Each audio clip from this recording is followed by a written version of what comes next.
Chapter I. Introductory. All our knowledge is based upon experience. What we call inferential knowledge, in which we go from the less to the more general, or from the general to the particular, has experience as its basis. In what are called the exact sciences, people easily find the truth, because it appeals to the particular experiences of every human being. The scientist does not tell you to believe in anything, but he has certain results which come from his own experiences, and reasoning on them. When he asks us to believe in his conclusions, he appeals to some universal experience of humanity. In every exact science there is a basis which is common to all humanity, so that we can at once see the truth or the fallacy of the conclusions drawn therefrom. Now, the question is, has religion any such basis or not? I shall have to answer the question both in the affirmative and in the negative. Religion, as it is generally taught all over the world, is said to be based upon faith and belief, and, in most cases, consists only of different sets of theories, and that is the reason why we find all religions quarreling with one another. These theories, again, are based upon belief. One man says there is a great being sitting above the clouds and governing the whole universe, and he asks me to believe that solely on the authority of his assertion. In the same way, I may have my own ideas, which I am asking others to believe, and if they ask a reason, I cannot give them any. This is why religion and metaphysical philosophy have a bad name nowadays. Every educated man seems to say, "Oh, these religions are only bundles of theories without any standard to judge them by, each man preaching his own pet ideas." Nevertheless, there is a basis of universal belief in religion, governing all the different theories and all the varying ideas of different sects in different countries. Going to their basis, we find that they also are based upon universal experiences. In the first place, if you analyze all the various religions of the world, you will find that these are divided into two classes, those with a book and those without a book. Those with a book are the strongest, and have the largest number of followers. Those without books have mostly died out, and the few new ones have very small following. Yet, in all of them we find one consensus of opinion, that the truths they teach are the results of the experiences of particular persons. The Christian asks you to believe in his religion, to believe in Christ and to believe in him as the incarnation of God, to believe in a God, in a soul, and in a better state of that soul. If I ask him for reason, he says he believes in them. But if you go to the fountainhead of Christianity, you will find that it is based upon experience. Christ said he saw God, the disciples said they felt God, and so forth. Similarly, in Buddhism, it is Buddha's experience. He experienced certain truths, saw them, came in contact with them, and preached them to the world. So with the Hindus. In their books the writers, who are called rishis, or sages, declare they experienced certain truths, and these they preach. Thus it is clear that all the religions of the world have been built upon that one universal and adamantine foundation of all our knowledge, direct experience. The teachers all saw God, they all saw their own souls, they saw their future, they saw their eternity, and what they saw they preached.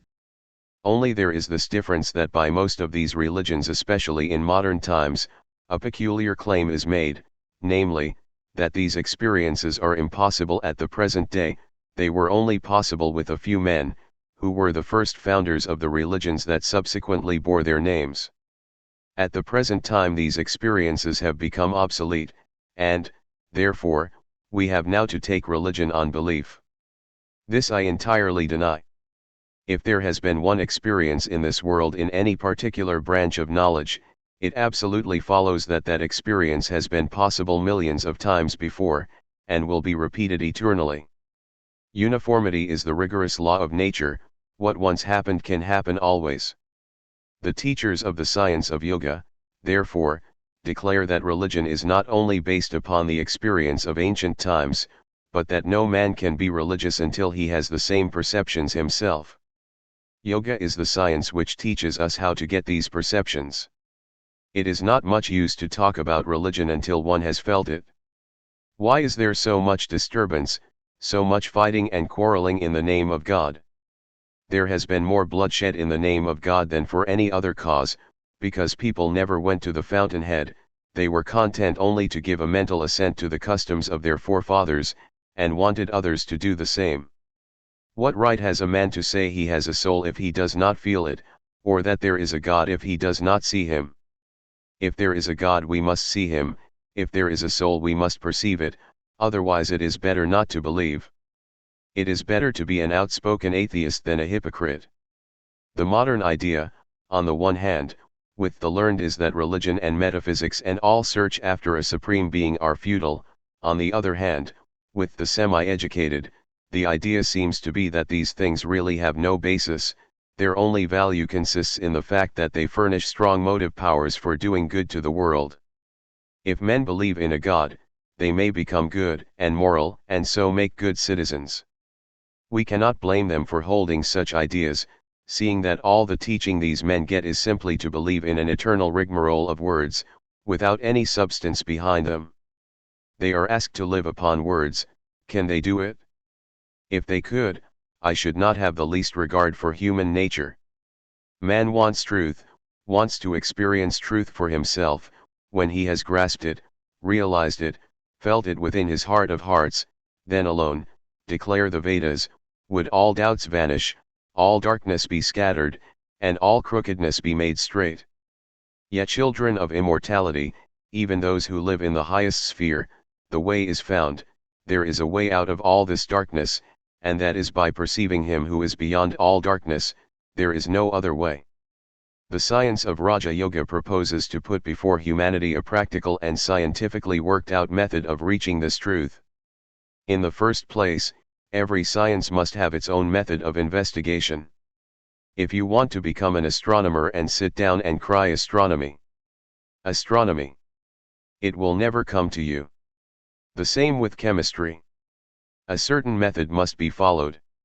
You must go to a laboratory, take different substances, mix them up, compound them, experiment with them, and out of that will come a knowledge of chemistry.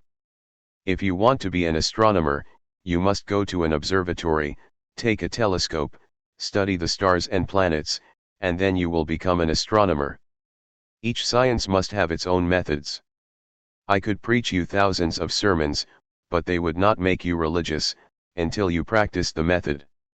These are the truths of the sages of all countries, of all ages, of men pure and unselfish, who had no motive but to do good to the world. They all declare that they have found some truth higher than what the senses can bring to us, and they invite verification.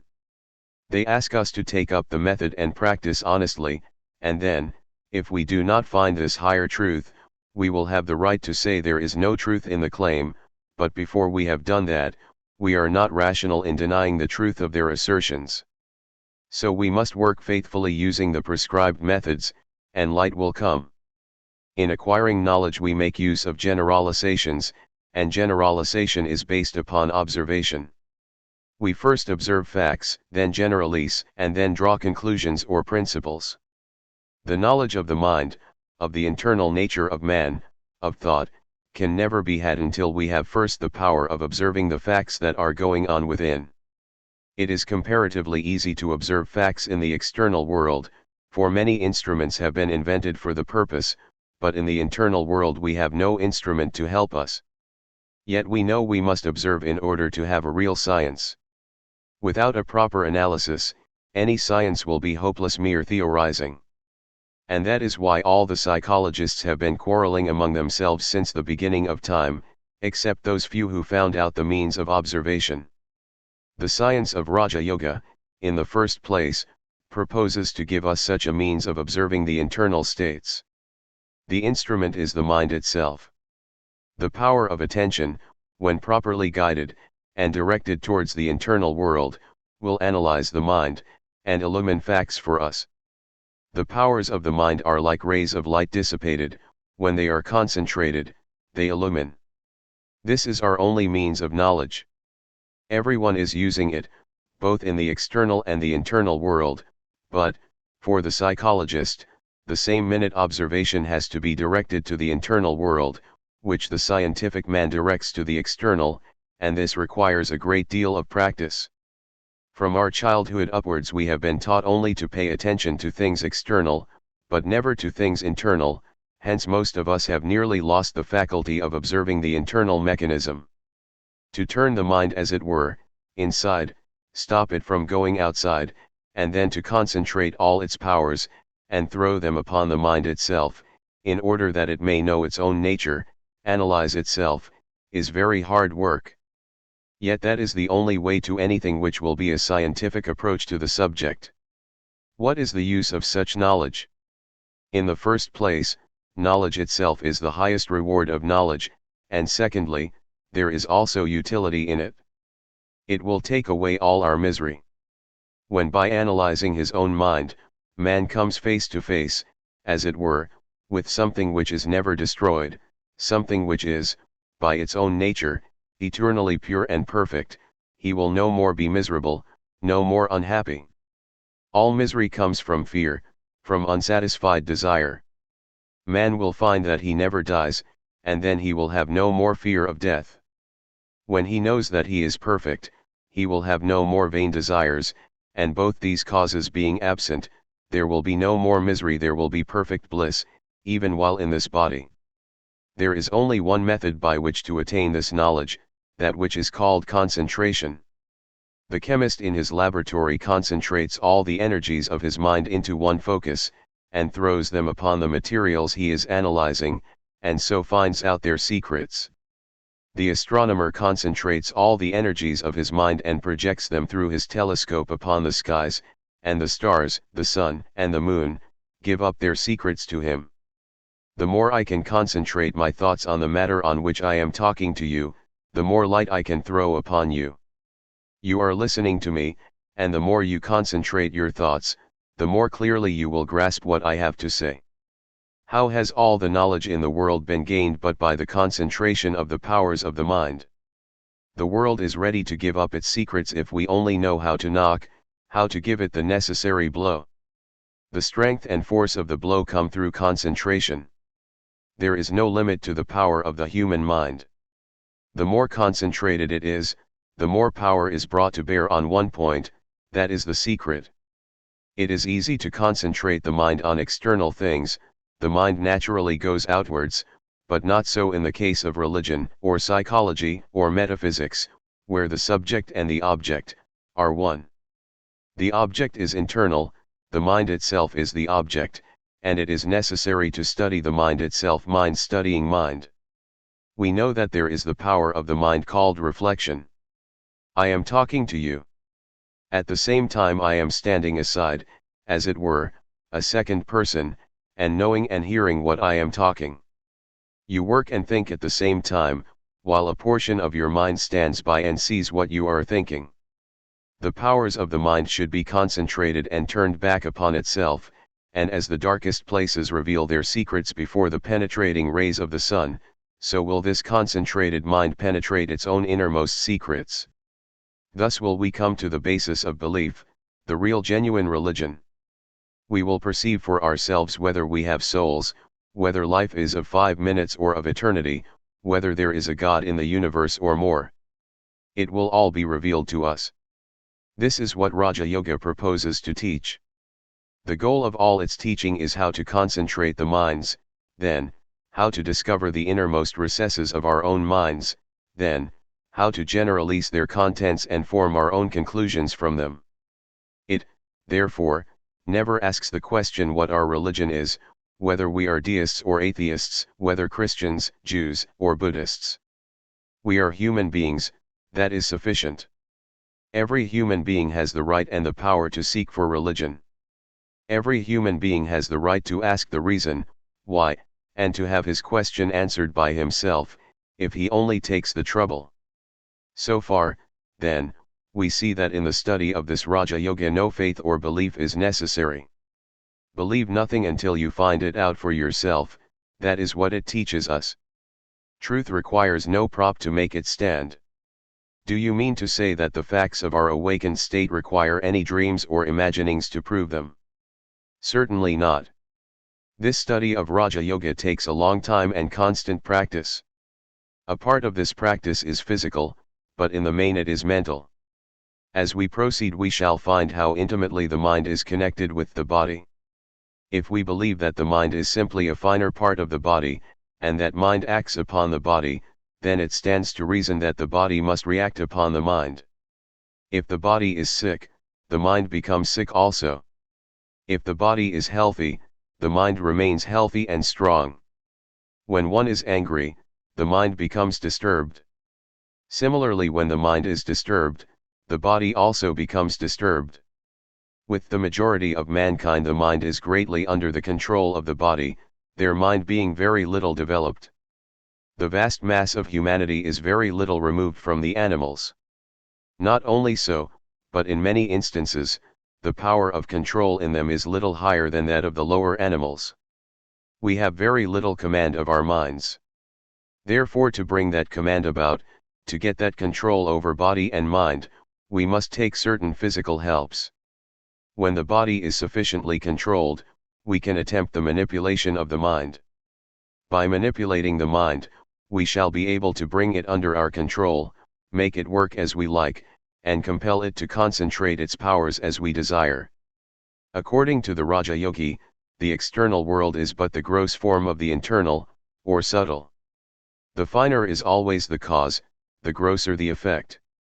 So the external world is the effect, the internal the cause. In the same way external forces are simply the grosser parts, of which the internal forces are the finer. The man who has discovered and learned how to manipulate the internal forces will get the whole of nature under his control.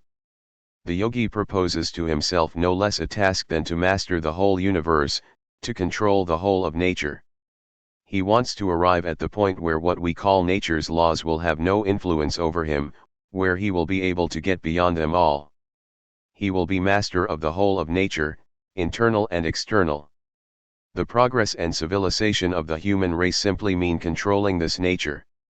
Different races take to different processes of controlling nature. Just as in the same society some individuals want to control the external nature, and others the internal, so, among races, some want to control the external nature, and others the internal. Some say that by controlling internal nature we control everything. Others that by controlling external nature we control everything. Carried to the extreme both are right, because in nature there is no such division as internal or external. These are fictitious limitations that never existed.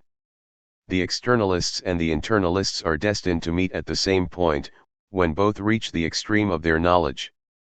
Just as a physicist, when he pushes his knowledge to its limits, finds it melting away into metaphysics, so a metaphysician will find that what he calls mind and matter are but apparent distinctions, the reality being one. The end and aim of all science is to find the unity, the one out of which the manifold is being manufactured, that one existing as many. Raja Yoga proposes to start from the internal world, to study internal nature, and through that, control the whole both internal and external. It is a very old attempt. India has been its special stronghold, but it was also attempted by other nations. In Western countries it was regarded as mysticism and people who wanted to practice it were either burned or killed as witches and sorcerers. In India, for various reasons, it fell into the hands of persons who destroyed 90% of the knowledge, and tried to make a great secret of the remainder. In modern times many so-called teachers have arisen in the West worse than those of India, because the latter knew something, while these modern exponents know nothing. Anything that is secret and mysterious in these systems of yoga should be at once rejected. The best guide in life is strength. In religion, as in all other matters, discard everything that weakens you, have nothing to do with it. Mystery mongering weakens the human brain. It has well nigh destroyed yoga, one of the grandest of sciences. From the time it was discovered, more than 4,000 years ago, yoga was perfectly delineated, formulated, and preached in India. It is a striking fact that the more modern the commentator the greater the mistakes he makes, while the more ancient the writer the more rational he is. Most of the modern writers talk of all sorts of mystery. Thus yoga fell into the hands of a few persons who made it a secret, instead of letting the full blaze of daylight and reason fall upon it. They did so that they might have the powers to themselves. In the first place, there is no mystery in what I teach. What little I know I will tell you. So far as I can reason it out I will do so, but as to what I do not know I will simply tell you what the books say. It is wrong to believe blindly. You must exercise your own reason and judgment, you must practice, and see whether these things happen or not. Just as you would take up any other science, exactly in the same manner you should take up this science for study. There is neither mystery nor danger in it.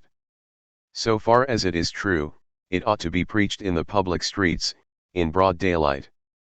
Any attempt to mystify these things is productive of great danger. Before proceeding further, I will tell you a little of the Sankhya philosophy, upon which the whole of Raja Yoga is based.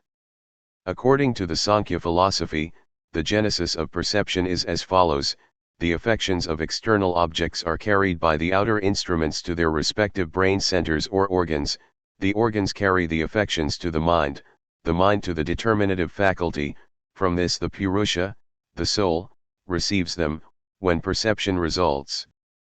Next he gives the order back, as it were, to the motor centers to do the needful. With the exception of the Purusha all of these are material, but the mind is much finer matter than the external instruments. That material of which the mind is composed goes also to form the subtle matter called the 10 matras. These become gross and make the external matter. That is the psychology of the Sankhya. So that between the intellect and the grosser matter outside there is only a difference in degree. The Purusha is the only thing which is immaterial. The mind is an instrument, as it were, in the hands of the soul, through which the soul catches external objects.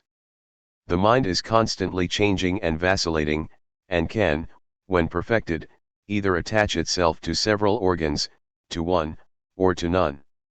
For instance, if I hear the clock with great attention, I will not, perhaps, see anything although my eyes may be open, showing that the mind was not attached to the seeing organ, while it was to the hearing organ. But the perfected mind can be attached to all the organs simultaneously. It has the reflexive power of looking back into its own depths. This reflexive power is what the yogi wants to attain. By concentrating the powers of the mind, and turning them inward, he seeks to know what is happening inside. There is in this no question of mere belief, it is the analysis arrived at by certain philosophers. Modern physiologists tell us that the eyes are not the organ of vision, but that the organ is in one of the nerve centers of the brain, and so with all the senses. They also tell us that these centers are formed of the same material as the brain itself. The Sankhyas also tell us the same thing. The former is a statement on the physical side, and the latter on the psychological side, yet both are the same. Our field of research lies beyond this. The yogi proposes to attain that fine state of perception in which he can perceive all the different mental states. There must be mental perception of all of them. One can perceive how the sensation is traveling, how the mind is receiving it, how it is going to the determinative faculty, and how this gives it to the Purusha. As each science requires certain preparations and has its own method, which must be followed before it could be understood, even so in Raja Yoga. Certain regulations as to food are necessary. We must use that food which brings us the purest mind. If you go into a menagerie, you will find this demonstrated at once. You see the elephants, huge animals, but calm and gentle, and if you go towards the cages of the lions and tigers, you find them restless, showing how much difference has been made by food. All the forces that are working in this body have been produced out of food. We see that every day. If you begin to fast, first your body will get weak, the physical forces will suffer, then after a few days, the mental forces will suffer also. First, memory will fail. Then comes a point, when you are not able to think, much less to pursue any course of reasoning. We have, therefore, to take care what sort of food we eat at the beginning, and when we have got strength enough, when our practice is well advanced, we need not be so careful in this respect. While the plant is growing it must be hedged round, lest it be injured, but when it becomes a tree, the hedges are taken away. It is strong enough to withstand all assaults. A yogi must avoid the two extremes of luxury and austerity. He must not fast, nor torture his flesh. He who does so, says the Gita, cannot be a yogi. He who fasts, he who keeps awake, he who sleeps much, he who works too much, he who does no work, none of these can be a yogi. Gita 6:16. Chapter 2. The first steps. Raja Yoga is divided into 8 steps. The first is yama, non-killing, truthfulness, non-stealing, continence, and non-receiving of any gifts. Next is niyama, cleanliness, contentment, austerity, study, and self-surrender to God. Then comes asana, or posture, pranayama, or control of prana, pratyahara, or restraint of the senses from their objects, dharana, or fixing the mind on a spot, dhyana, or meditation, and samadhi, or superconsciousness. The yama and niyama, as we see, are moral trainings. Without these as the basis, no practice of yoga will succeed. As these two become established, the yogi will begin to realize the fruits of his practice. Without these it will never bear fruit. A yogi must not think of injuring anyone, by thought, word, or deed. Mercy shall not be for men alone, but shall go beyond, and embrace the whole world. The next step is asana, posture. A series of exercises, physical and mental, is to be gone through every day, until certain higher states are reached. Therefore it is quite necessary that we should find a posture in which we can remain long. That posture which is the easiest for one should be the one chosen. For thinking, a certain posture may be very easy for one man, while to another it may be very difficult. We will find later on that during the study of these psychological matters a good deal of activity goes on in the body. Nerve currents will have to be displaced and given a new channel. New sorts of vibrations will begin, the whole constitution will be remodeled as it were. But the main part of the activity will lie along the spinal column, so that the one thing necessary for the posture is to hold the spinal column free, sitting erect, holding the 3 parts, the chest, neck, and head, in a straight line. Let the whole weight of the body be supported by the ribs, and then you have an easy natural postures with the spine straight. You will easily see that you cannot think very high thoughts with the chest in. This portion of the yoga is a little similar to the hatha yoga, which deals entirely with the physical body, its aim being to make the physical body very strong. We have nothing to do with it here, because its practices are very difficult, and cannot be learned in a day, and, after all, do not lead to much spiritual growth. Many of these practices you will find in Del's Arte and other teachers, such as placing the body in different postures, but the object in these is physical, not psychological. There is not one muscle in the body over which a man cannot establish a perfect control. The heart can be made to stop or go on at his bidding, and each part of the organism can be similarly controlled. The result of this branch of yoga is to make men live long. Health is the chief idea, the one goal of the hatha yogi. He is determined not to fall sick, and he never does. He lives long. 100 years is nothing to him. He is quite young and fresh when he is 150, without one hair turned grey. But that is all. A banyan tree lives sometimes 5,000 years, but it is a banyan tree and nothing more. So, if a man lives long, he is only a healthy animal. 1 or 2 ordinary lessons of the hatha yogis are very useful. For instance, some of you will find it a good thing for headaches to drink cold water through the nose as soon as you get up in the morning. The whole day your brain will be nice and cool, and you will never catch cold. It is very easy to do. Put your nose into the water, draw it up through the nostrils and make a pump action in the throat. After one has learned to have a firm erect seat, one has to perform, according to certain schools, a practice called the purifying of the nerves. This part has been rejected by some as not belonging to Raja Yoga, but as so great an authority as the commentator Shankaracharya advises it, I think fit that it should be mentioned, and I will quote his own directions from his commentary on the Shvetashvatara Upanishad. The mind whose dross has been cleared away by pranayama, becomes fixed in Brahman. Therefore pranayama is declared. First the nerves are to be purified, then comes the power to practice pranayama. Stopping the right nostril with the thumb, through the left nostril fill in air, according to capacity, then, without any interval, throw the air out through the right nostril, closing the left one. Again inhaling through the right nostril, eject through the left, according to capacity, practicing this 3 or 5 times at 4 hours of the day, before dawn, during midday, in the evening, and at midnight. In 15 days or a month purity of the nerves is attained, then begins pranayama. Practice is absolutely necessary. You may sit down and listen to me by the hour every day, but if you do not practice, you will not get one step further. It all depends on practice. We never understand these things until we experience them. We will have to see and feel them for ourselves. Simply listening to explanations and theories will not do. There are several obstructions to practice. The first obstruction is an unhealthy body. If the body is not in a fit state, the practice will be obstructed. Therefore we have to keep the body in good health, we have to take care of what we eat and drink, and what we do. Always use a mental effort, what is usually called Christian Science, to keep the body strong. That is all, nothing further of the body. We must not forget that health is only a means to an end. If health were the end, we would be like animals. Animals rarely become unhealthy. The second obstruction is doubt. We always feel doubtful about things we do not see.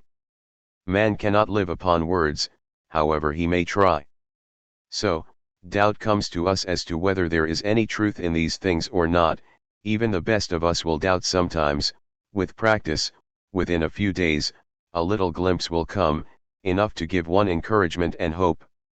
As a certain commentator on yoga philosophy says, when one proof is obtained, however little that may be, it will give us faith in the whole teaching of yoga.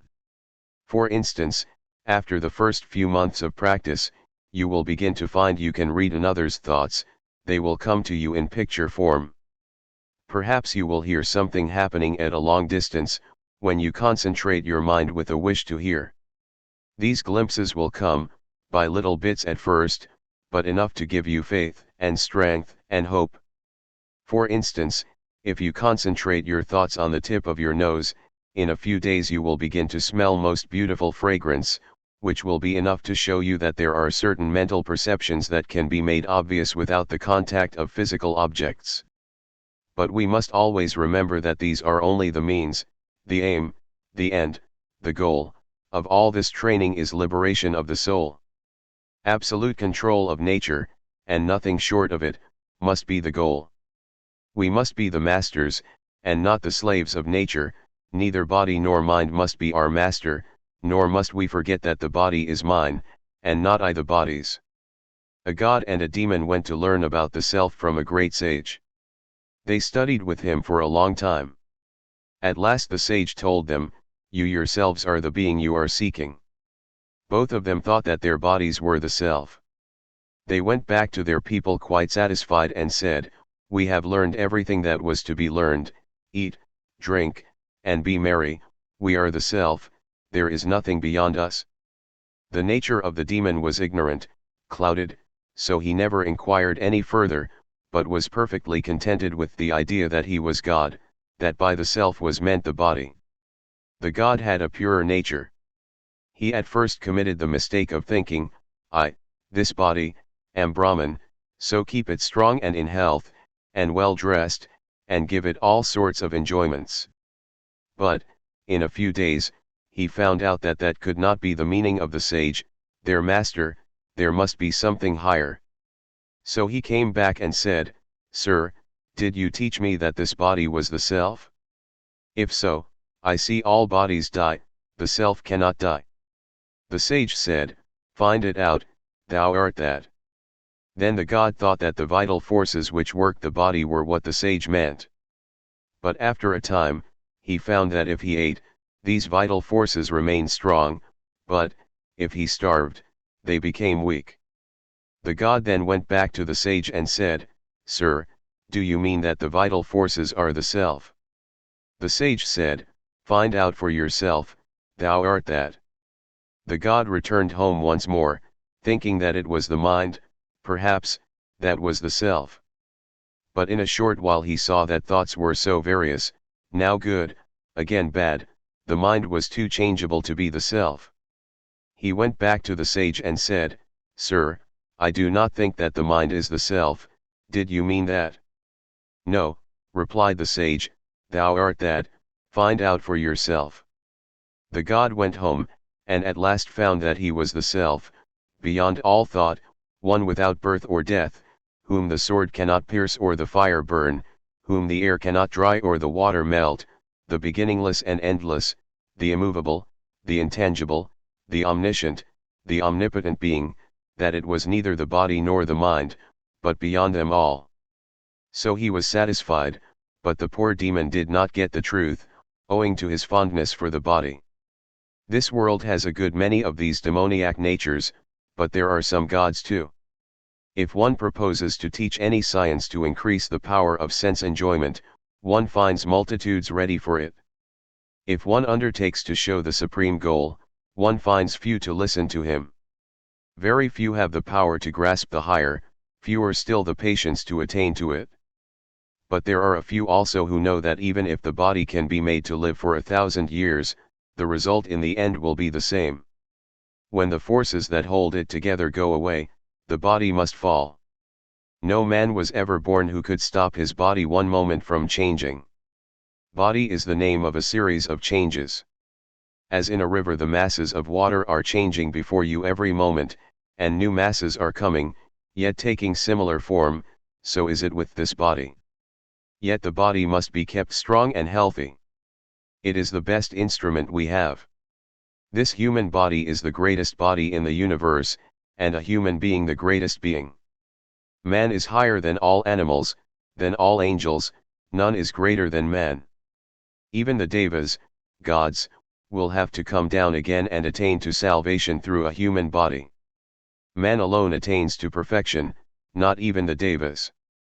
According to the Jews and Mohammedans, God created man after creating the angels and everything else, and after creating man he asked the angels to come and salute him, and all did so except Iblis, so God cursed him and he became Satan. Behind this allegory is the great truth that this human birth is the greatest birth we can have. The lower creation, the animal, is dull, and manufactured mostly out of tamas. Animals cannot have any high thoughts, nor can the angels, or devas, attain to direct freedom without human birth. In human society, in the same way, too much wealth or too much poverty is a great impediment to the higher development of the soul. It is from the middle classes that the great ones of the world come. Here the forces are very equally adjusted and balanced. Returning to our subject, we come next to pranayarna, controlling the breathing. What has that to do with concentrating the powers of the mind? Breath is like the flywheel of this machine, the body. In a big engine you find the flywheel first moving, and that motion is conveyed to finer and finer machinery until the most delicate and finest mechanism in the machine is in motion. The breath is that flywheel, supplying and regulating the motive power to everything in this body. There was once a minister to a great king. He fell into disgrace. The king, as a punishment, ordered him to be shut up in the top of a very high tower. This was done, and the minister was left there to perish. He had a faithful wife, however, who came to the tower at night and called to her husband at the top to know what she could do to help him. He told her to return to the tower the following night and bring with her a long rope, some stout twine, packed thread, silken thread, a beetle, and a little honey. Wondering much, the good wife obeyed her husband, and brought him the desired articles. The husband directed her to attach the silken thread firmly to the beetle, then to smear its horns with a drop of honey, and to set it free on the wall of the tower, with its head pointing upwards. She obeyed all these instructions, and the beetle started on its long journey. Smelling the honey ahead, it slowly crept onwards, in the hope of reaching the honey, until at last it reached the top of the tower, when the minister grasped the beetle, and got possession of the silken thread. He told his wife to tie the other end to the pack thread, and after he had drawn up the pack thread, he repeated the process with the stout twine, and lastly with the rope. Then the rest was easy. The minister descended from the tower by means of the rope, and made his escape. In this body of ours the breath motion is the silken thread. By laying hold of and learning to control it we grasp the pack thread of the nerve currents, and from these the stout twine of our thoughts, and lastly the rope of prana, controlling which we reach freedom. We do not know anything about our own bodies, we cannot know. At best we can take a dead body, and cut it in pieces, and there are some who can take a live animal and cut it in pieces in order to see what is inside the body. Still, that has nothing to do with our own bodies. We know very little about them. Why do we not? Because our attention is not discriminating enough to catch the very fine movements that are going on within. We can know of them only when the mind becomes more subtle and enters, as it were, deeper into the body.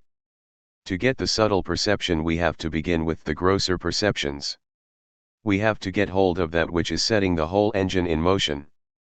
That is the prana, the most obvious manifestation of which is the breath. Then, along with the breath, we shall slowly enter the body, which will enable us to find out about the subtle forces, the nerve currents that are moving all over the body. As soon as we perceive and learn to feel them, we shall begin to get control over them, and over the body. The mind is also set in motion, by these different nerve currents, so at last we shall reach the state of perfect control over the body and the mind, making both our servants. Knowledge is power. We have to get this power. So we must begin at the beginning, with pranayama, restraining the prana. This pranayama is a long subject, and will take several lessons to illustrate it thoroughly. We shall take it part by part. We shall gradually see the reasons for each exercise and what forces in the body are set in motion. All these things will come to us, but it requires constant practice, and the proof will come by practice. No amount of reasoning which I can give you will be proof to you, until you have demonstrated it for yourselves. As soon as you begin to feel these currents in motion all over you, doubts will vanish, but it requires hard practice every day. You must practice at least twice every day, and the best times are towards the morning and the evening. When night passes into day, and day into night, a state of relative calmness ensues. The early morning and the early evening are the two periods of calmness. Your body will have a like tendency to become calm at those times. We should take advantage of that natural condition and begin then to practice. Make it a rule not to eat until you have practiced. If you do this, the sheer force of hunger will break your laziness. In India they teach children never to eat until they have practiced or worshipped, and it becomes natural to them after a time. A boy will not feel hungry until he has bathed and practiced. Those of you who can afford it will do better to have a room for this practice alone. Do not sleep in that room, it must be kept holy. You must not enter the room until you have bathed, and are perfectly clean in body and mind. Place flowers in that room always, they are the best surroundings for a yogi, also pictures that are pleasing. Burn incense morning and evening. Have no quarreling, nor anger, nor unholy thought in that room. Only allow those persons to enter it who are of the same thought as you. Then gradually there will be an atmosphere of holiness in the room, so that when you are miserable, sorrowful, doubtful, or your mind is disturbed, the very fact of entering that room will make you calm. This was the idea of the temple and the church, and in some temples and churches you will find it even now, but in the majority of them the very idea has been lost. The idea is that by keeping holy vibrations there the place becomes and remains illumined. Those who cannot afford to have a room set apart can practice anywhere they like. Sit in a straight posture, and the first thing to do is to send a current of holy thought to all creation. Mentally repeat, let all beings be happy, let all beings be peaceful, let all beings be blissful. So do to the east, south, north and west. The more you do that the better you will feel yourself. You will find at last that the easiest way to make ourselves healthy is to see that others are healthy, and the easiest way to make ourselves happy is to see that others are happy. After doing that, those who believe in God should pray not for money, not for health, nor for heaven, pray for knowledge and light. Every other prayer is selfish. Then the next thing to do is to think of your own body, and see that it is strong and healthy. It is the best instrument you have. Think of it as being as strong as adamant, and that with the help of this body you will cross the ocean of life. Freedom is never to be reached by the weak. Throw away all weakness. Tell your body that it is strong, tell your mind that it is strong, and have unbounded faith and hope in yourself. Chapter 3. Prana. Pranayama is not, as many think, something about breath. Breath indeed has very little to do with it, if anything. Breathing is only one of the many exercises through which we get to the real pranayama.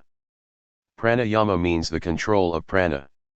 According to the philosophers of India, the whole universe is composed of two materials, one of which they call akasha. It is the omnipresent, all-penetrating existence. Everything that has form, everything that is the result of combination, is evolved out of this akasha. It is the akasha that becomes the air, that becomes the liquids, that becomes the solids. It is the akasha that becomes the sun, the earth, the moon, the stars, the comets. It is the akasha that becomes the human body, the animal body, the plants, every form that we see, everything that can be sensed, everything that exists. It cannot be perceived, it is so subtle that it is beyond all ordinary perception. It can only be seen when it has become gross, has taken form. At the beginning of creation there is only this akasha. At the end of the cycle the solids, the liquids, and the gases all melt into the akasha again, and the next creation similarly proceeds out of this akasha. By what power is this akasha manufactured into this universe? By the power of prana. Just as akasha is the infinite, omnipresent material of this universe, so is this prana the infinite, omnipresent manifesting power of this universe. At the beginning and at the end of a cycle everything becomes akasha, and all the forces that are in the universe resolve back into the prana. In the next cycle, out of this prana is evolved everything that we call energy, everything that we call force. It is the prana that is manifesting as motion, it is the prana that is manifesting as gravitation, as magnetism. It is the prana that is manifesting as the actions of the body, as the nerve currents, as thought force. From thought down to the lowest force, everything is but the manifestation of prana. The sum total of all forces in the universe, mental or physical, when resolved back to their original state, is called prana. When there was neither ought nor not, when darkness was covering darkness, what existed then? That akasha existed without motion. The physical motion of the prana was stopped, but it existed all the same. At the end of a cycle the energies now displayed in the universe quiet down and become potential. At the beginning of the next cycle they start up, strike upon the akasha, and out of the akasha evolve these various forms, and as the akasha changes, this prana changes also into all these manifestations of energy. The knowledge and control of this prana is really what is meant by pranayama. This opens to us the door to almost unlimited power. Suppose, for instance, a man understood the prana perfectly, and could control it, what power on earth would not be his? He would be able to move the sun and stars out of their places, to control everything in the universe, from the atoms to the biggest suns, because he would control the prana. This is the end and aim of pranayama. When the yogi becomes perfect, there will be nothing in nature not under his control. If he orders the gods or the souls of the departed to come, they will come at his bidding. All the forces of nature will obey him as slaves. When the ignorant see these powers of the yogi, they call them the miracles. One peculiarity of the Hindu mind is that it always inquires for the last possible generalization, leaving the details to be worked out afterwards. The question is raised in the Vedas, what is that, knowing which, we shall know everything? Thus, all books, and all philosophies that have been written, have been only to prove that by knowing which everything is known. If a man wants to know this universe bit by bit he must know every individual grain of sand, which means infinite time, he cannot know all of them. Then how can knowledge be? How is it possible for a man to be all-knowing through particulars? The yogis say that behind this particular manifestation there is a generalization. Behind all particular ideas stands a generalist, an abstract principle. Grasp it, and you have grasped everything. Just as this whole universe has been generalized in the Vedas into that one absolute existence, and he who has grasped that existence has grasped the whole universe, so all forces have been generalized into this prana, and he who has grasped the prana has grasped all the forces of the universe, mental or physical. He who has controlled the prana has controlled his own mind, and all the minds that exist. He who has controlled the prana has controlled his body, and all the bodies that exist, because the prana is the generalist manifestation of force. How to control the prana is the one idea of pranayama. All the trainings and exercises in this regard are for that one end. Each man must begin where he stands, must learn how to control the things that are nearest to him. This body is very near to us, nearer than anything in the external universe, and this mind is the nearest of all. The prana which is working this mind and body is the nearest to us of all the prana in this universe. This little wave of the prana which represents our own energies, mental and physical, is the nearest to us of all the waves of the infinite ocean of prana. If we can succeed in controlling that little wave, then alone we can hope to control the whole of prana. The yogi who has done this gains perfection. No longer is he under any power. He becomes almost almighty, almost all-knowing. We see sects in every country who have attempted this control of prana. In this country there are mind healers, faith healers, spiritualists, Christian scientists, hypnotists, etc., and if we examine these different bodies, we shall find at the back of each this control of the prana, whether they know it or not. If you boil all their theories down, the residuum will be that it is the one and the same force they are manipulating, only unknowingly. They have stumbled on the discovery of a force and are using it unconsciously without knowing its nature, but it is the same as the yogi uses, and which comes from prana. The prana is the vital force in every being. Thought is the finest and highest action of prana. Thought, again, as we see, is not all. There is also what we call instinct or unconscious thought, the lowest plane of action. If a mosquito stings us, our hand will strike it automatically, instinctively. This is one expression of thought. All reflex actions of the body belong to this plane of thought. There is again the other plane of thought, the conscious. I reason, I judge, I think, I see the pros and cons of certain things, yet that is not all. We know that reason is limited. Reason can go only to a certain extent, beyond that it cannot reach. The circle within which it runs is very, very limited indeed. Yet at the same time, we find facts rush into the circle. Like the coming of comets, certain things come into the circle, it is certain they come from outside the limit, although our reason cannot go beyond. The causes of the phenomena intruding themselves in this small limit are outside of this limit. The mind can exist on a still higher plane, the superconscious. When the mind has attained to that state, which is called samadhi, perfect concentration, superconsciousness, it goes beyond the limits of reason, and comes face to face with facts which no instinct or reason can ever know. All manipulations of the subtle forces of the body, the different manifestations of prana, if trained, give a push to the mind, help it to go up higher, and become superconscious, from where it acts.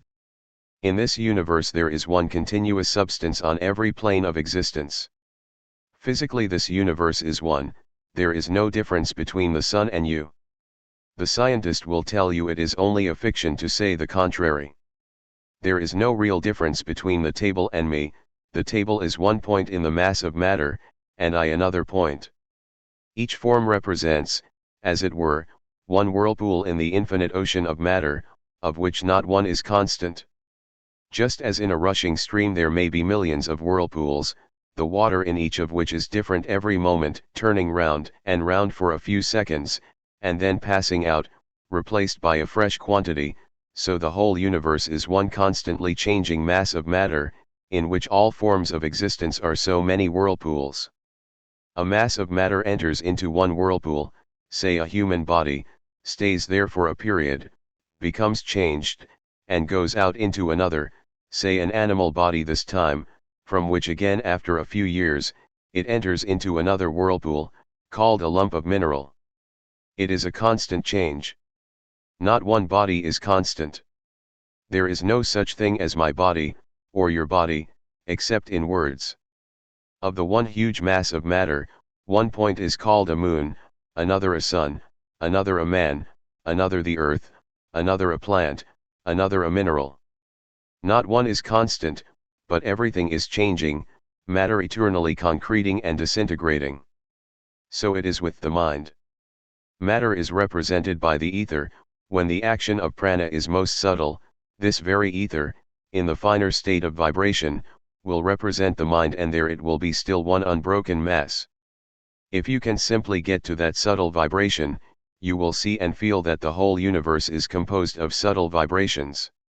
Sometimes certain drugs have the power to take us, while as yet in the senses, to that condition. Many of you may remember the celebrated experiment of Sir Humphrey Davy, when the laughing gas overpowered him, how, during the lecture, he remained motionless, stupefied, and after that, he said that the whole universe was made up of ideas. For, the time being, as it were, the gross vibrations had ceased, and only the subtle vibrations, which he called ideas, were present to him. He could only see the subtle vibrations round him, everything had become thought, the whole universe was an ocean of thought, he and everyone else had become little thought whirlpools. Thus, even in the universe of thought we find unity, and at last, when we get to the self, we know that that self can only be one. Beyond the vibrations of matter in its gross and subtle aspects, beyond motion there is but one. Even in manifested motion there is only unity. These facts can no more be denied. Modern physics also has demonstrated that the sum total of the energies in the universe is the same throughout. It has also been proved that the sum total of energy exists in two forms. It becomes potential, toned down, and calmed, and next it comes out manifested as all these various forces, again it goes back to the quiet state, and again it manifests. Thus it goes on evolving and involving through eternity. The control of this prana, as before stated, is what is called pranayama. The most obvious manifestation of this prana in the human body is the motion of the lungs. If that stops, as a rule all the other manifestations of force in the body will immediately stop. But there are persons who can train themselves in such a manner that the body will live on, even when this motion has stopped. There are some persons who can bury themselves for days, and yet live without breathing.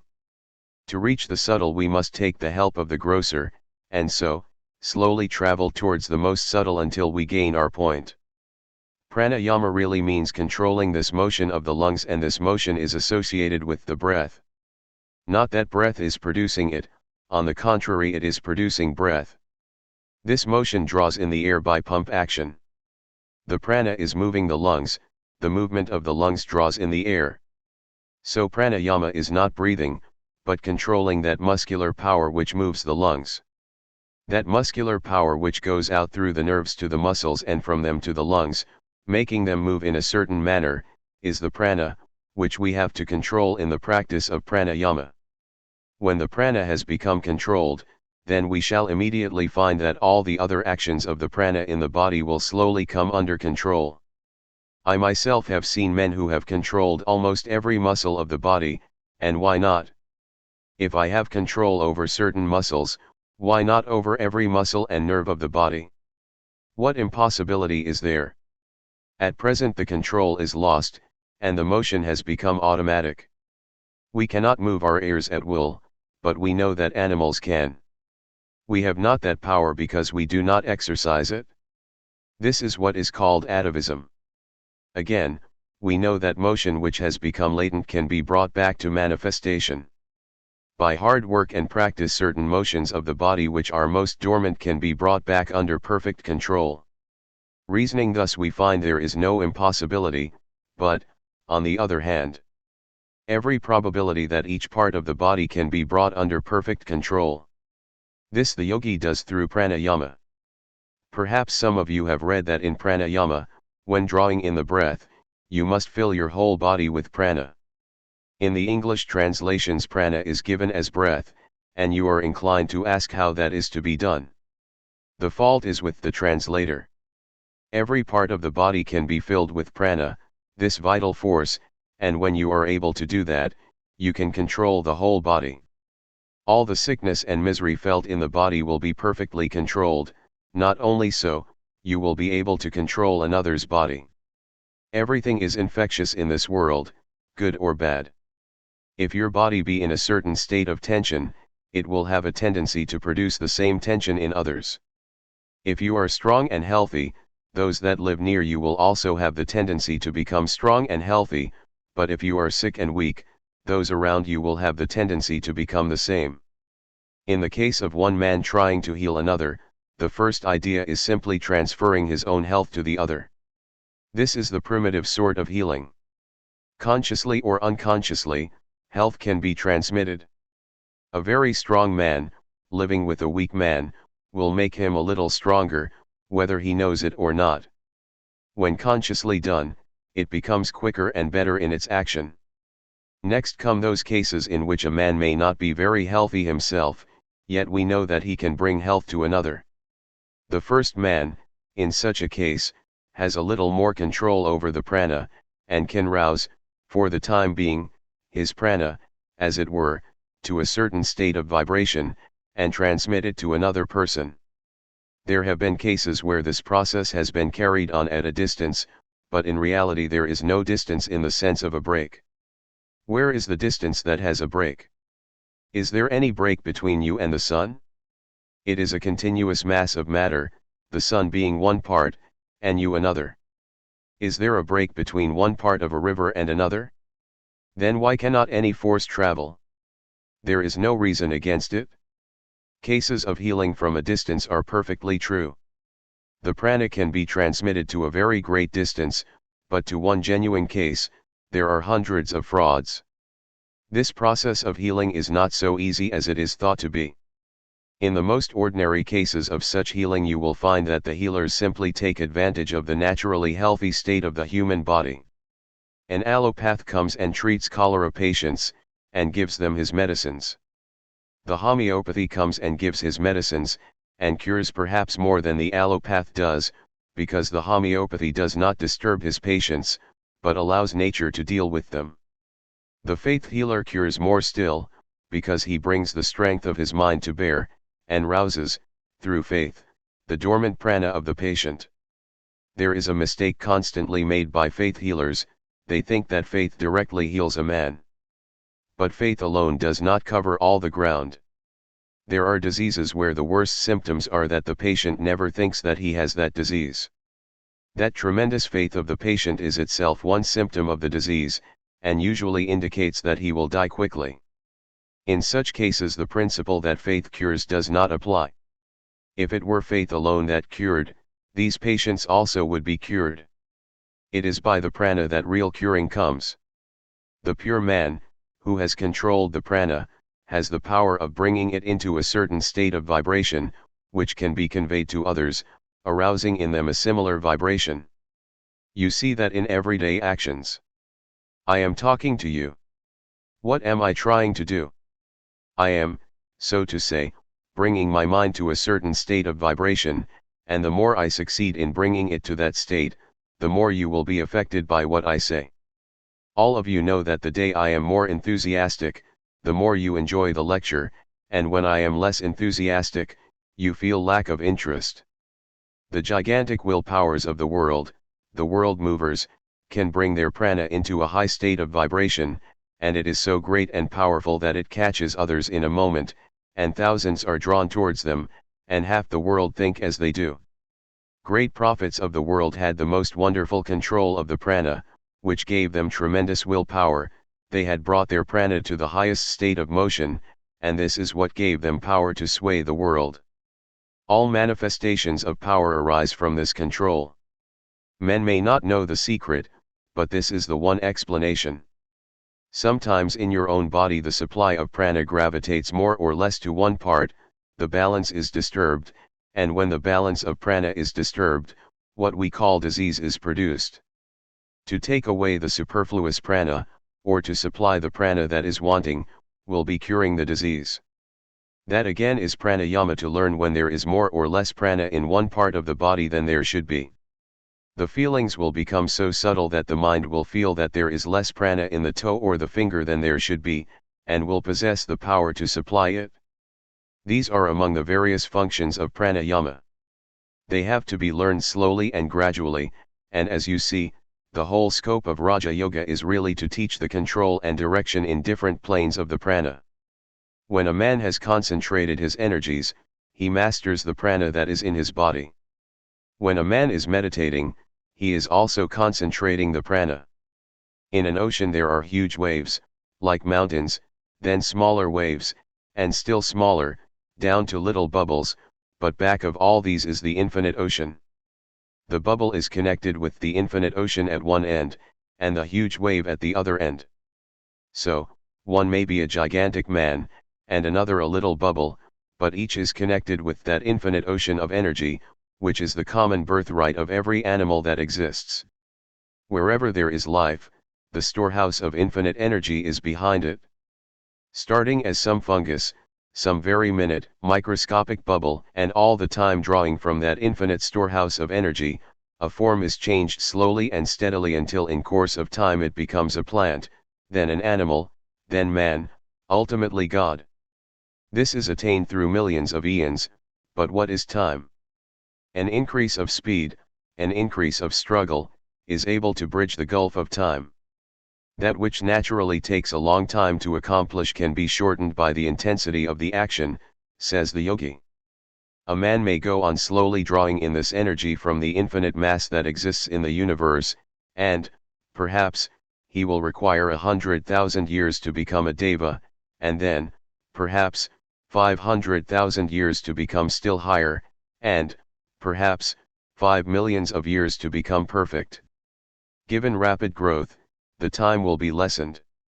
Why is it not possible, with sufficient effort, to reach this very perfection in 6 months or 6 years? There is no limit. Reason shows that. If an engine, with a certain amount of coal, runs 2 miles an hour, it will run the distance in less time with a greater supply of coal. Similarly, why shall not the soul, by intensifying its action, attain perfection in this very life? All beings will at last attain to that goal, we know. But who cares to wait all these millions of eons? Why not reach it immediately, in this body even, in this human form? Why shall I not get that infinite knowledge, infinite power, now? The ideal of the yogi, the whole science of yoga, is directed to the end of teaching men how, by intensifying the power of assimilation, to shorten the time for reaching perfection, instead of slowly advancing from point to point and waiting until the whole human race has become perfect. All the great prophets, saints, and seers of the world, what did they do? In one span of life they lived the whole life of humanity, traversed the whole length of time that it takes ordinary humanity to come to perfection. In one life they perfect themselves, they have no thought for anything else, never live a moment for any other idea, and thus the way is shortened for them. This is what is meant by concentration, intensifying the power of assimilation, thus shortening the time. Raja Yoga is the science which teaches us how to gain the power of concentration. What has pranayama to do with spiritualism? Spiritualism is also a manifestation of pranayama. If it be true that the departed spirits exist, only we cannot see them, it is quite probable that there may be hundreds and millions of them about us we can neither see, feel, nor touch. We may be continually passing and repassing through their bodies, and they do not see or feel us.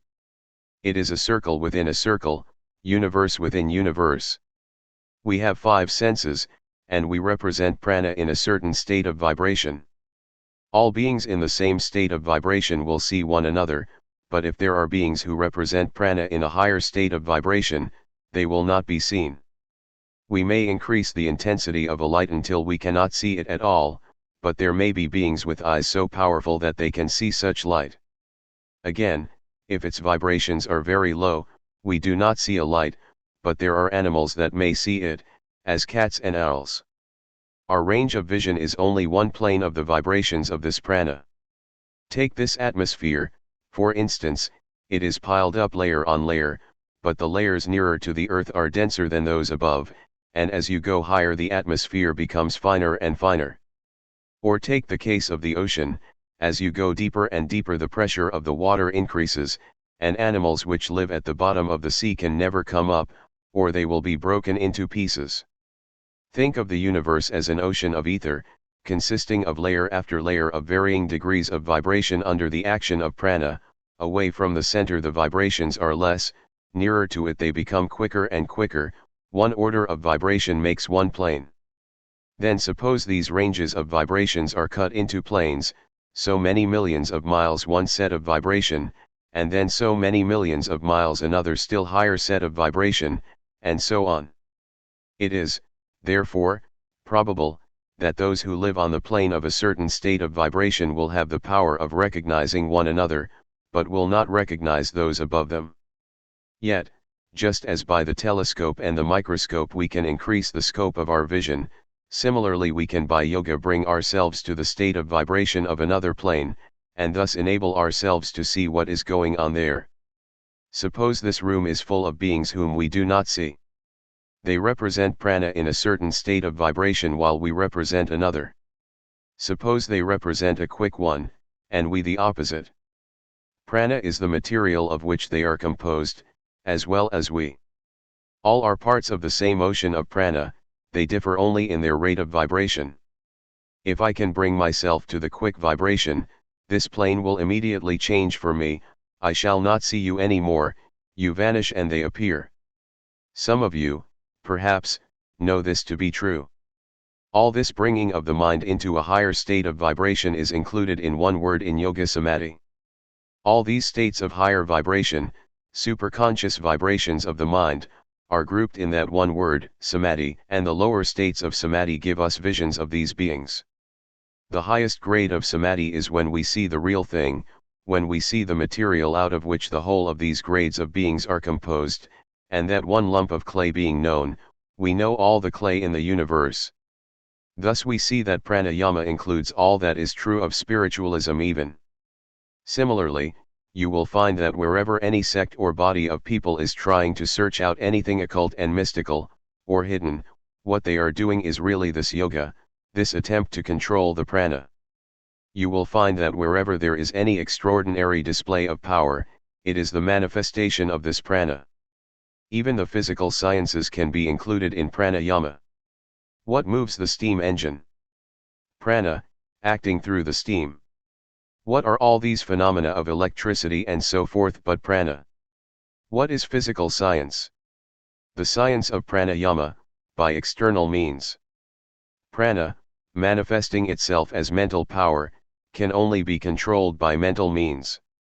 That part of pranayama which attempts to control the physical manifestations of the prana by physical means is called physical science, and that part which tries to control the manifestations of the prana as mental force by mental means is called Raja Yoga. Chapter 4. The Psychic Prana. According to the yogis, there are two nerve currents in the spinal column, called Pingala and Ida, and a hollow canal called Sushumna running through the spinal cord. At the lower end of the hollow canal is what the yogis call the lotus of the Kundalini. They describe it as triangular in form in which, in the symbolical language of the yogis, there is a power called the Kundalini, coiled up. When that Kundalini awakes, it tries to force a passage through this hollow canal, and as it rises step by step, as it were, layer after layer of the mind becomes open and all the different visions and wonderful powers come to the yogi. When it reaches the brain, the yogi is perfectly detached from the body and mind, the soul finds itself free. We know that the spinal cord is composed in a peculiar manner. If we take the figure 8 horizontally, yen, there are two parts which are connected in the middle. Suppose you add 8 after 8, piled one on top of the other, that will represent the spinal cord.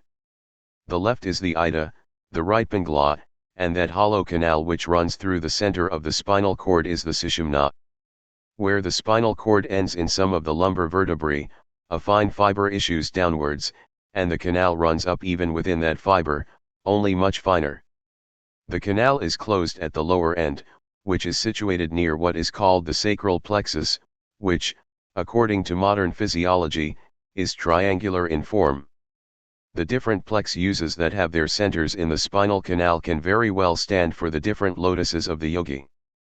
The yogi conceives of several centers, beginning with the Muladhara, the basic, and ending with the Sahasrara, the thousand-petaled lotus in the brain. So, if we take these different plexuses as representing these lotuses, the idea of the yogi can be understood very easily in the language of modern physiology. We know there are two sorts of actions in these nerve currents, one afferent, the other efferent, one sensory and the other motor, one centripetal, and the other centrifugal. One carries the sensations to the brain, and the other from the brain to the outer body. These vibrations are all connected with the brain in the long run. Several other facts we have to remember, in order to clear the way for the explanation which is to come. This spinal cord, at the brain, ends in a sort of bulb, in the medulla, which is not attached to the brain, but floats in a fluid in the brain, so that if there be a blow on the head the force of that blow will be dissipated in the fluid, and will not hurt the bulb. This is an important fact to remember. Secondly, we have also to know that, of all the centers, we have particularly to remember three: the Muladhara, the basic, the Sahasrara, the thousand-petaled lotus of the brain, and the Manipura, the lotus of the navel. Next we shall take one fact from physics. We all hear of electricity and various other forces connected with it. What electricity is no one knows, but so far as it is known, it is a sort of motion. There are various other motions in the universe. What is the difference between them and electricity? Suppose this table moves, that the molecules which compose this table are moving in different directions. If they are all made to move in the same direction, it will be through electricity. Electric motion makes the molecules of a body move in the same direction. If all the air molecules in a room are made to move in the same direction, it will make a gigantic battery of electricity of the room. Another point from physiology we must remember, that the center which regulates the respiratory system, the breathing system, has a sort of controlling action over the system of nerve currents. Now we shall see why breathing is practiced. In the first place, from rhythmical breathing comes a tendency of all the molecules in the body to move in the same direction. When mind changes into will, the nerve currents change into a motion similar to electricity, because the nerves have been proved to show polarity under the action of electric currents. This shows that when the will is transformed into the nerve currents, it is changed into something like electricity. When all the motions of the body have become perfectly rhythmical, the body has, as it were, become a gigantic battery of will. This tremendous will is exactly what the yogi wants. This is, therefore, a physiological explanation of the breathing exercise. It tends to bring a rhythmic action in the body, and helps us, through the respiratory center, to control the other centers. The aim of pranayama here is to rouse the coiled up power in the Muladhara, called the Kundalini. Everything that we see, or imagine, or dream, we have to perceive in space. This is the ordinary space, called the Mahakasha, or elemental space. When a yogi reads the thoughts of other men, or perceives supersensuous objects, he sees them in another sort of space called the Chitakasha, the mental space. When perception has become objectless, and the soul shines in its own nature, it is called the Chidakasha, or knowledge space. When the Kundalini is aroused, and enters the canal of the Sushumna, all the perceptions are in the mental space. When it has reached that end of the canal which opens out into the brain, the objectless perception is in the knowledge space. Taking the analogy of electricity, we find that man can send a current only along a wire. The reader should remember that this was spoken before the discovery of wireless telegraphy. Ed. but nature requires no wires to send her tremendous currents. This proves that the wire is not really necessary, but that only our inability to dispense with it compels us to use it. Similarly, all the sensations and motions of the body are being sent into the brain, and sent out of it, through these wires of nerve fibers. The columns of sensory and motor fibers in the spinal cord are the Ida and Pingala of the yogis. They are the main channels through which the afferent and efferent currents travel. But why should not the mind send news without any wire, or react without any wire? We see this is done in nature. The yogi says, if you can do that, you have got rid of the bondage of matter. How to do it? If you can make the current pass through the sushumna, the canal in the middle of the spinal column, you have solved the problem. The mind has made this network of the nervous system, and has to break it, so that no wires will be required to work through. Then alone will all knowledge come to us, no more bondage of body. That is why it is so important that we should get control of that sushumna. If we can send the mental current through the hollow canal without any nerve fibers to act as wires, the yogi says, the problem is solved, and he also says it can be done. This sushumna is in ordinary persons closed up at the lower extremity, no action comes through it. The yogi proposes a practice by which it can be opened, and the nerve currents made to travel through. When a sensation is carried to a center, the center reacts. This reaction, in the case of automatic centers, is followed by motion. In the case of conscious centers it is followed first by perception, and secondly by motion. All perception is the reaction to action from outside. How, then, do perceptions in dreams arise? There is then no action from outside. The sensory motions, therefore, are coiled up somewhere. For instance, I see a city. The perception of that city is from the reaction to the sensations brought from outside objects comprising that city. That is to say, a certain motion in the brain molecules has been set up by the motion in the carrying nerves, which again are set in motion by external objects in the city. Now, even after a long time I can remember the city. This memory is exactly the same phenomenon, only it is in a milder form. But whence is the action that sets up even the milder form of similar vibrations in the brain? Not certainly from the primary sensations. Therefore it must be that the sensations are coiled up somewhere, and they, by their acting, bring out the mild reaction which we call dream perception. Now the center where all these residual sensations are, as it were, stored up, is called the Muladhara, the root receptacle, and the coiled up energy of action is Kundalini, the coiled up. It is very probable that the residual motor energy is also stored up in the same center, as, after deep study or meditation on external objects, the part of the body where the Muladhara center is situated, probably the sacral plexus, gets heated. Now, if this coiled up energy be roused and made active, and then consciously made to travel up the Sushumna canal, as it acts upon center after center, a tremendous reaction will set in. When a minute portion of energy travels along a nerve fiber and causes reaction from centers, the perception is either dream or imagination. But when by the power of long internal meditation the vast mass of energy stored up travels along the Sushumna, and strikes the centers, the reaction is tremendous, immensely superior to the reaction of dream or imagination, immensely more intense than the reaction of sense perception. It is supersensuous perception. And when it reaches the metropolis of all sensations, the brain, the whole brain, as it were, reacts, and the result is the full blaze of illumination, the perception of the self. As this Kundalini force travels from center to center, layer after layer of the mind, as it were, opens up, and this universe is perceived by the yogi in its fine, or causal form. Then alone the causes of this universe, both as sensation and reaction, are known as they are, and hence comes all knowledge. The causes being known, the knowledge of the effects is sure to follow. Thus the rousing of the Kundalini is the one and only way to attaining divine wisdom, superconscious perception, realization of the spirit. The rousing may come in various ways, through love for God, through the mercy of perfected sages, or through the power of the analytic will of the philosopher. Wherever there was any manifestation of what is ordinarily called supernatural power or wisdom, there a little current of Kundalini must have found its way into the Sushumna. Only, in the vast majority of such cases, people had ignorantly stumbled on some practice which set free a minute portion of the coiled-up Kundalini.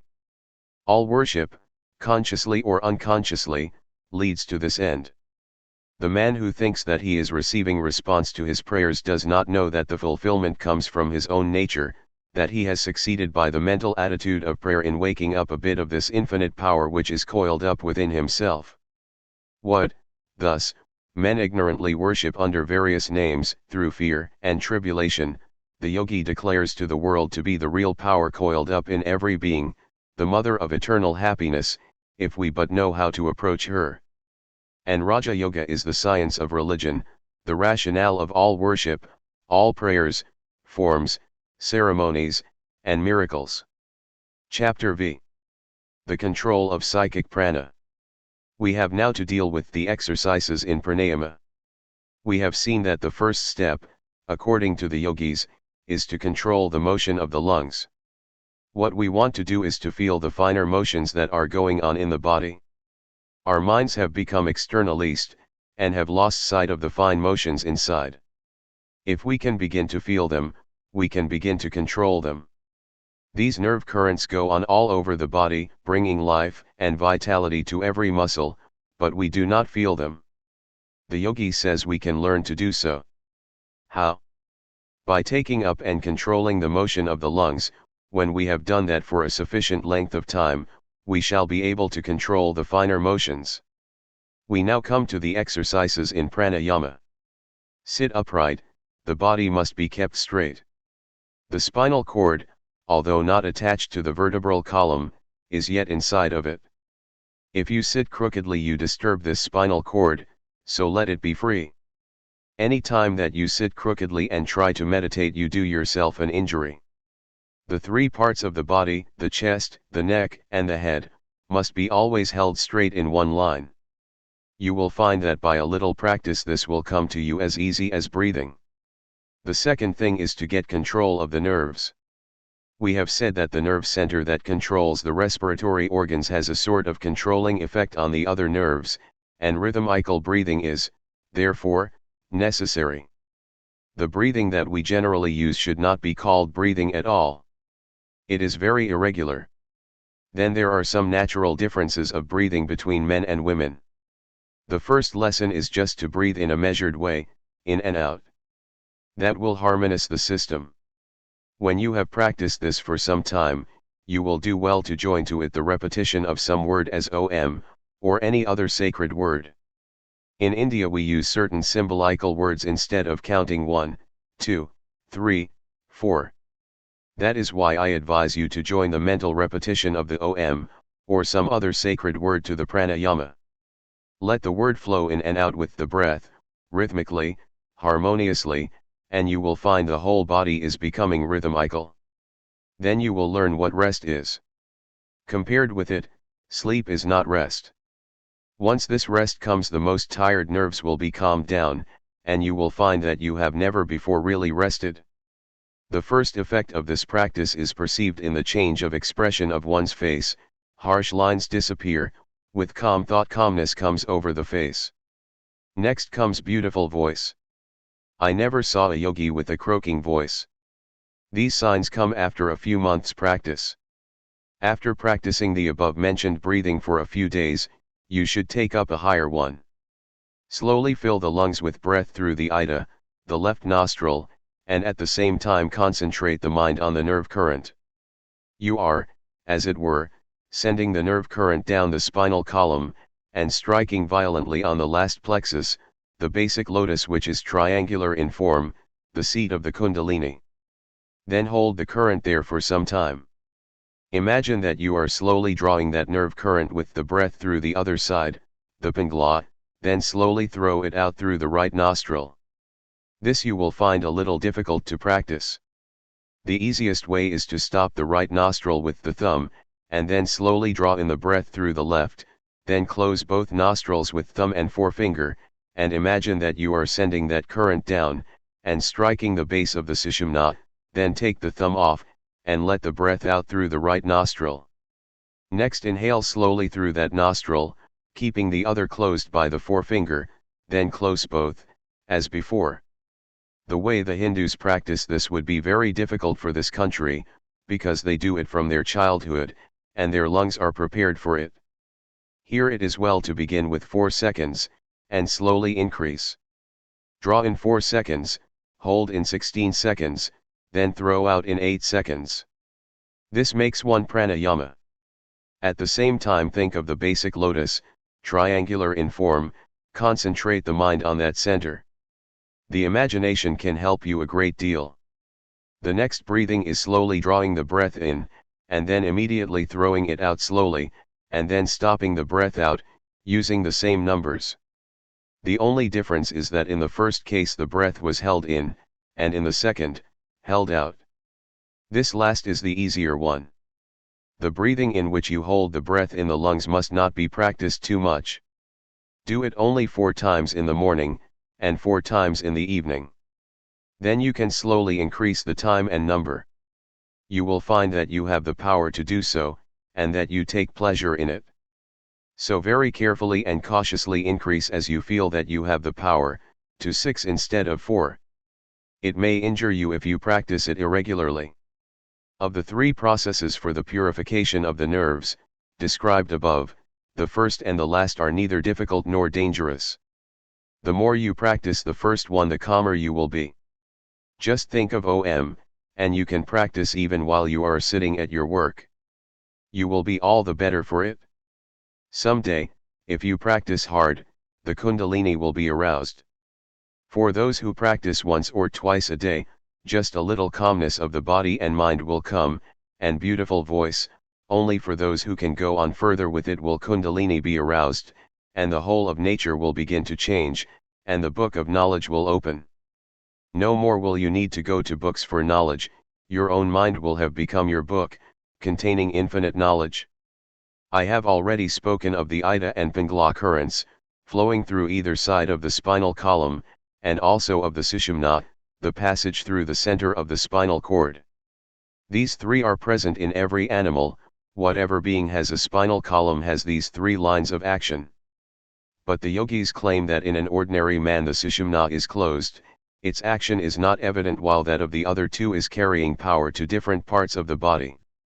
The yogi alone has the Sushumna open. When this Sushumna current opens, and begins to rise, we get beyond the sense, our minds become supersensuous, superconscious, we get beyond even the intellect, where reasoning cannot reach. To open that Sushumna is the prime object of the yogi. According to him, along this Sushumna are ranged these centers, or, in more figurative language, these lotuses, as they are called. The lowest one is at the lower end of the spinal cord, and is called Muladhara. The next higher is called Svadhisthana, the third Manipura, the fourth Anahata, the fifth Vishuddha, the sixth Ajna, and the last, which is in the brain, is the Sahasrara, or the thousand-petaled. Of these we have to take cognition just now of 2 centers only, the lowest, the Muladhara, and the highest, the Sahasrara. All energy has to be taken up from its seat in the Muladhara and brought to the Sahasrara. The yogis claim that of all the energies that are in the human body, the highest is what they call ojas. Now this ojas is stored up in the brain, and the more ojas is in a man's head, the more powerful he is, the more intellectual, the more spiritually strong. One man may speak beautiful language and beautiful thoughts, but they do not impress people. Another man speaks neither beautiful language nor beautiful thoughts, yet his words charm. Every movement of his is powerful. That is the power of ojas. Now in every man there is more or less of this ojas stored up. All the forces that are working in the body in their highest become ojas. You must remember that it is only a question of transformation. The same force which is working outside as electricity or magnetism will become changed into inner force. The same forces that are working as muscular energy will be changed into ojas. The yogis say that that part of the human energy which is expressed as sex energy, in sexual thought, when checked and controlled, easily becomes changed into ajas, and as the Muladhara guides these, the yogi pays particular attention to that center. He tries to take up all his sexual energy and convert it into ajas. It is only the chaste man or woman who can make the ajas rise and store it in the brain. That is why chastity has always been considered the highest virtue. A man feels that if he is unchanged spirituality goes away, he loses mental vigor and moral stamina. That is why in all the religious orders in the world which have produced spiritual giants you will always find absolute chastity insisted upon. That is why the monks came into existence, giving up marriage. There must be perfect chastity in thought, word, and deed. Without it the practice of Raja Yoga is dangerous, and may lead to insanity. If people practice Raja Yoga and at the same time lead an impure life, how can they expect to become yogis? Chapter 6. Pratyahara and Dharana. The next step is called Pratyahara. What is this? You know how perceptions come. First of all there are the external instruments, then the internal organs acting in the body through the brain centers, and there is the mind. When these come together and attach themselves to some external object, then we perceive it. At the same time it is a very difficult thing to concentrate the mind and attach it to one organ only. The mind is a slave. We hear be good, and be good, and be good, taught all over the world. There is hardly a child, born in any country in the world, who has not been told, do not steal, do not tell a lie, but nobody tells the child how he can help doing them. Talking will not help him. Why should he not become a thief? We do not teach him how not to steal, we simply tell him, do not steal. Only when we teach him to control his mind do we really help him. All actions, internal and external, occur when the mind joins itself to certain centers, called the organs. Willingly or unwillingly it is drawn to join itself to the centers, and that is why people do foolish deeds and feel miserable, which, if the mind were under control, they would not do. What would be the result of controlling the mind? It then would not join itself to the centers of perception, and, naturally, feeling and willing would be under control. It is clear so far. Is it possible? It is perfectly possible. You see it in modern times, the faith healers teach people to deny misery and pain and evil. Their philosophy is rather roundabout, but it is a part of yoga upon which they have somehow stumbled. Where they succeed in making a person throw off suffering by denying it, they really use a part of pratyahara, as they make the mind of the person strong enough to ignore the senses. The hypnotists in a similar manner, by their suggestion, excite in the patient a sort of morbid pratyahara for the time being. The so-called hypnotic suggestion can only act upon a weak mind. And until the operator, by means of fixed gaze or otherwise, has succeeded in putting the mind of the subject in a sort of passive, morbid condition, his suggestions never work. Now the control of the centers which is established in a hypnotic patient or the patient of faith healing, by the operator, for a time, is reprehensible, because it leads to ultimate ruin. It is not really controlling the brain centers by the power of one's own will, but is, as it were, stunning the patient's mind for a time by sudden blows which another's will delivers to it.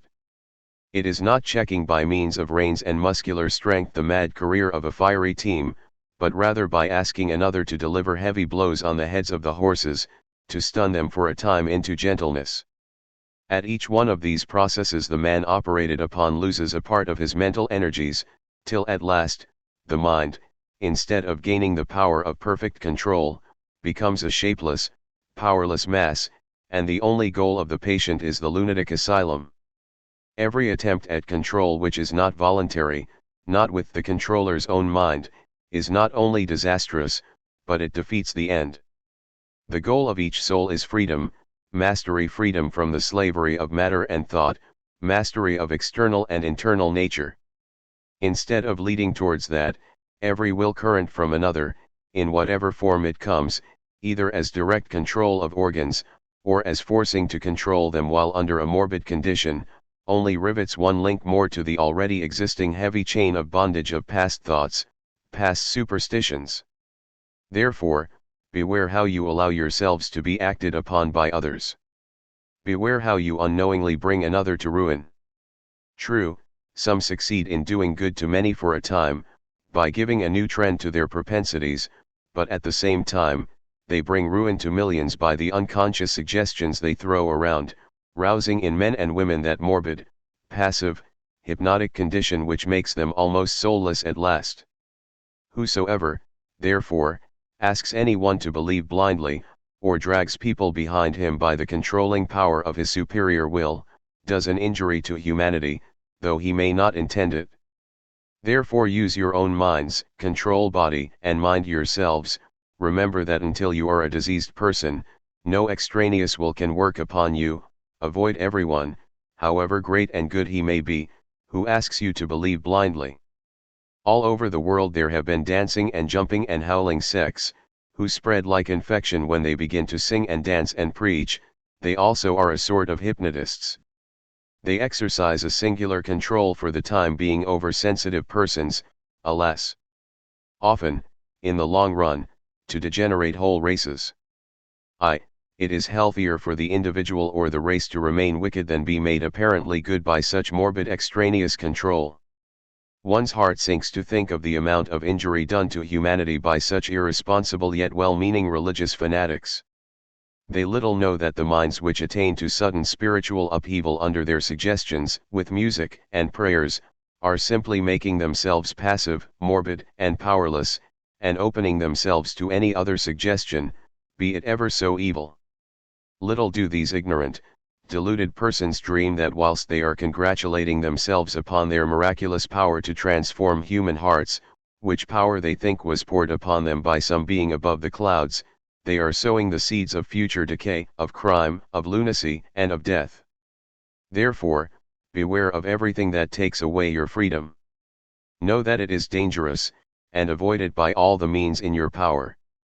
He who has succeeded in attaching or detaching his mind to or from the centers at will has succeeded in pratyahara, which means, gathering towards, checking the outgoing powers of the mind, freeing it from the thraldom of the senses. When we can do this, we shall really possess character, then alone we shall have taken a long step towards freedom. Before that we are mere machines. How hard it is to control the mind. Well has it been compared to the maddened monkey. There was a monkey, restless by his own nature, as all monkeys are. As if that were not enough, someone made him drink freely of wine, so that he became still more restless. Then a scorpion stung him. When a man is stung by a scorpion, he jumps about for a whole day, so the poor monkey found his condition worse than ever. To complete his misery a demon entered into him. What language can describe the uncontrollable restlessness of that monkey? The human mind is like that monkey, incessantly active by its own nature, then it becomes drunk with the wine of desire, thus increasing its turbulence. After desire takes possession comes the sting of the scorpion of jealousy at the success of others, and last of all the demon of pride enters the mind, making it think itself of all importance. How hard to control such a mind! The first lesson, then, is to sit for some time and let the mind run on. The mind is bubbling up all the time. It is like that monkey jumping about. Let the monkey jump as much as he can, you simply wait and watch. Knowledge is power, says the proverb, and that is true. Until you know what the mind is doing you cannot control it. Give it the rein, many hideous thoughts may come into it, you will be astonished that it was possible for you to think such thoughts. But you will find that each day the mind's vagaries are becoming less and less violent, that each day it is becoming calmer. In the first few months you will find that the mind will have a great many thoughts, later you will find that they have somewhat decreased, and in a few more months they will be fewer and fewer, until at last the mind will be under perfect control, but we must patiently practice every day. As soon as the steam is turned on, the engine must run. As soon as things are before us we must perceive, so a man, to prove that he is not a machine, must demonstrate that he is under the control of nothing. This controlling of the mind, and not allowing it to join itself to the centers, is pratyahara. How is this practiced? It is a tremendous work, not to be done in a day. Only after a patient, continuous struggle for years can we succeed. After you have practiced pratyahara for a time, take the next step, the dharana, holding the mind to certain points. What is meant by holding the mind to certain points? Forcing the mind to feel certain parts of the body to the exclusion of others. For instance, try to feel only the hand, to the exclusion of other parts of the body. When the chit, or mind stuff, is confined and limited to a certain place, it is dharana. This dharana is of various sorts, and along with it, it is better to have a little play of the imagination. For instance, the mind should be made to think of one point in the heart. That is very difficult. An easier way is to imagine a lotus there. That lotus is full of light, effulgent light. Put the mind there. Or think of the lotus in the brain as full of light, or of the different centers in the sushumna mentioned before. The yogi must always practice. He should try to live alone. The companionship of different sorts of people distracts the mind. He should not speak much, because to speak distracts the mind, not work much, because too much work distracts the mind. The mind cannot be controlled after a whole day's hard work. One observing the above rules becomes a yogi. Such is the power of yoga that even the least of it will bring a great amount of benefit.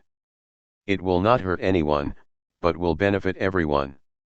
First of all, it will tone down nervous excitement, bring calmness, enable us to see things more clearly. The temperament will be better, and the health will be better. Sound health will be one of the first signs, and a beautiful voice. Defects in the voice will be changed. This will be among the first of the many effects that will come. Those who practice hard will get many other signs.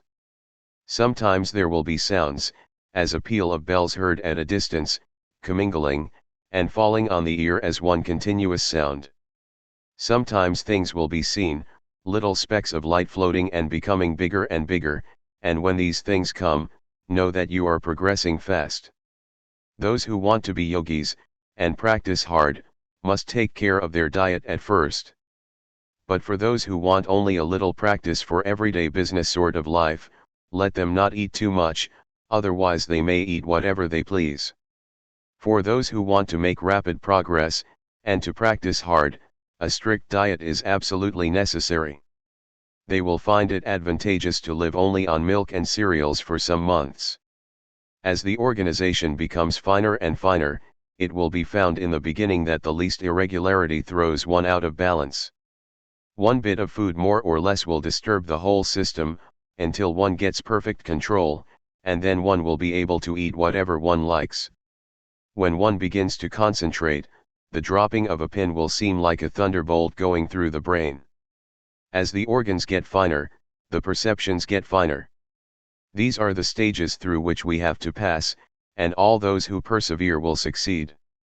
Give up all argumentation and other distractions. Is there anything in dry intellectual jargon? It only throws the mind off its balance and disturbs it. Things of subtler planes have to be realized. Will talking do that? So give up all vain talk. Read only those books which have been written by persons who have had realization. Be like the pearl oyster. There is a pretty Indian fable to the effect that if it rains when the Sarasvati is in the ascendant, and a drop of rain falls into an oyster, that drop becomes a pearl. The oysters know this, so they come to the surface when that star shines, and wait to catch the precious raindrop. When a drop falls into them, quickly the oysters close their shells and dive down to the bottom of the sea, there to patiently develop the drop into the pearl. We should be like that. First hear, then understand, and then, leaving all distractions, shut your minds to outside influences, and devote yourselves to developing the truth within you. There is the danger of frittering away your energies by taking up an idea only for its novelty, and then giving it up for another that is newer. Take one thing up and do it, and see the end of it, and before you have seen the end, do not give it up. He who can become mad with an idea, he alone sees light. Those that only take a nibble here and a nibble there will never attain anything. They may titillate their nerves for a moment, but there it will end. They will be slaves in the hands of nature, and will never get beyond the senses. Those who really want to be yogis must give up, once for all, this nibbling at things. Take up one idea. Make that one idea your life. Think of it, dream of it, live on that idea. Let the brain, muscles, nerves, every part of your body, be full of that idea, and just leave every other idea alone. This is the way to success, and this is the way great spiritual giants are produced.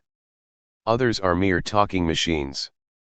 If we really want to be blessed, and make others blessed, we must go deeper. The first step is not to disturb the mind, not to associate with persons whose ideas are disturbing. All of you know that certain persons, certain places, certain foods, repel you. Avoid them, and those who want to go to the highest, must avoid all company, good or bad. Practice hard, whether you live or die does not matter. You have to plunge in and work, without thinking of the result. If you are brave enough, in 6 months you will be a perfect yogi. But those who take up just a bit of it and a little of everything else make no progress. It is of no use simply to take a course of lessons. To those who are full of tamas, ignorant and dull, those whose minds never get fixed on any idea, who only crave for something to amuse them, religion and philosophy are simply objects of entertainment. These are the unpersevering. They hear a talk, think it very nice, and then go home and forget all about it. To succeed, you must have tremendous perseverance, tremendous will. I will drink the ocean, says the persevering soul, at my will mountains will crumble up. Have that sort of energy, that sort of will, work hard, and you will reach the goal. Chapter 7. Dhyana and Samadhi. We have taken a cursory view of the different steps in Raja Yoga, except the finer ones, the training in concentration, which is the goal to which Raja Yoga will lead us. We see, as human beings, that all our knowledge which is called rational is referred to consciousness.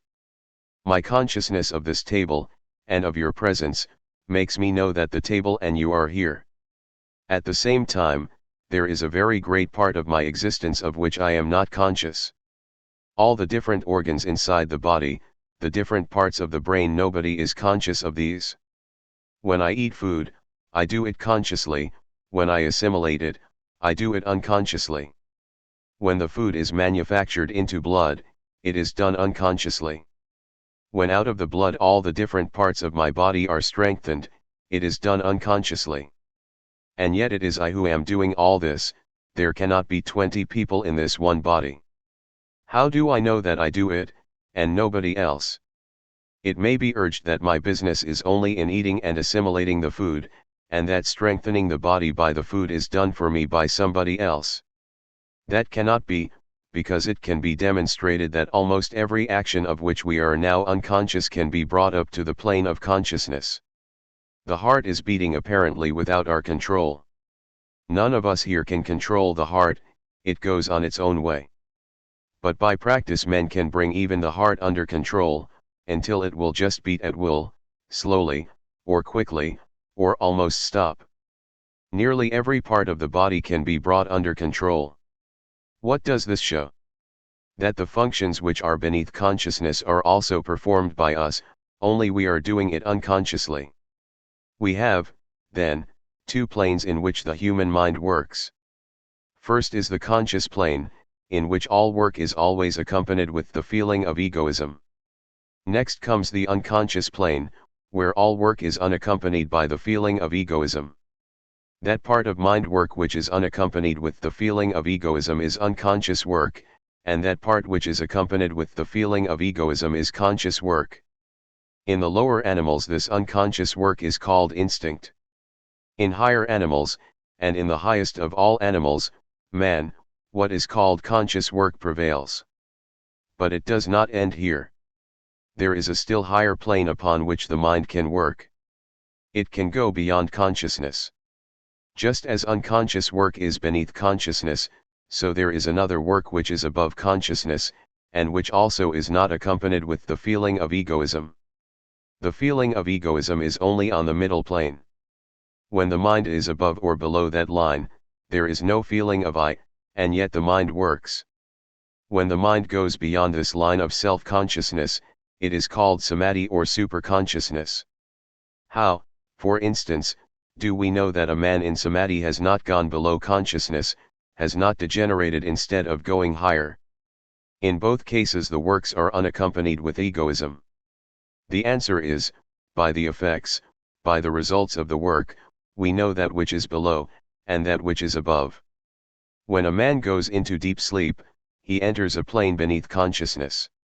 He works the body all the time, he breathes, he moves the body, perhaps, in his sleep, without any accompanying feeling of ego, he is unconscious, and when he returns from his sleep, he is the same man who went into it.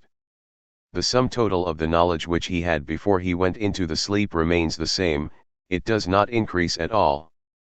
No enlightenment comes. But when a man goes into samadhi, if he goes into it a fool, he comes out a sage. What makes the difference? From one state a man comes out the very same man that he went in, and from another state the man comes out enlightened, a sage, a prophet, a saint, his whole character changed, his life changed, illumined. These are the two effects. Now the effects being different, the causes must be different. As this illumination with which a man comes back from samadhi is much higher than can be got from unconsciousness, or much higher than can be got by reasoning in a conscious state, it must, therefore, be superconsciousness, and samadhi is called the superconscious state. This, in short, is the idea of samadhi. What is its application? The application is here. The field of reason, or of the conscious workings of the mind, is narrow and limited. There is a little circle within which human reason must move. It cannot go beyond. Every attempt to go beyond is impossible, yet it is beyond this circle of reason that there lies all that humanity holds most dear. All these questions, whether there is an immortal soul, whether there is a God, whether there is any supreme intelligence guiding this universe or not, are beyond the field of reason. Reason can never answer these questions. What does reason say? It says, I am agnostic, I do not know either yet or nay. Yet these questions are so important to us. Without a proper answer to them, human life will be purposeless. All our ethical theories, all our moral attitudes, all that is good and great in human nature, have been molded upon answers that have come from beyond the circle. It is very important, therefore, that we should have answers to these questions. If life is only a short play, if the universe is only a fortuitous combination of atoms, then why should I do good to another? Why should there be mercy, justice, or fellow feeling? The best thing for this world would be to make hay while the sun shines, each man for himself. If there is no hope, why should I love my brother, and not cut his throat? If there is nothing beyond, if there is no freedom, but only rigorous dead laws, I should only try to make myself happy here. You will find people saying nowadays that they have utilitarian grounds as the basis of morality. What is this basis? Procuring the greatest amount of happiness to the greatest number. Why should I do this? Why should I not produce the greatest unhappiness to the greatest number, if that serves my purpose? How will utilitarians answer this question? How do you know what is right, or what is wrong? I am impelled by my desire for happiness, and I fulfill it, and it is in my nature, I know nothing beyond. I have these desires, and must fulfill them, why should you complain? Whence come all these truths about human life, about morality, about the immortal soul, about God, about love and sympathy, about being good, and, above all, about being unselfish? All ethics, all human action and all human thought, hang upon this one idea of unselfishness. The whole idea of human life can be put into that one word, unselfishness. Why should we be unselfish? Where is the necessity, the force, the power, of my being unselfish? You call yourself a rational man, a utilitarian, but if you do not show me a reason for utility, I say you are irrational. Show me the reason why I should not be selfish. To ask one to be unselfish may be good as poetry, but poetry is not reason. Show me a reason. Why shall I be unselfish, and why be good? Because Mr. and Mrs. So-and-so say so does not weigh with me. Where is the utility of my being unselfish? My utility is to be selfish if utility means the greatest amount of happiness. What is the answer? The utilitarian can never give it. The answer is that this world is only one drop in an infinite ocean, one link in an infinite chain. Where did those that preached unselfishness, and taught it to the human race, get this idea? We know it is not instinctive. The animals, which have instinct, do not know it. Neither is it reason. Reason does not know anything about these ideas. Whence then did they come? We find, in studying history, one fact held in common by all the great teachers of religion the world ever had. They all claimed to have got their truths from beyond, only many of them did not know where they got them from. For instance, one would say that an angel came down in the form of a human being, with wings, and said to him, "Here, O man, this is the message." Another says that a deva, a bright being, appeared to him. A third says he dreamed that his ancestor came and told him certain things. He did not know anything beyond that. But this is common, that all claim that this knowledge has come to them from beyond, not through their reasoning power. What does the science of yoga teach? It teaches that they were right in claiming that all this knowledge came to them from beyond reasoning, but that it came from within themselves. The yogi teaches that the mind itself has a higher state of existence, beyond reason, a superconscious state, and when the mind gets to that higher state, then this knowledge, beyond reasoning, comes to man. Metaphysical and transcendental knowledge comes to that man. This state of going beyond reason, transcending ordinary human nature, may sometimes come by chance to a man who does not understand its science. He, as it were, stumbles upon it. When he stumbles upon it, he generally interprets it as coming from outside. So this explains why an inspiration, or transcendental knowledge, may be the same in different countries, but in one country it will seem to come through an angel, and in another through a deva, and in a third through God. What does it mean? It means that the mind brought the knowledge by its own nature, and that the finding of the knowledge was interpreted according to the belief and education of the person through whom it came. The real fact is that these various men, as it were, stumbled upon this superconscious state. The yogi says there is a great danger in stumbling upon this state. In a good many cases there is the danger of the brain being deranged, and, as a rule, you will find that all those men, however great they were, who had stumbled upon this superconscious state without understanding it, groped in the dark, and generally had, along with their knowledge, some quaint superstition. They opened themselves to hallucinations. Mohammed claimed that the angel Gabriel came to him in a cave one day and took him on the heavenly horse, Harak, and he visited the heavens. But with all that, Mohammed spoke some wonderful truths. If you read the Quran, you find the most wonderful truths mixed with superstitions. How will you explain it? That man was inspired, no doubt, but that inspiration was, as it were, stumbled upon. He was not a trained yogi, and did not know the reason of what he was doing. Think of the good Mohammed did to the world, and think of the great evil that has been done through his fanaticism. Think of the millions massacred through his teachings, mothers bereft of their children, children made orphans, whole countries destroyed, millions upon millions of people killed. So we see this danger by studying the lives of great teachers like Mohammed and others. Yet we find, at the same time, that they were all inspired. Whenever a prophet got into the superconscious state by heightening his emotional nature, he brought away from it not only some truths, but some fanaticism also, some superstition which injured the world as much as the greatness of the teaching helped. To get any reason out of the mass of incongruity we call human life, we have to transcend our reason, but we must do it scientifically, slowly, by regular practice, and we must cast off all superstition. We must take up the study of the superconscious state just as any other science. On reason we must have to lay our foundation, we must follow reason as far as it leads, and when reason fails, reason itself will show us the way to the highest plane. When you hear a man say, "I am inspired," and then talk irrationally, reject it. Why?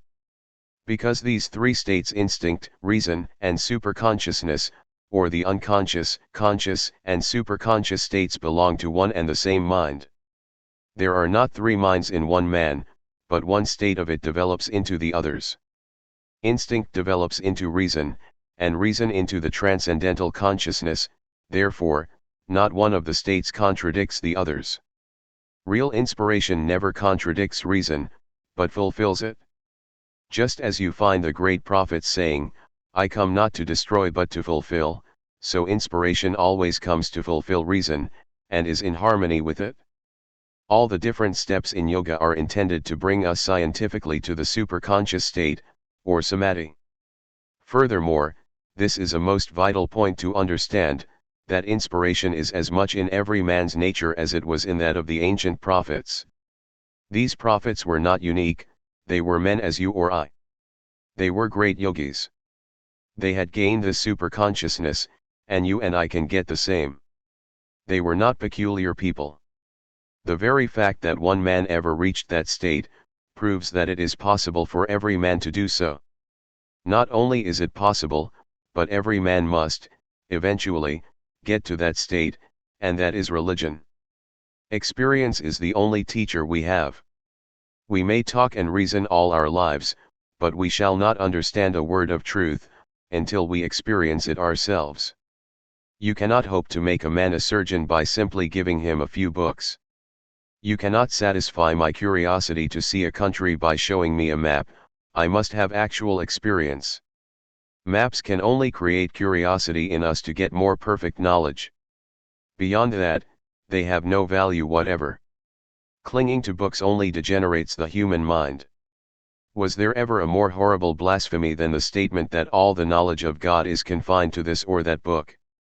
How dare men call God infinite, and yet try to compress him within the covers of a little book? Millions of people have been killed because they did not believe what the books said, because they would not see all the knowledge of God within the covers of a book. Of course this killing and murdering has gone by, but the world is still tremendously bound up in a belief in books. In order to reach the superconscious state in a scientific manner, it is necessary to pass through the various steps of Raja Yoga I have been teaching. After Pratyahara and Dharana, we come to dhyana, meditation. When the mind has been trained to remain fixed on a certain internal or external location, there comes to it the power of flowing in an unbroken current, as it were, towards that point. This state is called dhyana. When one has so intensified the power of dhyana as to be able to reject the external part of perception and remain meditating only on the internal part, the meaning, that state is called samadhi. The three dharana, dhyana, and samadhi together, are called samayama.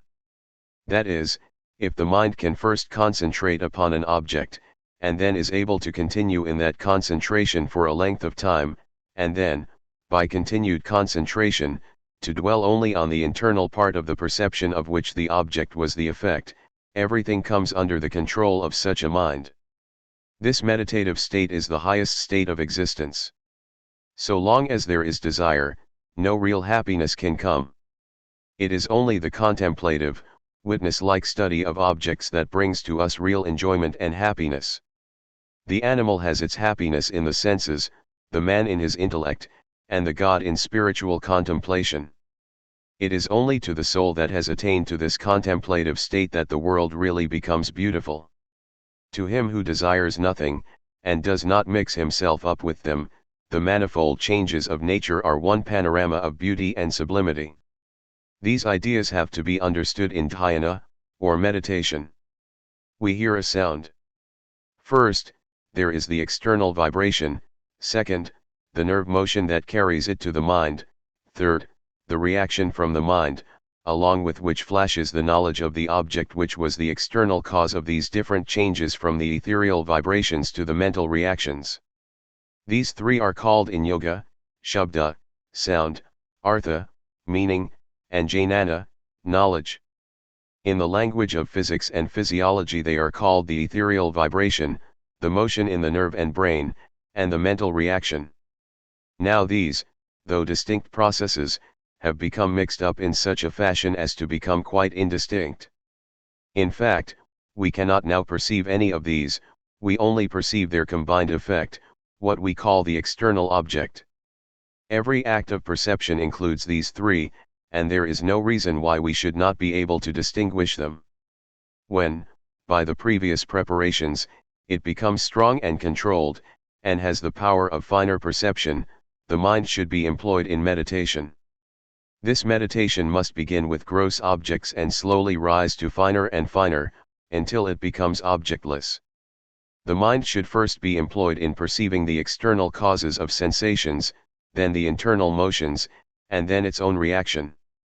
When it has succeeded in perceiving the external causes of sensations by themselves, the mind will acquire the power of perceiving all fine material existences, all fine bodies and forms.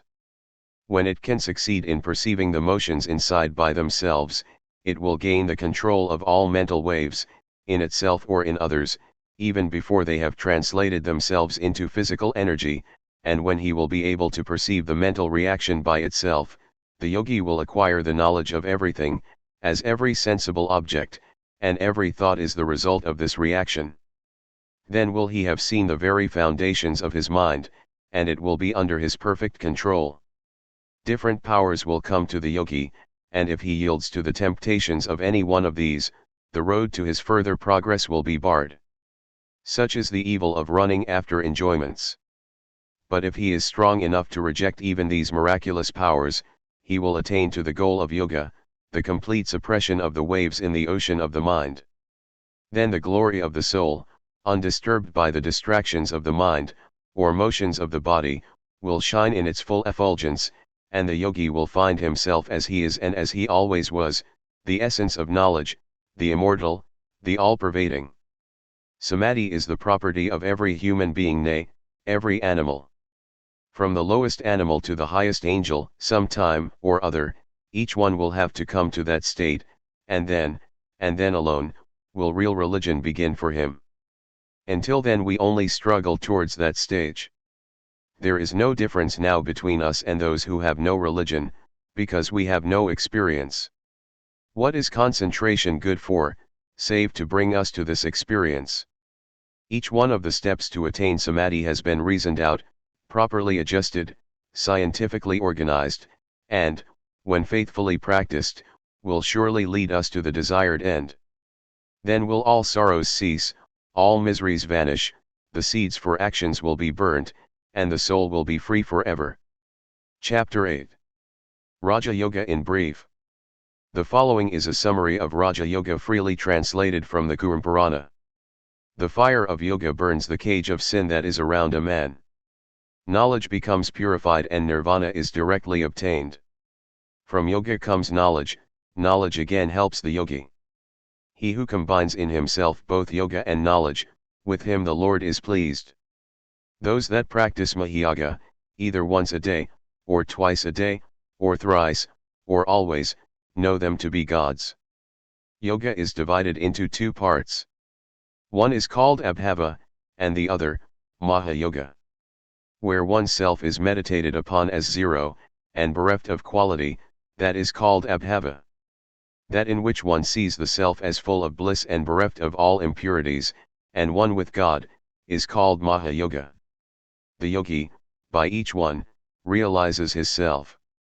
The other yogas that we read and hear of, do not deserve to be ranked with the excellent Mahayoga in which the yogi finds himself and the whole universe as God. This is the highest of all yogas.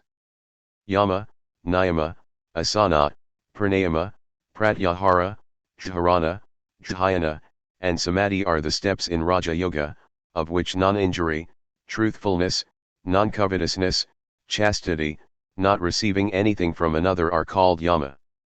This purifies the mind, the chit. Never producing pain by thought, word, and deed, in any living being, is what is called ahimsa, non-injury. There is no virtue higher than non-injury. There is no happiness higher than what a man obtains by this attitude of non-offensiveness to all creation. By truth we attain fruits of work. Through truth everything is attained. In truth everything is established. Relating facts as they are, this is truth. Not taking others' goods by stealth or by force, is called asteya, non-covetousness. Chastity in thought, word, and deed, always, and in all conditions, is what is called brahmacharya. Not receiving any present from anybody, even when one is suffering terribly, is what is called aparigraha. The idea is, when a man receives a gift from another, his heart becomes impure, he becomes low, he loses his independence, he becomes bound and attached. The following are helps to success in yoga and are called niyama or regular habits and observances: tapas, austerity; svadhyaya, study; santosha, contentment; shosha, purity; ishvara pranidhana, worshipping God. Fasting, or in other ways controlling the body, is called physical tapas. Repeating the Vedas and other mantras, by which the sattva material in the body is purified, is called study, svadhyaya. There are three sorts of repetitions of these mantras. One is called the verbal, another semi-verbal, and the third mental. The verbal or audible is the lowest, and the inaudible is the highest of all. The repetition which is loud is the verbal, the next one is where only the lips move, but no sound is heard. The inaudible repetition of the mantra, accompanied with the thinking of its meaning, is called the mental repetition, and is the highest. The sages have said that there are two sorts of purification, external and internal.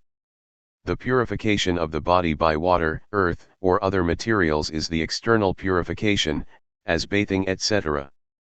Purification of the mind by truth, and by all the other virtues, is what is called internal purification. Both are necessary. It is not sufficient that a man should be internally pure and externally dirty. When both are not attainable, the internal purity is the better, but no one will be a yogi until he has both. Worship of God is by praise, by thought, by devotion. We have spoken about yama and niyama. The next is asana, posture. The only thing to understand about it is leaving the body free, holding the chest, shoulders, and head straight. Then comes pranayama. Prana means the vital forces in one's own body, ayama means controlling them. There are three sorts of pranayama: the very simple, the middle, and the very high. Pranayama is divided into three parts: filling, restraining, and emptying. When you begin with 12 seconds it is the lowest pranayama, when you begin with 24 seconds it is the middle pranayama, that pranayama is the best which begins with 36 seconds. In the lowest kind of pranayama there is perspiration, in the medium kind, quivering of the body, and in the highest pranayama levitation of the body and influx of great bliss. There is a mantra called the Gayatri. It is a very holy verse of the Vedas. We meditate on the glory of that being who has produced this universe, may he enlighten our minds. Om is joined to it at the beginning and the end. In one pranayama repeat 3 Gayatris. In all books they speak of pranayama being divided into rikaka, rejecting or exhaling, purika, inhaling, and karnbaka, restraining, stationary. The indriyas, the organs of the senses, are acting outwards and coming in contact with external objects. Bringing them under the control of the will is what is called pratyahara, or gathering towards oneself. Fixing the mind on the lotus of the heart, or on the center of the head, is what is called dharana. Limited to one spot, making that spot the base, a particular kind of mental waves rises. These are not swallowed up by other kinds of waves, but by degrees become prominent, while all the others recede and finally disappear. Next, the multiplicity of these waves gives place to unity, and one wave only is left in the mind. This is dhyana, meditation. When no basis is necessary, when the whole of the mind has become one wave, one formedness, it is called samadhi. Bereft of all help from places and centers, only the meaning of the thought is present. If the mind can be fixed on the center for 12 seconds, it will be a dharana, 12 such dharanas will be a dhyana, and 12 such dhyanas will be a samadhi. Where there is fire, or in water or on ground which is strewn with dry leaves, where there are many ant hills, where there are wild animals, or danger, where four streets meet, where there is too much noise, where there are many wicked persons, yoga must not be practiced. This applies more particularly to India. Do not practice when the body feels very lazy or ill, or when the mind is very miserable and sorrowful. Go to a place which is well hidden, and where people do not come to disturb you. Do not choose dirty places. Rather choose beautiful scenery, or a room in your own house which is beautiful. When you practice, first salute all the ancient yogis, and your own guru and God, and then begin. Dhyana is spoken of, and a few examples are given of what to meditate upon. Sit straight, and look at the tip of your nose. Later on we shall come to know how that concentrates the mind, how by controlling the two optic nerves one advances a long way towards the control of the arc of reaction, and so to the control of the will. Here are a few specimens of meditation. Imagine a lotus upon the top of the head, several inches up, with virtue as its center, and knowledge as its stalk. The 8 petals of the lotus are the 8 powers of the yogi. Inside, the stamens and pistils are renunciation. If the yogi refuses the external powers, he will come to salvation. So the 8 petals of the lotus are the 8 powers, but the internal stamens and pistils are extreme renunciation, the renunciation of all these powers. Inside of that lotus think of the Golden One, the Almighty, the Intangible, He whose name is Om, the Inexpressible, surrounded with effulgent light. Meditate on that. Another meditation is given. Think of a space in your heart, and in the midst of that space think that a flame is burning. Think of that flame as your own soul, and inside the flame is another effulgent light, and that is the soul of your soul, God. Meditate upon that in the heart. Chastity, non-injury, forgiving even the greatest enemy, truth, faith in the Lord, these are all different vrittis. Be not afraid if you are not perfect in all of these, work, they will come. He who has given up all attachment, all fear, and all anger, he whose whole soul has gone unto the Lord, he who has taken refuge in the Lord, whose heart has become purified, with whatsoever desire he comes to the Lord, he will grant that to him. Therefore worship him through knowledge, love, or renunciation. He who hates none, who is the friend of all, who is merciful to all, who has nothing of his own, who is free from egoism, who is even-minded in pain and pleasure, who is forbearing, who is always satisfied, who works always in yoga, whose self has become controlled, whose will is firm, whose mind and intellect are given up unto me, such a one is my beloved Bhakta. From whom comes no disturbance, who cannot be disturbed by others, who is free from joy, anger, fear, and anxiety, such a one is my beloved. He who does not depend on anything, who is pure and active, who does not care whether good comes or evil, and never becomes miserable, who has given up all efforts for himself, who is the same in praise or in blame, with a silent, thoughtful mind, blessed with what little comes in his way, homeless, for the whole world is his home, and who is steady in his ideas, such a one is my beloved Bhakta. Such alone become yogis. Asterisk asterisk asterisk asterisk. There was a great god sage called Narada. Just as there are sages among mankind, great yogis, so there are great yogis among the gods. Narada was a good yogi, and very great. He traveled everywhere. One day he was passing through a forest, and saw a man who had been meditating until the white ants had built a huge mound round his body, so long had he been sitting in that position. He said to Narada, "Where are you going?" Narada replied, "I am going to heaven." Then ask God when he will be merciful to me, when I shall attain freedom. Further on Narada saw another man. He was jumping about, singing, dancing, and said, "Oh, Narada, where are you going?" his voice and his gestures were wild. Narada said, I am going to heaven. Then, ask when I shall be free. Narada went on. In the course of time he came again by the same road, and there was the man who had been meditating with the anthill round him. He said, Oh, Narada, did you ask the Lord about me? Oh, yes. What did he say? The Lord told me that you would attain freedom in 4 more births. Then the man began to weep and wail, and said, I have meditated until an anthill has grown around me, and I have 4 more births yet. Narada went to the other man. Did you ask my question? Oh, yes. Do you see this tamarind tree? I have to tell you that as many leaves as there are on that tree, so many times, you shall be born, and then you shall attain freedom. The man began to dance for joy, and said, I shall have freedom after such a short time. A voice came, My child, you will have freedom this minute. That was the reward for his perseverance. He was ready to work through all those births, nothing discouraged him. But the first man felt that even 4 more births were too long.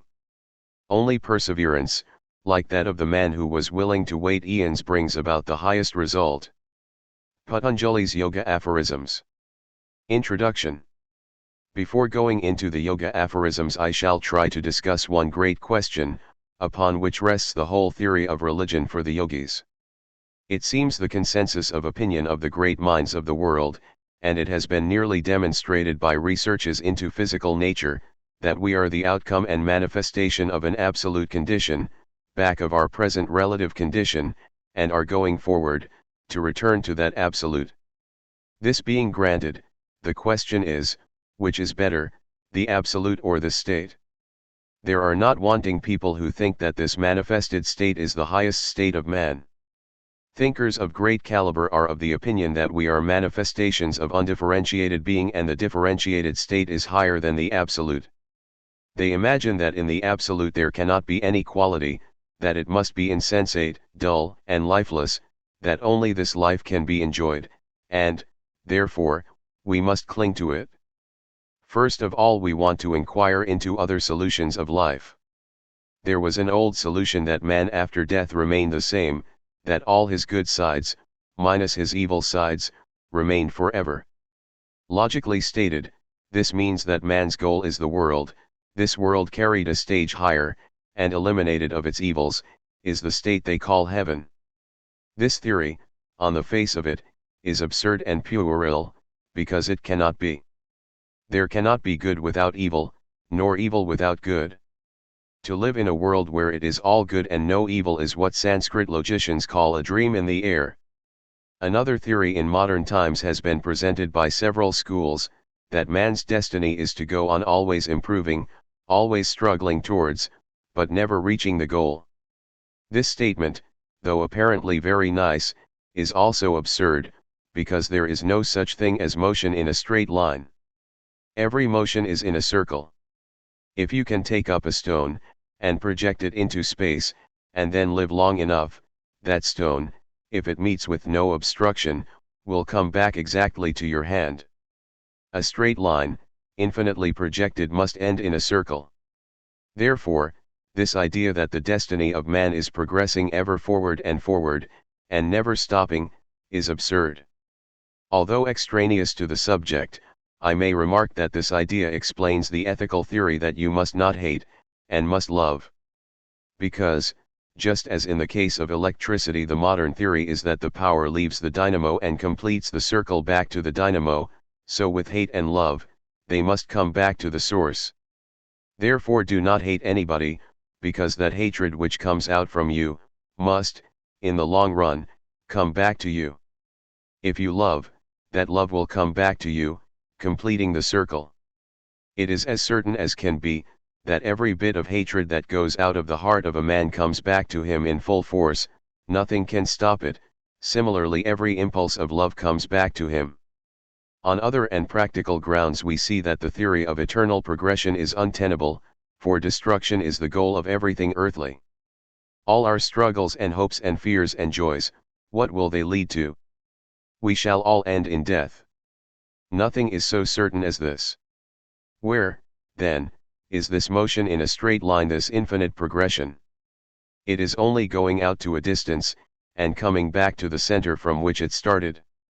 See how, from nebulae, the sun, moon, and stars are produced, then they dissolve and go back to nebulae. The same is being done everywhere. The plant takes material from the earth, dissolves, and gives it back.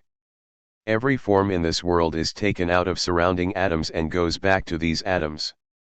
It cannot be that the same law acts differently in different places. Law is uniform. Nothing is more certain than that. If this is the law of nature, it also applies to thought. Thought will dissolve and go back to its origin. Whether we will it or not, we shall have to return to our origin, which is called God or Absolute. We all came from God, and we are all bound to go back to God. Call that by any name you like, God, Absolute, or Nature, the fact remains the same. From whom all this universe comes out, in whom all that is born lives, and to whom all returns. This is one fact that is certain. Nature works on the same plan. What is being worked out in one sphere is repeated in millions of spheres. What you see with the planets, the same will it be with this earth, with men, and with all. The huge wave is a mighty compound of small waves, it may be of millions. The life of the whole world is a compound of millions of little lives, and the death of the whole world is the compound of the deaths of these millions of little beings. Now the question arises, is going back to God the higher state, or not? The philosophers of the Yoga school emphatically answer that it is. They say that man's present state is a degeneration. There is not one religion on the face of the earth which says that man is an improvement.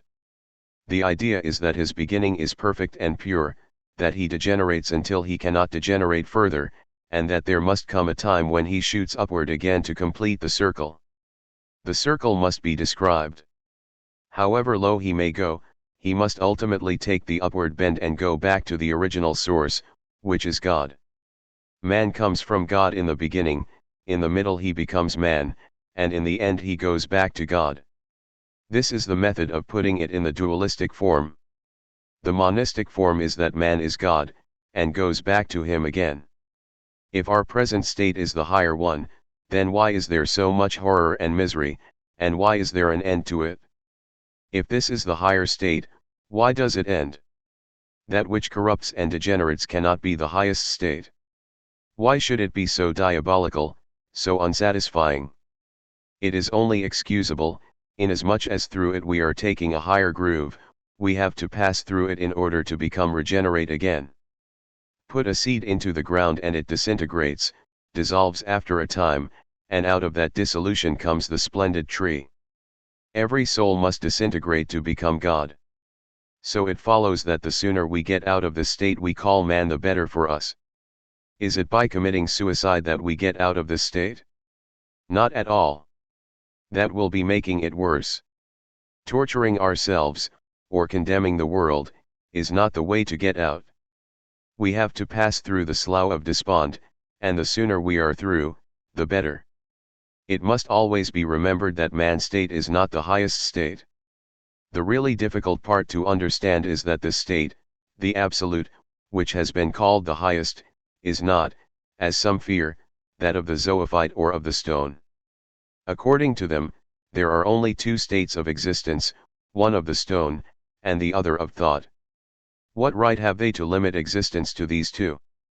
Is there not something infinitely superior to thought?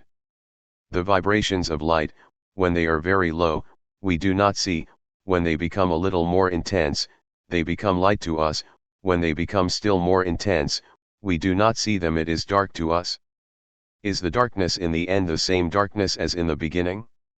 Certainly not, they are different as the two poles. Is the thoughtlessness of the stone the same as the thoughtlessness of God? Certainly not. God does not think, he does not reason. Why should he?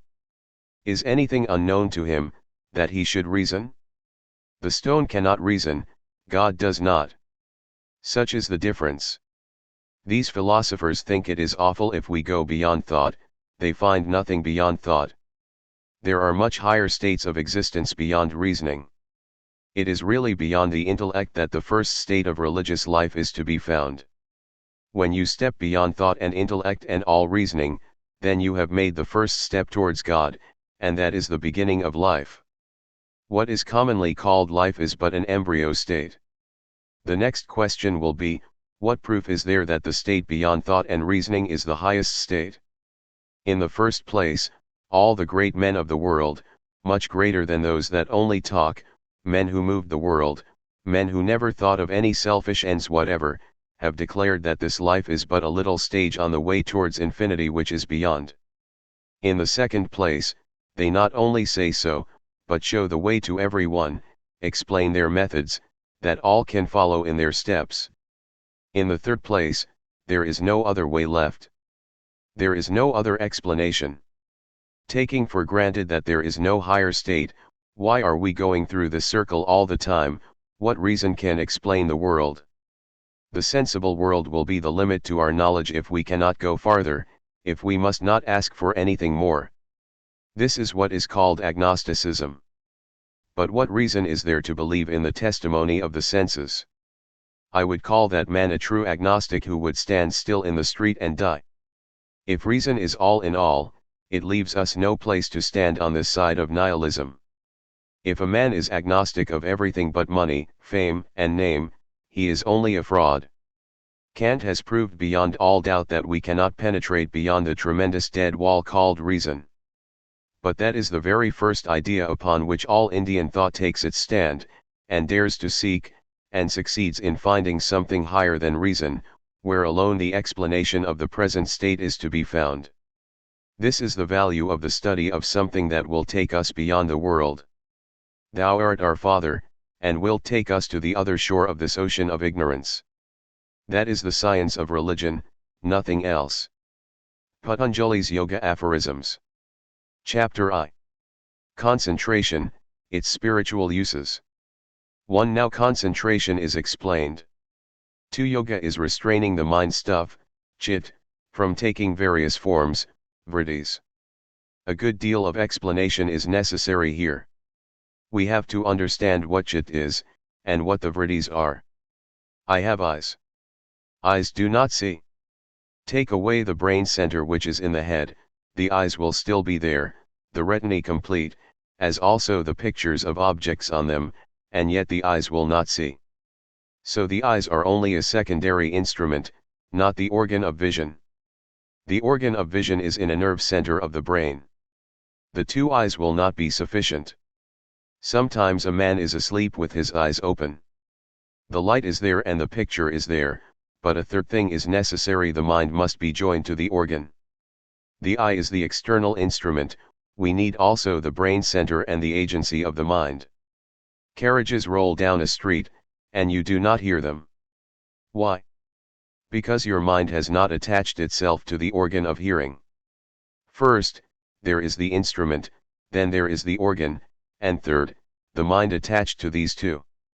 The mind takes the impression farther in, and presents it to the determinative faculty buddhi, which reacts. Along with this reaction flashes the idea of egoism. Then this mixture of action and reaction is presented to the Purusha, the real soul, who perceives an object in this mixture. The organs, indriyas, together with the mind, manas, the determinative faculty, buddhi, and egoism, ahamkara, form the group called the antakarana, the internal instrument. They are but various processes in the mind stuff, called chit. The waves of thought in the chit are called vritis, literally whirlpool. What is thought? Thought is a force, as is gravitation or repulsion.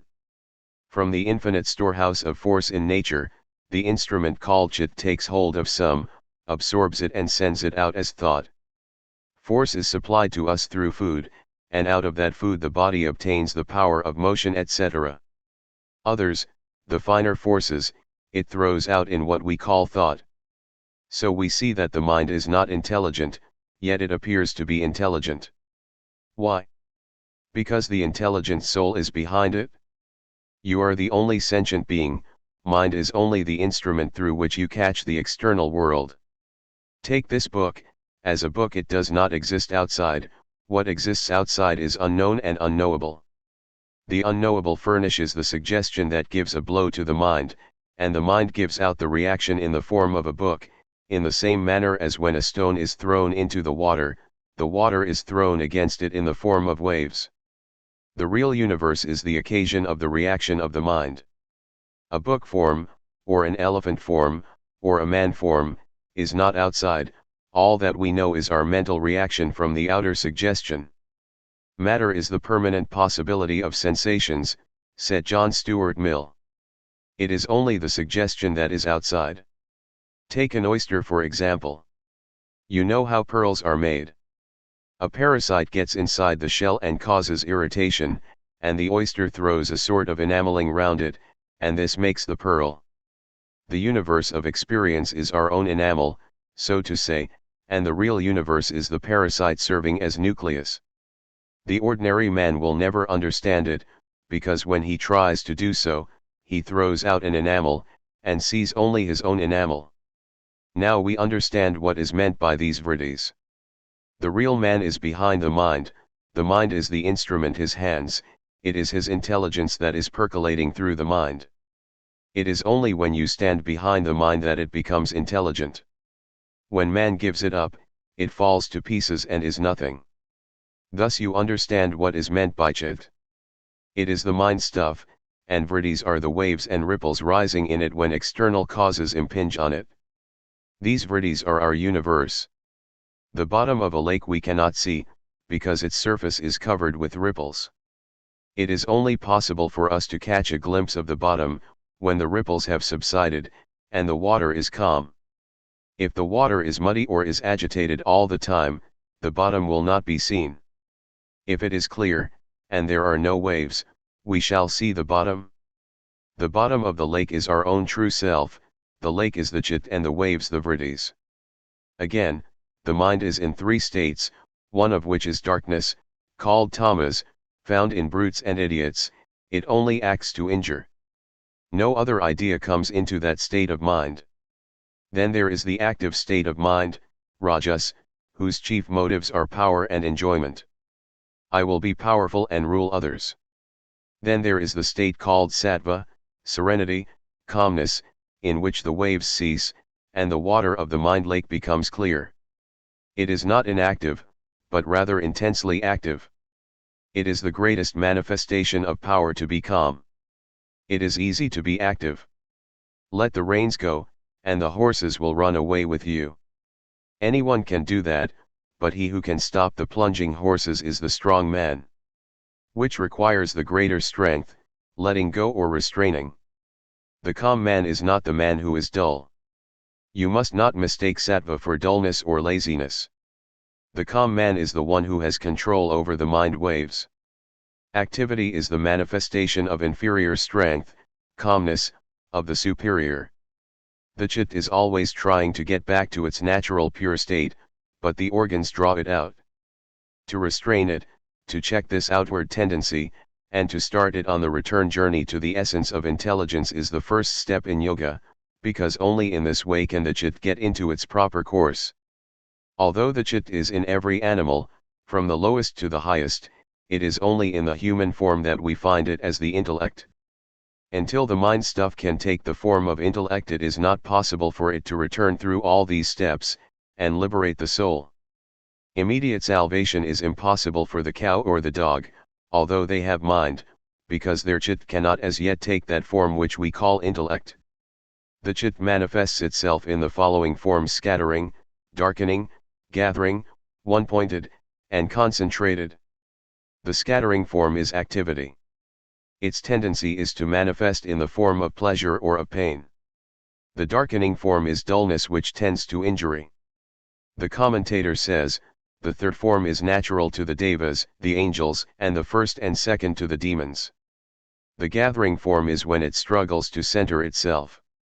The one-pointed form is when it tries to concentrate, and the concentrated form is what brings us to samadhi.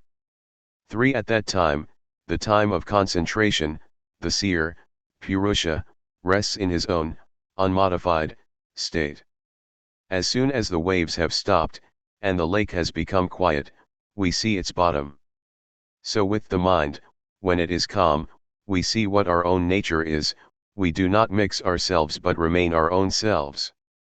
For at other times, other than that of concentration, the seer is identified with the modifications. For instance, someone blames me, this produces a modification, vritti, in my mind, and I identify myself with it, and the result is misery. 5. There are 5 classes of modifications, some, painful, and others, not painful. 6. These are, right knowledge, indiscrimination, verbal delusion, sleep, and memory. 7. Direct perception, inference, and competent evidence are proofs. When 2 of our perceptions do not contradict each other, we call it proof.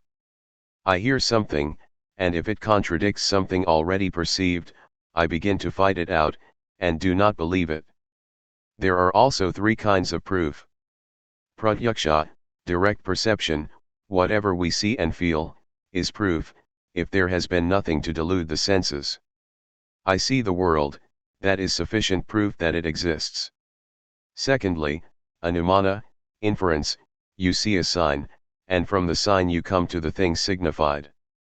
Thirdly, aptavakya, the direct evidence of the yogis, of those who have seen the truth. We are all of us struggling towards knowledge. But you and I have to struggle hard, and come to knowledge through a long tedious process of reasoning, but the yogi, the pure one, has gone beyond all this. Before his mind, the past, the present, and the future are alike, one book for him to read. He does not require to go through the tedious processes for knowledge we have to, his words are proof, because he sees knowledge in himself. These, for instance, are the authors of the sacred scriptures, therefore the scriptures are proof. If any such persons are living now, their words will be proof. Other philosophers go into long discussions about aptavakya, and they say, what is the proof of their words? The proof is their direct perception. Because whatever I see is proof, and whatever you see is proof, if it does not contradict any past knowledge. There is knowledge beyond the senses, and whenever it does not contradict reason and past human experience, that knowledge is proof. Any madman may come into this room and say he sees angels around him, that would not be proof. In the first place, it must be true knowledge, and secondly, it must not contradict past knowledge, and thirdly, it must depend upon the character of the man who gives it out. I hear it said that the character of the man is not of so much importance as what he may say, we must first hear what he says. This may be true in other things. A man may be wicked, and yet make an astronomical discovery, but in religion it is different, because no impure man will ever have the power to reach the truths of religion. Therefore we have first of all to see that the man who declares himself to be an apta is a perfectly unselfish and holy person, secondly, that he has reached beyond the senses, and thirdly, that what he says does not contradict the past knowledge of humanity. Any new discovery of truth does not contradict the past truth, but fits into it. And fourthly, that truth must have a possibility of verification. If a man says, I have seen a vision, and tells me that I have no right to see it, I believe him not. Everyone must have the power to see it for himself. No one who sells his knowledge is an apta. All these conditions must be fulfilled. You must first see that the man is pure, and that he has no selfish motive, that he has no thirst for gain or fame. Secondly, he must show that he is superconscious. He must give us something that we cannot get from our senses, and which is for the benefit of the world. Thirdly, we must see that it does not contradict other truths. If it contradicts other scientific truths, reject it at once. Fourthly, the man should never be singular, he should only represent what all men can attain. The 3 sorts of proof are, then, direct sense perception, inference, and the words of an apta. I cannot translate this word into English. It is not the word inspired, because inspiration is believed to come from outside, while this knowledge comes from the man himself. The literal meaning is attained. 8. Indiscrimination is false knowledge not established in real nature. The next class of vrittis that arises is mistaking one thing for another, as a piece of mother of pearl is taken for a piece of silver. 9. Verbal delusion follows from words having no corresponding reality. There is another class of vrittis called vikalpa. A word is uttered, and we do not wait to consider its meaning, we jump to a conclusion immediately. It is the sign of weakness of the chit. Now you can understand the theory of restraint. The weaker the man, the less he has of restraint. Examine yourselves always by that test. When you are going to be angry or miserable, reason it out how it is that some news that has come to you is throwing your mind into vrittis. 10. Sleep is a vritti which embraces the feeling of voidness. The next class of vrittis is called sleep and dream. When we awake, we know that we have been sleeping, we can only have memory of perception. That which we do not perceive we never can have any memory of. Every reaction is a wave in the lake. Now, if, during sleep, the mind had no waves, it would have no perceptions, positive or negative, and, therefore, we would not remember them. The very reason of our remembering sleep is that during sleep there was a certain class of waves in the mind. Memory is another class of vrittis which is called smrti. 11. Memory is when the vrittis of perceived subjects do not slip away, and through impressions come back to consciousness. Memory can come from direct perception, false knowledge, verbal delusion, and sleep. For instance, you hear a word. That word is like a stone thrown into the lake of the chit, it causes a ripple, and that ripple rouses a series of ripples, this is memory. So in sleep, when the peculiar kind of ripple called sleep throws the chit into a ripple of memory, it is called a dream. Dream is another form of the ripple which in the waking state is called memory. 12. Their control is by practice and non-attachment. The mind, to have non-attachment, must be clear, good, and rational. Why should we practice? Because each action is like the pulsations quivering over the surface of the lake. The vibration dies out, and what is left? The samskaras, the impressions. When a large number of these impressions are left on the mind, they coalesce and become a habit. It is said, habit is second nature, it is first nature also, and the whole nature of man, everything that we are is the result of habit. That gives us consolation, because, if it is only habit, we can make and unmake it at any time.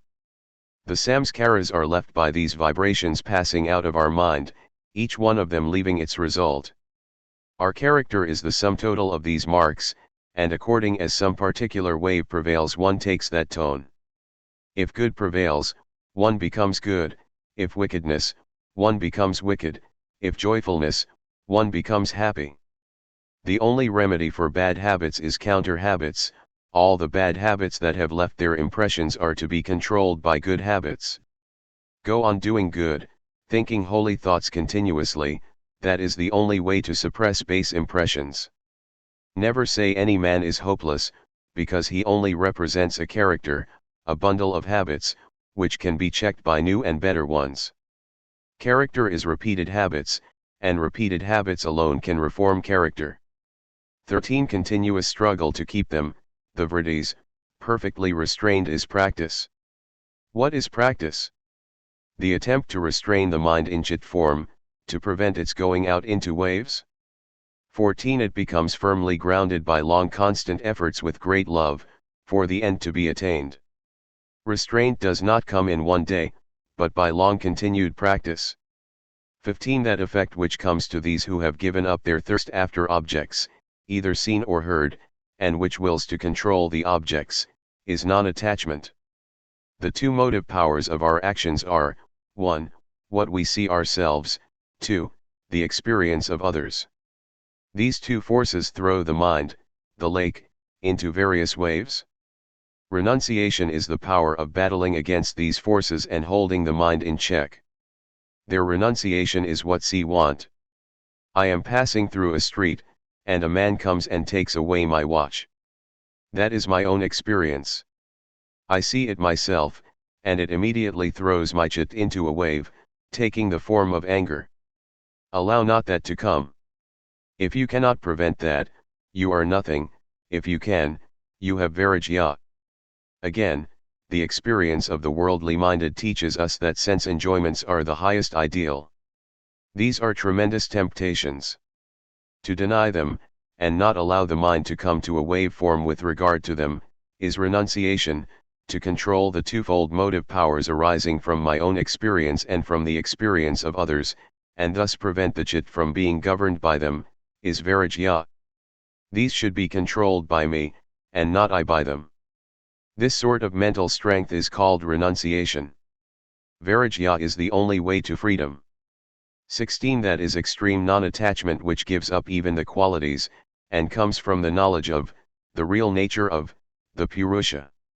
It is the highest manifestation of the power of Vairagya when it takes away even our attraction towards the qualities. We have first to understand what the Purusha, the self, is and what the qualities are. According to yoga philosophy, the whole of nature consists of three qualities or forces. One is called tamas, another rajas, and the third sattva. These three qualities manifest themselves in the physical world as darkness or inactivity, attraction or repulsion, and equilibrium of the two. Everything that is in nature, all manifestations, are combinations and recombinations of these three forces. Nature has been divided into various categories by the Sankhyas. The self of man is beyond all these, beyond nature. It is effulgent, pure, and perfect. Whatever of intelligence we see in nature is but the reflection of the self upon nature. Nature itself is insentient. You must remember that the word nature also includes the mind. Mind is in nature, thought is in nature, from thought, down to the grossest form of matter, everything is in nature, the manifestation of nature. This nature has covered the self of man, and when nature takes away the covering, the self appears in its own glory. The non-attachment, as described in aphorism 15, as being control of objects or nature, is the greatest help towards manifesting the self. The next aphorism defines samadhi, perfect concentration, which is the goal of the yogi. 17. The concentration called right knowledge is that which is followed by reasoning, discrimination, bliss, unqualified egoism. Samadhi is divided into two varieties. One is called the samprajanata, and the other the asamprajanata. In the samprajanata samadhi come all the powers of controlling nature. It is of four varieties. The first variety is called the savitarka, when the mind meditates upon an object again and again, by isolating it from other objects. There are two sorts of objects for meditation in the 25 categories of the Sankhyas: 1. The 24 insentient categories of nature, and 2. The one sentient Purusha. This part of yoga is based entirely on Sankhya philosophy, about which I have already told you. As you will remember, egoism and will and mind have a common basis, the chit, or the mind stuff, out of which they are all manufactured. The mind stuff takes in the forces of nature, and projects them as thought. There must be something, again, where both force and matter are one. This is called avyakta, the unmanifested state of nature before creation, and to which, after the end of a cycle, the whole of nature returns, to come out again after another period. Beyond that is the Purusha, the essence of intelligence. Knowledge is power, and as soon as we begin to know a thing, we get power over it. So also when the mind begins to meditate on the different elements, it gains power over them. That sort of meditation where the external gross elements are the objects is called savitarka. Vitarka means question, savitarka, with question, questioning the elements, as it were, that they may give their truths and their powers to the man who meditates upon them. There is no liberation in getting powers. It is a worldly search after enjoyments, and there is no enjoyment in this life. All search for enjoyment is vain. This is the old lesson which man finds so hard to learn. When he does learn it, he gets out of the universe and becomes free. The possession of what are called occult powers is only intensifying the world, and in the end, intensifying suffering. Though as a scientist Patanjali is bound to point out the possibilities of this science, he never misses an opportunity to warn us against these powers. Again, in the very same meditation, when one struggles to take the elements out of time and space, and think of them as they are, it is called nirvitarka, without question. When the meditation goes a step higher, and takes the 10 matras as its object, and thinks of them as in time and space, it is called savakara, with discrimination. And when in the same meditation one eliminates time and space, and thinks of the fine elements as they are, it is called nirvishara, without discrimination. The next step is when the elements are given up, both gross and fine, and the object of meditation is the interior organ, the thinking organ. When the thinking organ is thought of as bereft of the qualities of activity and dullness, it is then called sananda, the blissful samadhi. When the mind itself is the object of meditation, when meditation becomes very ripe and concentrated, when all ideas of the gross and fine materials are given up, when the sattva state only of the ego remains, but differentiated from all other objects, it is called susmitha samadhi. The man who has attained to this has attained to what is called in the Vedas bereft of body. He can think of himself as without his gross body, but he will have to think of himself as with a fine body. Those that in this state get merged in nature without attaining the goal are called prakritilayas, but those who do not stop even there reach the goal, which is freedom. 18. There is another samadhi which is attained by the constant practice of cessation of all mental activity, in which the chit retains only the unmanifested impressions. This is the perfect superconscious asamprajanata samadhi, the state which gives us freedom. The first state does not give us freedom, does not liberate the soul. A man may attain to all powers, and yet fall again. There is no safeguard until the soul goes beyond nature. It is very difficult to do so, although the method seems easy. The method is to meditate on the mind itself, and whenever thought comes, to strike it down, allowing no thought to come into the mind, thus making it an entire vacuum. When we can really do this, that very moment we shall attain liberation. When persons without training and preparation try to make their minds vacant, they are likely to succeed only in covering themselves with tamas, the material of ignorance, which makes the mind dull and stupid, and leads them to think that they are making a vacuum of the mind. To be able to really do that is to manifest the greatest strength, the highest control. When this state, asamprajanata, superconsciousness, is reached, the samadhi becomes seedless. What is meant by that? In a concentration where there is consciousness, where the mind succeeds only in quelling the waves in the chit and holding them down, the waves remain in the form of tendencies. These tendencies, or seeds, become waves again, when the time comes. But when you have destroyed all these tendencies, almost destroyed the mind, then the samadhi becomes seedless. There are no more seeds in the mind out of which to manufacture again and again this plant of life, this ceaseless round of birth and death. You may ask, what state would that be in which there is no mind, there is no knowledge? What we call knowledge is a lower state than the one beyond knowledge. You must always bear in mind that the extremes look very much alike. If a very low vibration of ether is taken as darkness, an intermediate state as light, very high vibration will be darkness again. Similarly, ignorance is the lowest state, knowledge is the middle state, and beyond knowledge is the highest state, the two extremes of which seem the same. Knowledge itself is a manufactured something, a combination, it is not reality. What is the result of constant practice of this higher concentration? All old tendencies of restlessness and dullness will be destroyed, as well as the tendencies of goodness too. The case is similar to that of the chemicals used to take the dirt and alloy off gold. When the ore is smelted down, the dross is burnt along with the chemicals. So this constant controlling power will stop the previous bad tendencies, and eventually, the good ones also. Those good and evil tendencies will suppress each other, leaving alone the soul, in its own splendor untrammelled by either good or bad, the omnipresent, omnipotent, and omniscient. Then the man will know that he had neither birth nor death, nor need for heaven or earth. He will know that he neither came nor went, it was nature which was moving, and that movement was reflected upon the soul. The form of the light reflected by the glass upon the wall moves, and the wall foolishly thinks it is moving. So with all of us, it is the chit constantly moving, making itself into various forms, and we think that we are these various forms. All these delusions will vanish.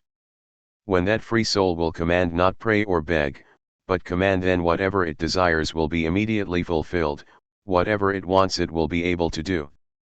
According to the Sankhya philosophy, there is no God. It says that there can be no God of this universe, because if there were one, he must be a soul, and a soul must be either bound or free. How can the soul that is bound by nature, or controlled by nature, create? It is itself a slave. On the other hand, why should the soul that is free create and manipulate all these things? It has no desires, so it cannot have any need to create. Secondly, it says the theory of God is an unnecessary one, nature explains all. What is the use of any God? But Kapila teaches that there are many souls, who, though nearly attaining perfection, fall short because they cannot perfectly renounce all powers. Their minds for a time merge in nature, to re-emerge as its masters. Such gods there are. We shall all become such gods, and, according to the Sankhyas, the God spoken of in the Vedas really means one of these free souls. Beyond them there is not an eternally free and blessed creator of the universe. On the other hand, the yogis say, not so, there is a God, there is one soul separate from all other souls, and he is the eternal master of all creation, the ever free, the teacher of all teachers. The yogis admit that those whom the Sankhyas call the merged in nature also exist. They are yogis who have fallen short of perfection, and though, for a time, debarred from attaining the goal, remain as rulers of parts of the universe. 19. This samadhi, when not followed by extreme non-attachment, becomes the cause of the remanifestation of the gods and of those that become merged in nature. The gods in the Indian systems of philosophy represent certain high offices which are filled successively by various souls. But none of them is perfect. 22 others, this samadhi, comes through faith, energy, memory, concentration, and discrimination of the real. These are they who do not want the position of gods or even that of rulers of cycles. They attain to liberation. 21 Success is speedy for the extremely energetic. 22 The success of yogis differs according as the means they adopt are mild, medium, or intense. 23 Or by devotion to Ishvara. 24 Ishvara, the supreme ruler, is a special Purusha, untouched by misery, actions, their results, and desires.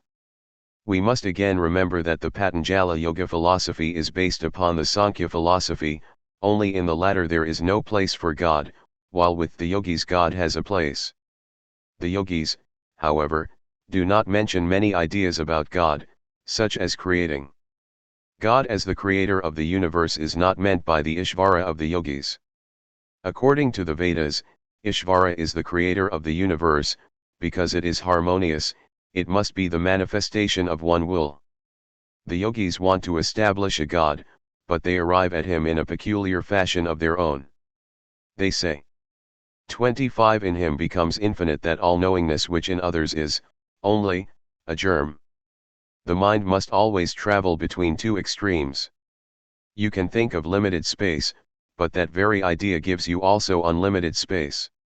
Close your eyes and think of a little space, at the same time that you perceive the little circle, you have a circle round it of unlimited dimensions. It is the same with time. Try to think of a second, you will have, with the same act of perception, to think of time which is unlimited. So with knowledge. Knowledge is only a germ in man, but you will have to think of infinite knowledge around it, so that the very constitution of our mind shows us that there is unlimited knowledge, and the yogis call that unlimited knowledge God. 26 He is the teacher of even the ancient teachers, being not limited by time. It is true that all knowledge is within ourselves, but this has to be called forth by another knowledge. Although the capacity to know is inside us, it must be called out, and that calling out of knowledge can only be done, a yogi maintains, through another knowledge. Dead, insentient matter never calls out knowledge, it is the action of knowledge that brings out knowledge. Knowing beings must be with us to call forth what is in us, so these teachers were always necessary. The world was never without them, and no knowledge can come without them. God is the teacher of all teachers, because these teachers, however great they may have been gods or angels, were all bound and limited by time, while God is not. There are two peculiar deductions of the yogis. The first is that in thinking of the limited, the mind must think of the unlimited, and that if one part of that perception is true, so also must the other be, for the reason that their value as perceptions of the mind is equal. The very fact that man has a little knowledge shows that God has unlimited knowledge. If I am to take one, why not the other? Reason forces me to take both or reject both. If I believe that there is a man with a little knowledge, I must also admit that there is someone behind him with unlimited knowledge. The second deduction is that no knowledge can come without a teacher. It is true, as the modern philosophers say, that there is something in man which evolves out of him. All knowledge is in man, but certain environments are necessary to call it out. We cannot find any knowledge without teachers. If there are men teachers, God teachers, or angel teachers, they are all limited. Who was the teacher before them? We are forced to admit, as a last conclusion, one teacher who is not limited by time, and that one teacher of infinite knowledge, without beginning or end, is called God. 27 His manifesting word is Om. Every idea that you have in the mind has a counterpart in a word. The word and the thought are inseparable. The external part of one and the same thing is what we call word, and the internal part is what we call thought. No man can, by analysis, separate thought from word. The idea that language was created by men, certain men sitting together and deciding upon words, has been proved to be wrong. So long as man has existed, there have been words and language. What is the connection between an idea and a word? Although we see that there must always be a word with a thought, it is not necessary that the same thought requires the same word. The thought may be the same in 20 different countries, yet the language is different. We must have a word to express each thought, but these words need not necessarily have the same sound. Sounds will vary in different nations. Our commentator says, although the relation between thought and word is perfectly natural, yet it does not mean a rigid connection between one sound and one idea. These sounds vary, yet the relation between the sounds and the thoughts is a natural one. The connection between thoughts and sounds is good only if there be a real connection between the thing signified and the symbol. Until then that symbol will never come into general use. A symbol is the manifestor of the thing signified, and if the thing signified has already an existence, and if, by experience, we know that the symbol has expressed that thing many times, then we are sure that there is a real relation between them. Even if the things are not present, there will be thousands who will know them by their symbols. There must be a natural connection between the symbol and the thing signified. Then, when that symbol is pronounced, it recalls the thing signified. The commentator says the manifesting word of God is Om. Why does he emphasize this word? There are hundreds of words for God. One thought is connected with 1,000 words, the idea God is connected with hundreds of words, and each one stands as a symbol for God. Very good. But there must be a generalization among all time words, some substratum, some common ground of all these symbols, and that which is the common symbol will be the best, and will really represent them all. In making a sound we use the larynx and the palate as a sounding board. Is there any material sound of which all other sounds must be manifestations, one which is the most natural sound?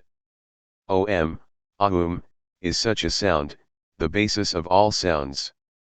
The first letter, A, is the root sound, the key, pronounced without touching any part of the tongue or palate. M represents the last sound in the series, being produced by the closed lips, and the U rolls from the very root to the end of the sounding board of the mouth. Thus, Om represents the whole phenomena of sound producing. As such, it must be the natural symbol, the matrix of all the various sounds. It denotes the whole range and possibility of all the words that can be made. Apart from these speculations, we see that around this word Om are centered all the different religious ideas in India. All the various religious ideas of the Vedas have gathered themselves round this word Om. What has that to do with America and England, or any other country? Simply this, that the word has been retained at every stage of religious growth in India, and it has been manipulated to mean all the various ideas about God. Monists, dualists, monodualists, separatists, and even atheists took up this Om. Om has become the one symbol for the religious aspiration of the vast majority of human beings. Take, for instance, the English word God. It covers only a limited function, and if you go beyond it, you have to add adjectives, to make it personal or impersonal or absolute God. So with the words for God in every other language, their signification is very small. This word Om, however, has around it all the various significances. As such it should be accepted by everyone. 28. The repetition of this, Om, and meditating on its meaning, is the way. Why should there be repetition? We have not forgotten the theory of samskaras, that the sum total of impressions lives in the mind. They become more and more latent but remain there, and as soon as they get the right stimulus, they come out. Molecular vibration never ceases. When this universe is destroyed, all the massive vibrations disappear, the sun, moon, stars, and earth melt down, but the vibrations remain in the atoms. Each atom performs the same function as the big worlds do. So even when the vibrations of the chit subside, its molecular vibrations go on, and when they get the impulse, come out again. We can now understand what is meant by repetition. It is the greatest stimulus that can be given to the spiritual samskaras. One moment of company with the holy makes a ship to cross this ocean of life. Such is the power of association. So this repetition of Om, and thinking of its meaning, is keeping good company in your own mind. Study, and then meditate on what you have studied. Thus light will come to you, the self will become manifest. But one must think of Om, and of its meaning too. Avoid evil company, because the scars of old wounds are in you, and evil company is just the thing that is necessary to call them out. In the same way we are told that good company will call out the good impressions that are in us, but which have become latent. There is nothing holier in the world than to keep good company, because the good impressions will then tend to come to the surface. 29. From that is gained, the knowledge of, introspection, and the destruction of obstacles. The first manifestation of the repetition and thinking of Om is that the introspective power will manifest more and more, all the mental and physical obstacles will begin to vanish. What are the obstacles to the yogi? 30. Disease, mental laziness, doubt, lack of enthusiasm, lethargy, clinging to sense enjoyments, false perception, non-attaining concentration, and falling away from the state when obtained, are the obstructing distractions. Disease. This body is the boat which will carry us to the other shore of the ocean of life. It must be taken care of. Unhealthy persons cannot be yogis. Mental laziness makes us lose all lively interest in the subject, without which there will neither be the will nor the energy to practice. Doubts will arise in the mind about the truth of the science, however strong one's intellectual conviction may be, until certain peculiar psychic experiences come, as hearing or seeing at a distance, etc. These glimpses strengthen the mind and make the student persevere. Falling away, when obtained. Some days or weeks when you are practicing, the mind will be calm and easily concentrated, and you will find yourself progressing fast. All of a sudden the progress will stop one day, and you will find yourself, as it were, stranded. Persevere. All progress proceeds by such rise and fall. 31. Grief, mental distress, tremor of the body, irregular breathing, accompany non-retention of concentration. Concentration will bring perfect repose to mind and body every time it is practiced. When the practice has been misdirected, or not enough controlled, these disturbances come. Repetition of Om and self-surrender to the Lord will strengthen the mind, and bring fresh energy. The nervous shakings will come to almost everyone. Do not mind them at all, but keep on practicing. Practice will cure them and make the seat firm. 32. To remedy this, the practice of one subject should be made. Making the mind take the form of one object for some time will destroy these obstacles. This is general advice. In the following aphorisms it will be expanded and particularized. As one practice cannot suit everyone, various methods will be advanced, and everyone by actual experience will find out that which helps him most. 33. Friendship, mercy, gladness, and indifference, being thought of in regard to subjects, happy, unhappy, good, and evil respectively, pacify the chitta. We must have these four sorts of ideas. We must have friendship for all, we must be merciful towards those that are in misery, when people are happy, we ought to be happy, and to the wicked we must be indifferent. So with all subjects that come before us. If the subject is a good one, we shall feel friendly towards it. If the subject of thought is one that is miserable, we must be merciful towards it. If it is good, we must be glad. If it is evil, we must be indifferent. These attitudes of the mind towards the different subjects that come before it will make the mind peaceful. Most of our difficulties in our daily lives come from being unable to hold our minds in this way. For instance, if a man does evil to us, instantly we want to react evil, and every reaction of evil shows that we are not able to hold the chitta down. It comes out in waves towards the object, and we lose our power. Every reaction in the form of hatred or evil is so much loss to the mind, and every evil thought or deed of hatred, or any thought of reaction, if it is controlled, will be laid in our favor. It is not that we lose by thus restraining ourselves, we are gaining infinitely more than we suspect. Each time we suppress hatred, or a feeling of anger, it is so much good energy stored up in our favor, that piece of energy will be converted into the higher powers. 34. By throwing out and restraining the breath. The word used is prana. Prana is not exactly breath. It is the name for the energy that is in the universe.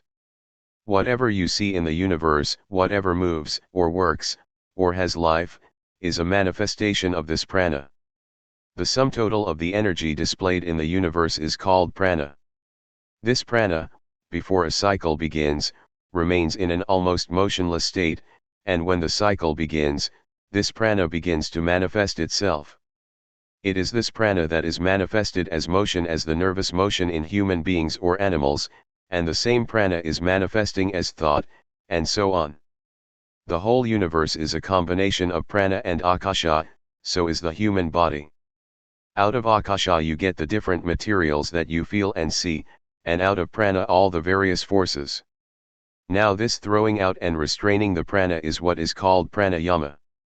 Patanjali, the father of the yoga philosophy, does not give very many particular directions about pranayama, but later on other yogis found out various things about this pranayama, and made of it a great science. With Patanjali it is one of the many ways, but he does not lay much stress on it. He means that you simply throw the air out, and draw it in, and hold it for some time, that is all, and by that, the mind will become a little calmer. But, later on, you will find that out of this is evolved a particular science called pranayama. We shall hear a little of what these later yogis have to say. Some of this I have told you before, but a little repetition will serve to fix it in your minds. First, you must remember that this prana is not the breath, but that which causes the motion of the breath, that which is the vitality of the breath, is the prana. Again, the word prana is used for all the senses, they are all called pranas, the mind is called prana, and so we see that prana is force. And yet we cannot call it force, because force is only the manifestation of it.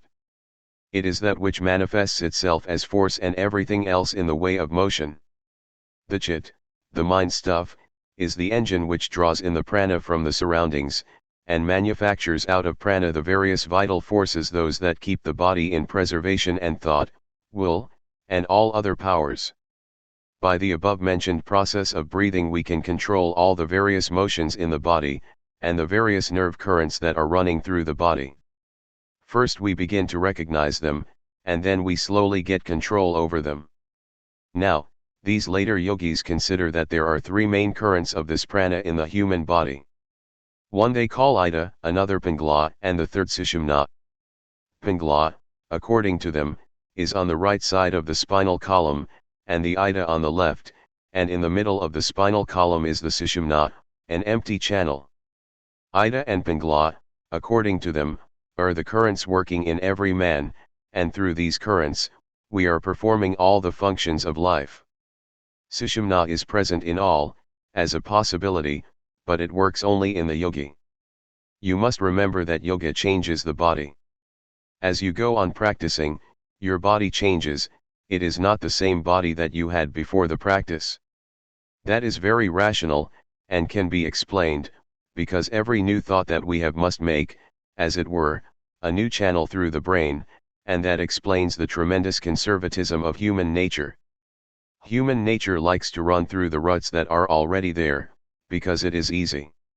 If we think, just for example's sake, that the mind is like a needle, and the brain substance a soft lump before it, then each thought that we have makes a street, as it were, in the brain, and this street would close up, but for the gray matter which comes and makes a lining to keep it separate. If there were no gray matter, there would be no memory, because memory means going over these old streets, retracing a thought as it were. Now perhaps you have marked that when one talks on subjects in which one takes a few ideas that are familiar to everyone, and combines and recombines them, it is easy to follow because these channels are present in everyone's brain, and it is only necessary to recur to them. But whenever a new subject comes, new channels have to be made, so it is not understood readily. And that is why the brain, it is the brain, and not the people themselves, refuses unconsciously to be acted upon by new ideas. It resists. The prana is trying to make new channels, and the brain will not allow it. This is the secret of conservatism. The fewer channels there have been in the brain, and the less the needle of the prana has made these passages, the more conservative will be the brain, the more it will struggle against new thoughts. The more thoughtful the man, the more complicated will be the streets in his brain, and the more easily he will take to new ideas, and understand them. So with every fresh idea, we make a new impression in the brain, cut new channels through the brain stuff, and that is why we find that in the practice of yoga, it being an entirely new set of thoughts and motives, there is so much physical resistance at first. That is why we find that the part of religion which deals with the world side of nature is so widely accepted, while the other part, the philosophy or the psychology, which clears with the inner nature of man, is so frequently neglected. We must remember the definition of this world of ours: it is only the infinite existence projected into the plane of consciousness. A little of the infinite is projected into consciousness, and that we call our world. So there is an infinite beyond, and religion has to deal with both with the little lump we call our world, and with the infinite beyond. Any religion which deals with one only of these two will be defective. It must deal with both. The part of religion which deals with the part of the infinite which has come into the plane of consciousness, got itself caught, as it were, in the plane of consciousness, in the cage of time, space, and causation, is quite familiar to us, because we are in that already, and ideas about this world have been with us almost from time immemorial. The part of religion which deals with the infinite beyond comes entirely new to us, and getting ideas about it produces new channels in the brain, disturbing the whole system, and that is why you find in the practice of yoga ordinary people are at first turned out of their grooves. In order to lessen these disturbances as much as possible, all these methods are devised by Patanjali, that we may practice any one of them best suited to us. 35 Those forms of concentration that bring extraordinary sense perceptions cause perseverance of the mind. This naturally comes with dharana, concentration. The yogis say, if the mind becomes concentrated on the tip of the nose, one begins to smell, after a few days, wonderful perfumes. If it becomes concentrated at the root of the tongue, one begins to hear sounds; if on the tip of the tongue, one begins to taste wonderful flavors; if on the middle of the tongue, one feels as if one were coming in contact with something. If one concentrates one's mind on the palate, one begins to see peculiar things. If a man whose mind is disturbed wants to take up some of these practices of yoga, yet doubts the truth of them, he will have his doubts set at rest when, after a little practice, these things come to him, and he will persevere. 36. Or, by the meditation on the effulgent light, which is beyond all sorrow. This is another sort of concentration. Think of the lotus of the heart, with petals downwards, and running through it, the sushumna. Take in the breath, and while throwing the breath out imagine that the lotus is turned with the petals upwards, and inside that lotus is an effulgent light. Meditate on that. 37. Or, by meditation on the heart that has given up all attachment to sense objects. Take some holy person, some great person whom you revere, some saint whom you know to be perfectly non-attached, and think of his heart. That heart has become non-attached, and meditate on that heart, it will calm the mind. If you cannot do that, there is the next way. 38. Or by meditating on the knowledge that comes in sleep. Sometimes a man dreams that he has seen angels coming to him and talking to him, that he is in an ecstatic condition, that he has heard music floating through the air. He is in a blissful condition in that dream, and when he wakes, it makes a deep impression on him. Think of that dream as real, and meditate upon it. If you cannot do that, meditate on any holy thing that pleases you. 39. Or by the meditation on anything that appeals to one as good. This does not mean any wicked subject, but anything good that you like, any place that you like best, any scenery that you like best, any idea that you like best, anything that will concentrate the mind. 40. The yogi's mind thus meditating, becomes unobstructed from the atomic to the infinite. The mind, by this practice, easily contemplates the most minute, as well as the biggest thing. Thus the mind waves become fainter. 41. The yogi whose vrittis have thus become powerless, controlled, obtains in the receiver, the instrument of receiving, and the received, the self, the mind, and external objects, concentratedness, arid sameness like the crystal, before different colored objects. What results from this constant meditation? We must remember how in a previous aphorism Patanjali went into the various states of meditation, how the first would be the gross, the second the fine, and from them the advance was to still finer objects. The result of these meditations is that we can meditate as easily on the fine as on the gross objects. Here the yogi sees the three things, the receiver, the received, and the receiving instrument, corresponding to the soul, external objects, and the mind. There are three objects of meditation given us. First, the gross things, as bodies or material objects; second, fine things, as the mind, the chit; and third, the purusha qualified, not the purusha itself, but the egoism. By practice, the yogi gets established in all these meditations. Whenever he meditates he can keep out all other thoughts, he becomes identified with that on which he meditates. When he meditates, he is like a piece of crystal.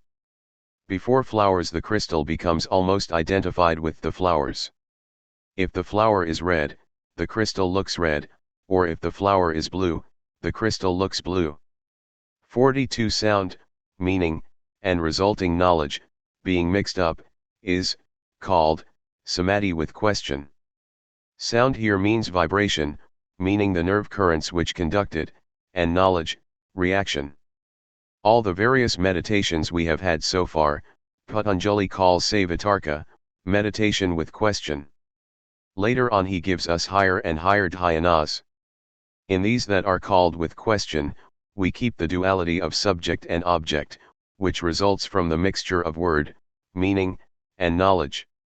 There is first the external vibration, the word. This, carried inward by the sense currents, is the meaning. After that there comes a reactionary wave in the chit, which is knowledge, but the mixture of these three makes up what we call knowledge. In all the meditations up to this we get this mixture as objects of meditation. The next samadhi is higher. 43. The samadhi called without question, comes, when the memory is purified, or devoid of qualities, expressing only the meaning, of the meditated object. It is by the practice of meditation of these three that we come to the state where these three do not mix. We can get rid of them. We will first try to understand what these three are. Here is the chit. You will always remember the simile of the mind stuffed to a lake, and the vibration, the word, the sound, like a pulsation coming over it. You have that calm lake in you, and I pronounce a word, cow.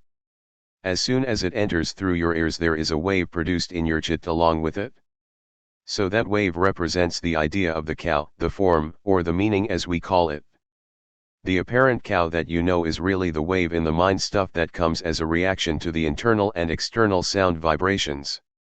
With the sound, the wave dies away, it can never exist without a word. You may ask how it is, when we only think of the cow, and do not hear a sound. You make that sound yourself. You are saying cow faintly in your mind, and with that comes a wave. There cannot be any wave without this impulse of sound, and when it is not from outside, it is from inside, and when the sound dies, the wave dies. What remains? The result of the reaction, and that is knowledge. These three are so closely combined in our mind that we cannot separate them. When the sound comes, the senses vibrate, and the wave rises in reaction, they follow so closely upon one another that there is no discerning one from the other. When this meditation has been practiced for a long time, memory, the receptacle of all impressions, becomes purified, and we are able clearly to distinguish them from one another. This is called nirvitarka, concentration without question. 44. By this process, the concentrations, with discrimination and without discrimination, whose objects are finer, are, also, explained. A process similar to the preceding is applied again, only, the objects to be taken up in the former meditations are gross, in this they are fine. 45. The finer objects end with the pradhana. The gross objects are only the elements and everything manufactured out of them. The fine objects begin with the tanmatras or fine particles. The organs, the mind, or common sensorium, the aggregate of all the senses, egoism, the mind stuff, the cause of all manifestation, the equilibrium state of sattva, rajas, and tamas materials called pradhana, chief, prakriti, nature, or avyakta, unmanifest, are all included within the category of fine objects, the purusha, the soul, alone being excepted. 46. These concentrations are with seed. These do not destroy the seeds of past actions, and thus cannot give liberation, but what they bring to the yogi is stated in the following aphorism. 47. The concentration without discrimination being purified, the chit becomes firmly fixed. 48. The knowledge in that is called filled with truth. The next aphorism will explain this. 49. The knowledge that is gained from testimony and inference is about common objects. That from the samadhi just mentioned is of a much higher order, being able to penetrate where inference and testimony cannot go. The idea is that we have to get our knowledge of ordinary objects by direct perception, and by inference therefrom, and from testimony of people who are competent. By people who are competent, the yogis always mean the rishis, or the seers of the thoughts recorded in the scriptures, the Vedas. According to them, the only proof of the scriptures is that they were the testimony of competent persons, yet they say the scriptures cannot take us to realization. We can read all the Vedas, and yet will not realize anything, but when we practice their teachings, then we attain to that state which realizes what the scriptures say, which penetrates where neither reason nor perception nor inference can go, and where the testimony of others cannot avail. This is what is meant by the aphorism. Realization is real religion, all the rest is only preparation. Hearing lectures, or reading books, or reasoning is merely preparing the ground, it is not religion. Intellectual assent and intellectual dissent are not religion. The central idea of the yogis is that just as we come in direct contact with objects of the senses, so religion even can be directly perceived in a far more intense sense. The truths of religion, as God and soul, cannot be perceived by the external senses. I cannot see God with my eyes, nor can I touch him with my hands, and we also know that neither can we reason beyond the senses. Reason leaves us at a point quite indecisive.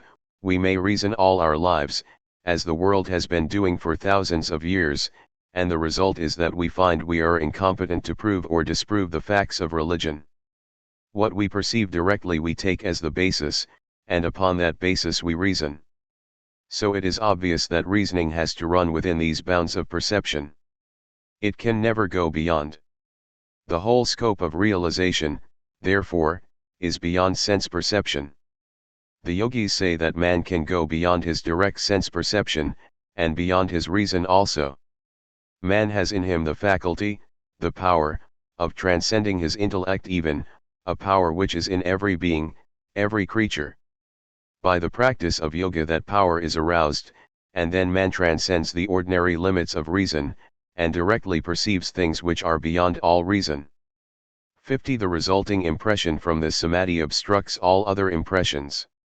We have seen in the foregoing aphorism that the only way of attaining to that superconsciousness is by concentration, and we have also seen that what hinder the mind from concentration are the past samskaras, impressions.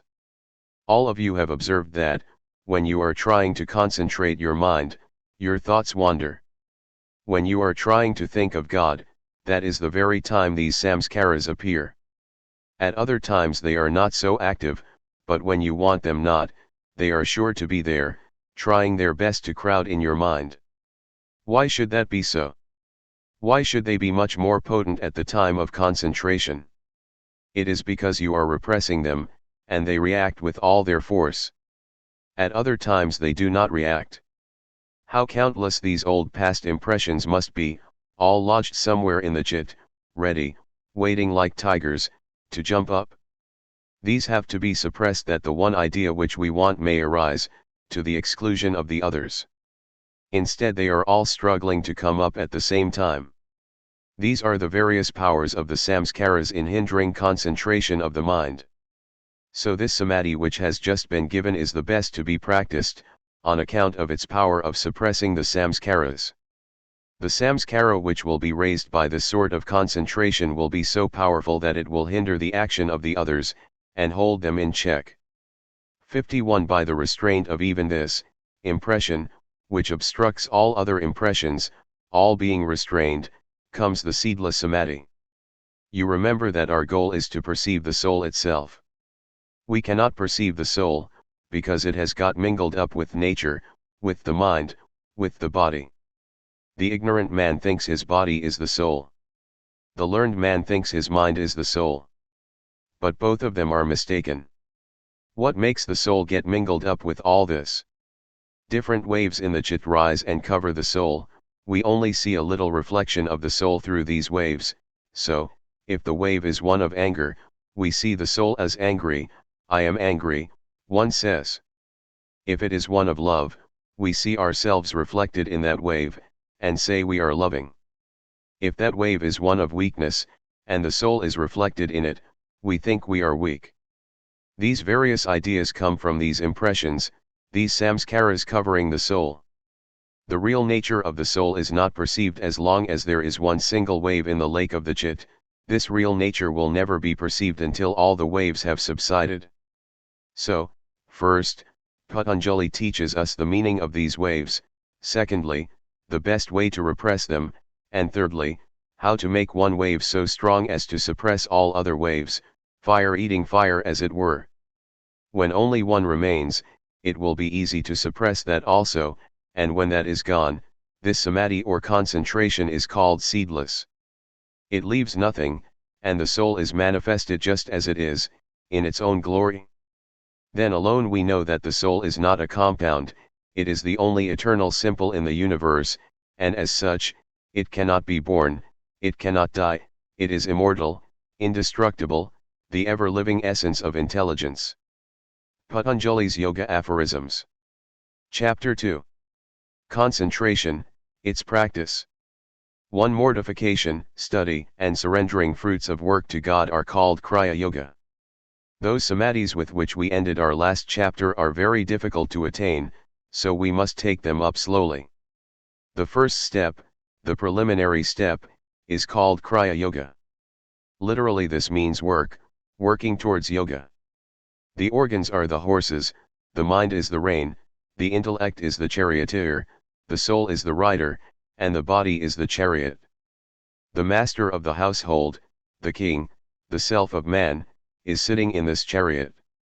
If the horses are very strong and do not obey the rein, if the charioteer, the intellect, does not know how to control the horses, then the chariot will come to grief. But if the organs, the horses, are well controlled, and if the rein, the mind, is well held in the hands of the charioteer, the intellect, the chariot reaches the goal. What is meant, therefore, by this mortification?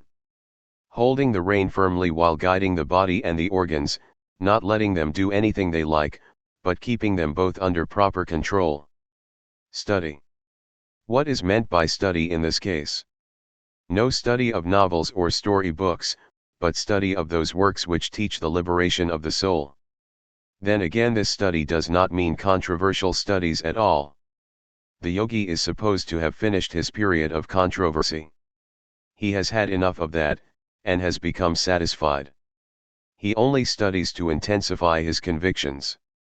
Veda and Siddhanta, these are the two sorts of scriptural knowledge: Veda, the argumentative, and Siddhanta, the decisive. When a man is entirely ignorant, he takes up the first of these, the argumentative, fighting and reasoning pro and con, and when he has finished that, he takes up the Siddhanta, the decisive, arriving at a conclusion. Simply arriving at this conclusion will not do. It must be intensified. Books are infinite in number, and time is short, therefore the secret of knowledge is to take what is essential. Take that and try to live up to it.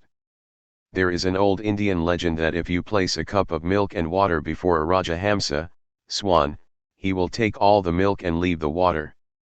In that way we should take what is of value in knowledge, and leave the dross. Intellectual gymnastics are necessary at first. We must not go blindly into anything. The yogi has passed the argumentative state, and has come to a conclusion, which is, like the rocks, immovable. The only thing he now seeks to do is to intensify that conclusion. Do not argue, he says. If one forces arguments upon you, be silent. Do not answer any argument, but go away calmly, because arguments only disturb the mind. The only thing necessary is to train the intellect. What is the use of disturbing it for nothing?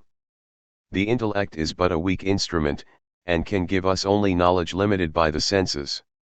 The yogi wants to go beyond the senses, therefore intellect is of no use to him. He is certain of this and, therefore, is silent, and does not argue. Every argument throws his mind out of balance, creates a disturbance in the chit, and a disturbance is a drawback. Argumentations and searchings of the reason are only by the way. There are much higher things beyond them. The whole of life is not for schoolboy fights and debating societies. Surrendering the fruits of work to God is to take to ourselves neither credit nor blame, but to give up both to the Lord and be at peace. 2. It is for the practice of samadhi and minimizing the pain-bearing obstructions. Most of us make our minds like spoiled children, allowing them to do whatever they want. Therefore it is necessary that Kriya Yoga should be constantly practiced, in order to gain control of the mind, and bring it into subjection. The obstructions to yoga arise from lack of control, and cause us pain. They can only be removed by denying the mind, and holding it in check, through the means of Kriya Yoga. 3. The pain-bearing obstructions are ignorance, egoism, attachment, aversion, and clinging to life. These are the 5 pains, the 5-fold tie that binds us down, of which ignorance is the cause and the other for its effects. It is the only cause of all our misery. What else can make us miserable? The nature of the soul is eternal bliss. What can make it sorrowful except ignorance, hallucination, delusion? All pain of the soul is simply delusion.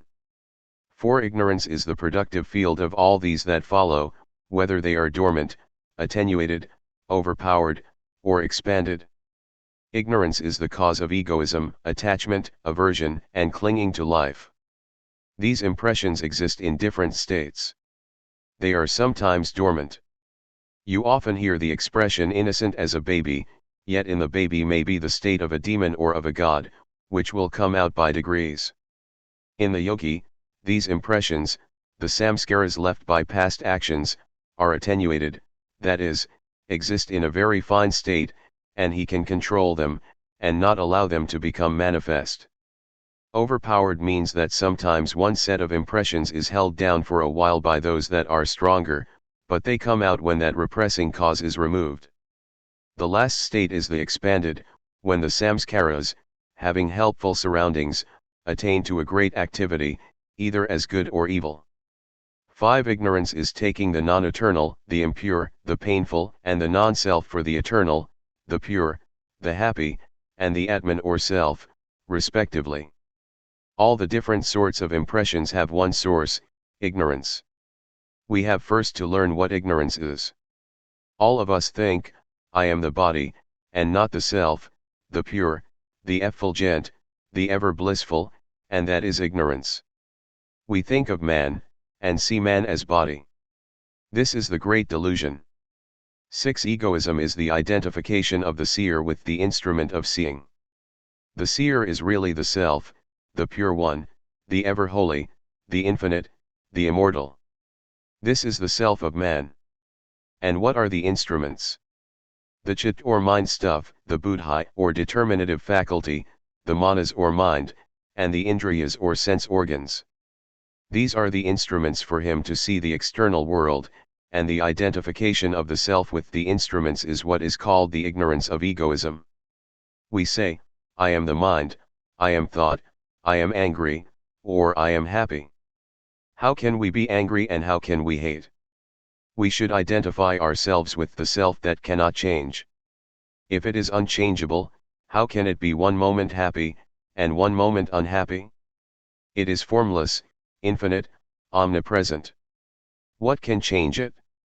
It is beyond all law. What can affect it? Nothing in the universe can produce an effect on it. Yet through ignorance, we identify ourselves with the mind stuff, and think we feel pleasure or pain. 7. Attachment is that which dwells on pleasure. We find pleasure in certain things, and the mind like a current flows towards them, and this following the pleasure center, as it were, is what is called attachment. We are never attached where we do not find pleasure. We find pleasure in very queer things sometimes, but the principle remains, wherever we find pleasure, there we are attached. 8. Aversion is that which dwells on pain. That which gives us pain we immediately seek to get away from. 9. Flowing through its own nature, and established even in the learned, is the clinging to life. This clinging to life you see manifested in every animal. Upon it many attempts have been made to build the theory of a future life, because men are so fond of life that they desire a future life also. Of course it goes without saying that this argument is without much value, but the most curious part of it is, that, in Western countries, the idea that this clinging to life indicates a possibility of future life applies only to men, but does not include animals. In India this clinging to life has been one of the arguments to prove past experience and existence. For instance, if it be true that all our knowledge has come from experience, then it is sure that that which we never experienced we cannot imagine or understand. As soon as chickens are hatched they begin to pick up food. Many times it has been seen, where ducks have been hatched by hens, that, as soon as they came out of the eggs they flew to water, and the mother thought they would be drowned. If experience be the only source of knowledge, where did these chickens learn to pick up food, or the ducklings that the water was their natural element? If you say it is instinct, it means nothing, it is simply giving a word, but is no explanation. What is this instinct? We have many instincts in ourselves. For instance, most of you ladies play the piano, and remember, when you first learned, how carefully you had to put your fingers on the black and the white keys, one after the other, but now, after long years of practice, you can talk with your friends while your fingers play mechanically. It has become instinct.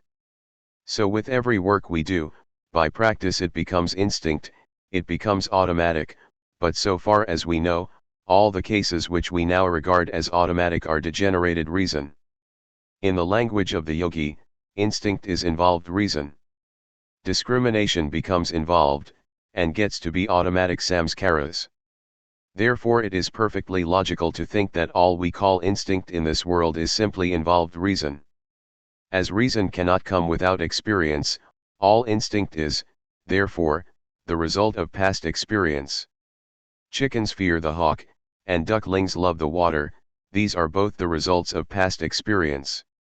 Then the question is whether that experience belongs to a particular soul, or to the body simply, whether this experience which comes to the duck is the duck's forefathers' experience, or the duck's own experience. Modern scientific men hold that it belongs to the body, but the yogis hold that it is the experience of the mind, transmitted through the body. This is called the theory of reincarnation. We have seen that all our knowledge, whether we call it perception, or reason, or instinct, must come through that one channel called experience, and all that we now call instinct is the result of past experience, degenerated into instinct, and that instinct regenerates into reason again.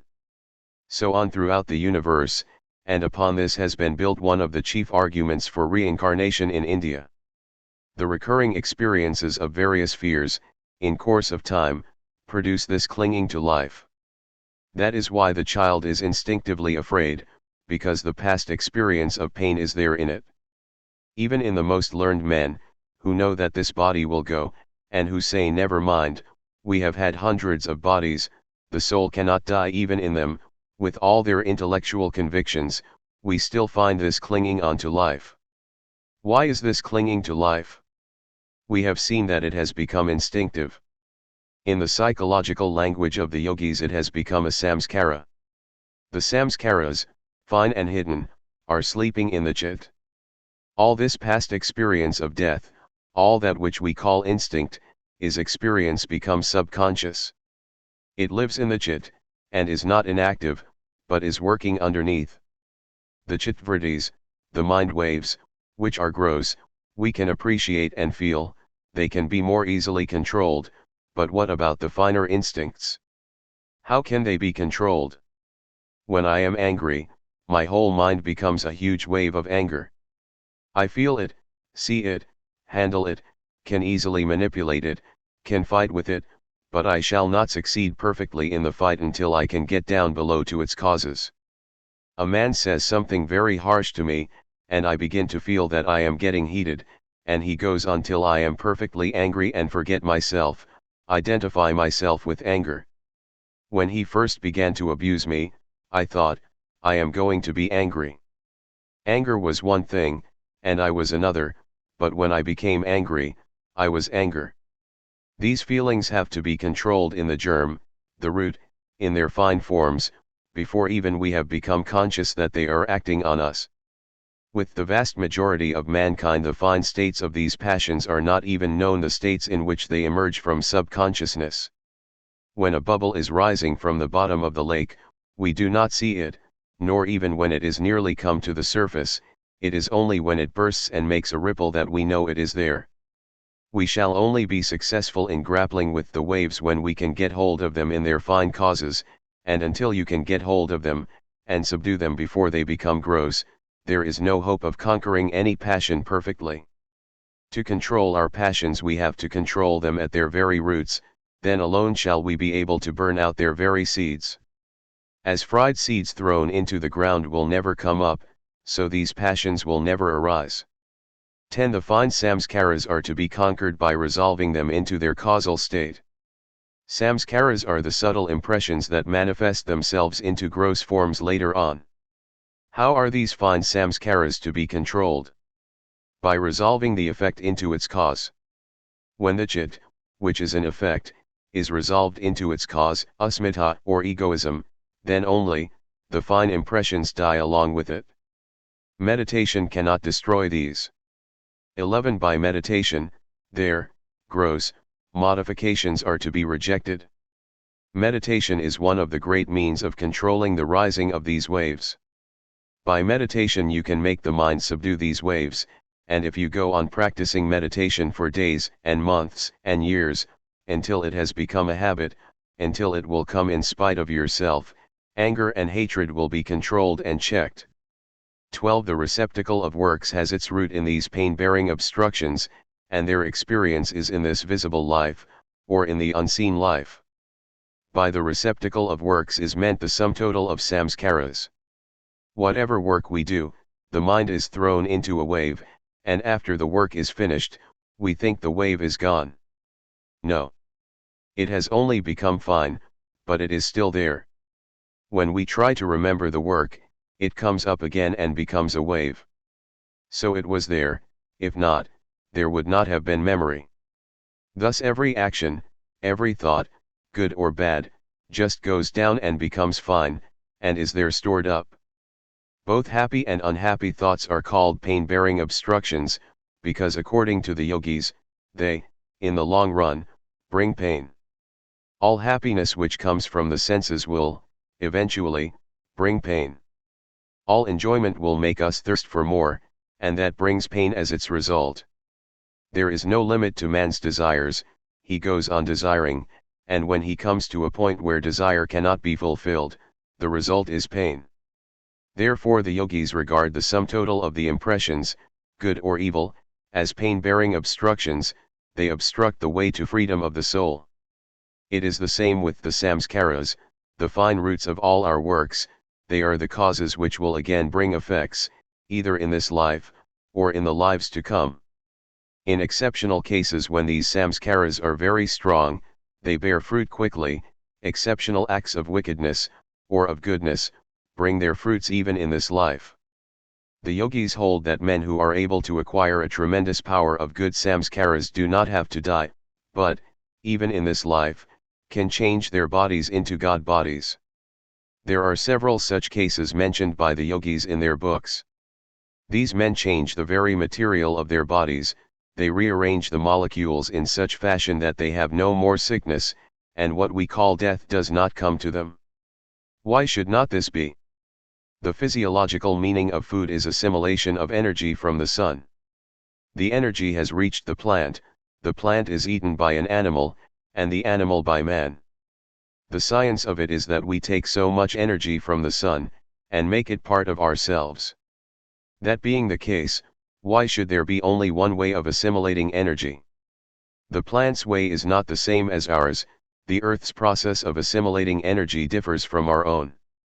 But all assimilate energy in some form or other. The yogis say that they are able to assimilate energy by the power of the mind alone, that they can draw in as much of it as they desire without recourse to the ordinary methods. As a spider makes its web out of its own substance, and becomes bound in it, and cannot go anywhere except along the lines of that web, so we have projected out of our own substance this network called the nerves, and we cannot work except through the channels of those nerves. The yogi says we need not be bound by that. Similarly, we can send electricity to any part of the world, but we have to send it by means of wires. Nature can send a vast mass of electricity without any wires at all. Why cannot we do the same? We can send mental electricity. What we call mind is very much the same as electricity. It is clear that this nerve fluid has some amount of electricity, because it is polarized, and it answers all electrical directions. We can only send our electricity through these nerve channels. Why not send the mental electricity without this aid? The yogis say it is perfectly possible and practicable, and that when you can do that, you will work all over the universe. You will be able to work with any body anywhere, without the help of the nervous system. When the soul is acting through these channels, we say a man is living, and when these cease to work, a man is said to be dead. But when a man is able to act either with or without these channels, birth and death will have no meaning for him. All the bodies in the universe are made up of 10 matras, their difference lies in the arrangement of the latter. If you are the arranger, You can arrange a body in one way or another. Who makes up this body but you? Who eats the food? If another ate the food for you, you would not live long. Who makes the blood out of food? You, certainly. Who purifies the blood, and sends it through the veins? You. We are the masters of the body, and we live in it. Only we have lost the knowledge of how to rejuvenate it. We have become automatic, degenerate. We have forgotten the process of arranging its molecules. So, what we do automatically has to be done knowingly. We are the masters and we have to regulate that arrangement, and as soon as we can do that, we shall be able to rejuvenate just as we like, and then we shall have neither birth nor disease nor death. 13. The root being there, the fruition comes, in the form of species, life, and experience of pleasure and pain. The roots, the causes, the samskaras being there, they manifest and form the effects. The cause dying down becomes the effect getting subtler becomes the cause of the next effect. A tree bears a seed, which becomes the cause of another tree, and so on. All our works now are the effects of past samskaras. Again, these works becoming samskaras will be the causes of future actions, and thus we go on. So this aphorism says that the cause being there, the fruit must come, in the form of species of beings. One will be a man, another an angel, another an animal, another a demon. Then there are different effects of karma in life. One man lives 50 years, another 100, another dies in 2 years, and never attains maturity. All these differences in life are regulated by past karma. One man is born, as it were, for pleasure. If he buries himself in a forest, pleasure will follow him there. Another man, wherever he goes, is followed by pain. Everything becomes painful for him. It is the result of their own past. According to the philosophy of the yogis, all virtuous actions bring pleasure, and all vicious actions bring pain. Any man who does wicked deeds is sure to reap their fruit in the form of pain. 14. They bear fruit as pleasure or pain, caused by virtue or vice.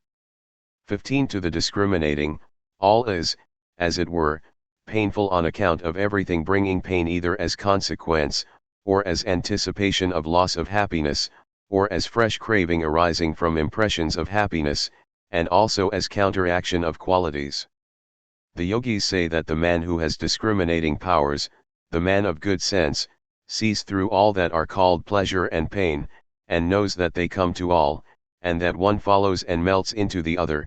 He sees that men follow an ignis fatuus all their lives, and never succeed in fulfilling their desires. The great King Yudhishthira once said that the most wonderful thing in life is that every moment we see people dying around us, and yet we think we shall never die. Surrounded by fools on every side, we think we are the only exceptions, the only learned men.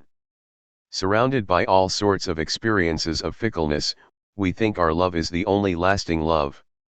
How can that be? Even love is selfish, and the yogi says that in the end we shall find that even the love of husbands and wives and children and friends slowly decays. Decadence seizes everything in this life.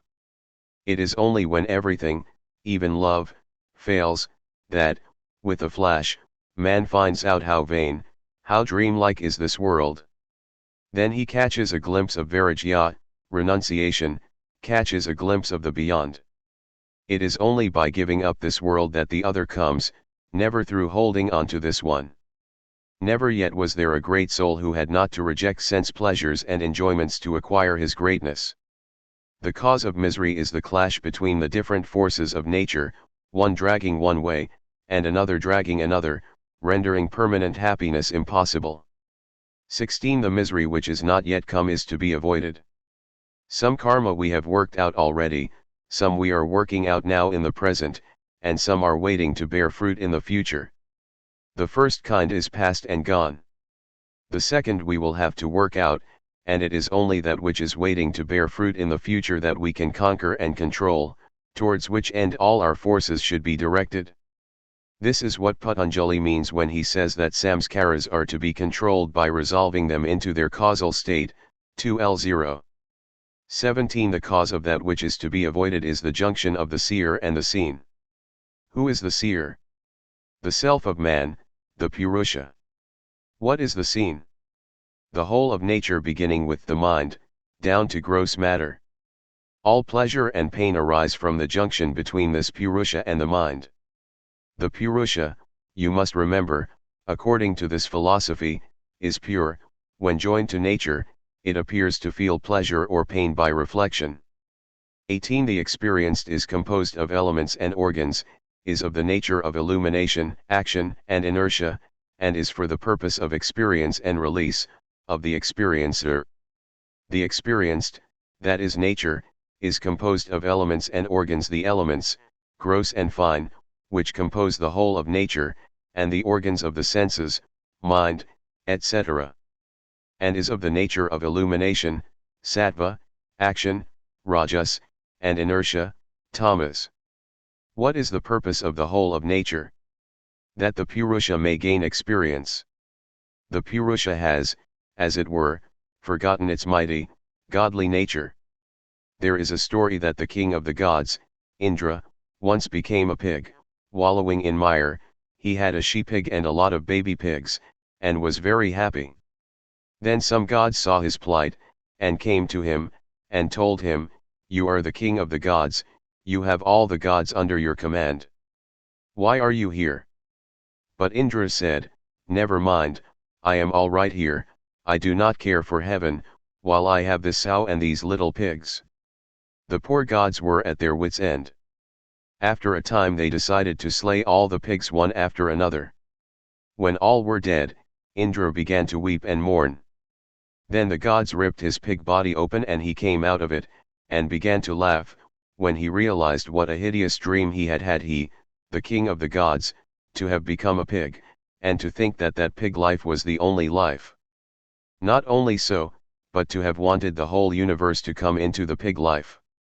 The Purusha, when it identifies itself with nature, forgets that it is pure and infinite. The Purusha does not love, it is love itself. It does not exist, it is existence itself. The soul does not know, it is knowledge itself. It is a mistake to say the soul loves, exists, or knows. Love, existence, and knowledge are not the qualities of the Purusha, but its essence. When they get reflected upon something, you may call them the qualities of that something.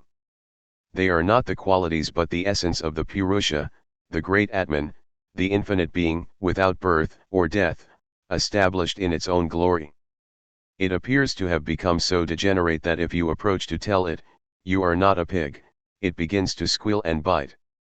Thus is it with us all in this Maya, this dream world, where it is all misery, weeping and crying, where a few golden balls are rolled, and the world scrambles after them. You were never bound by laws, nature never had a bond for you.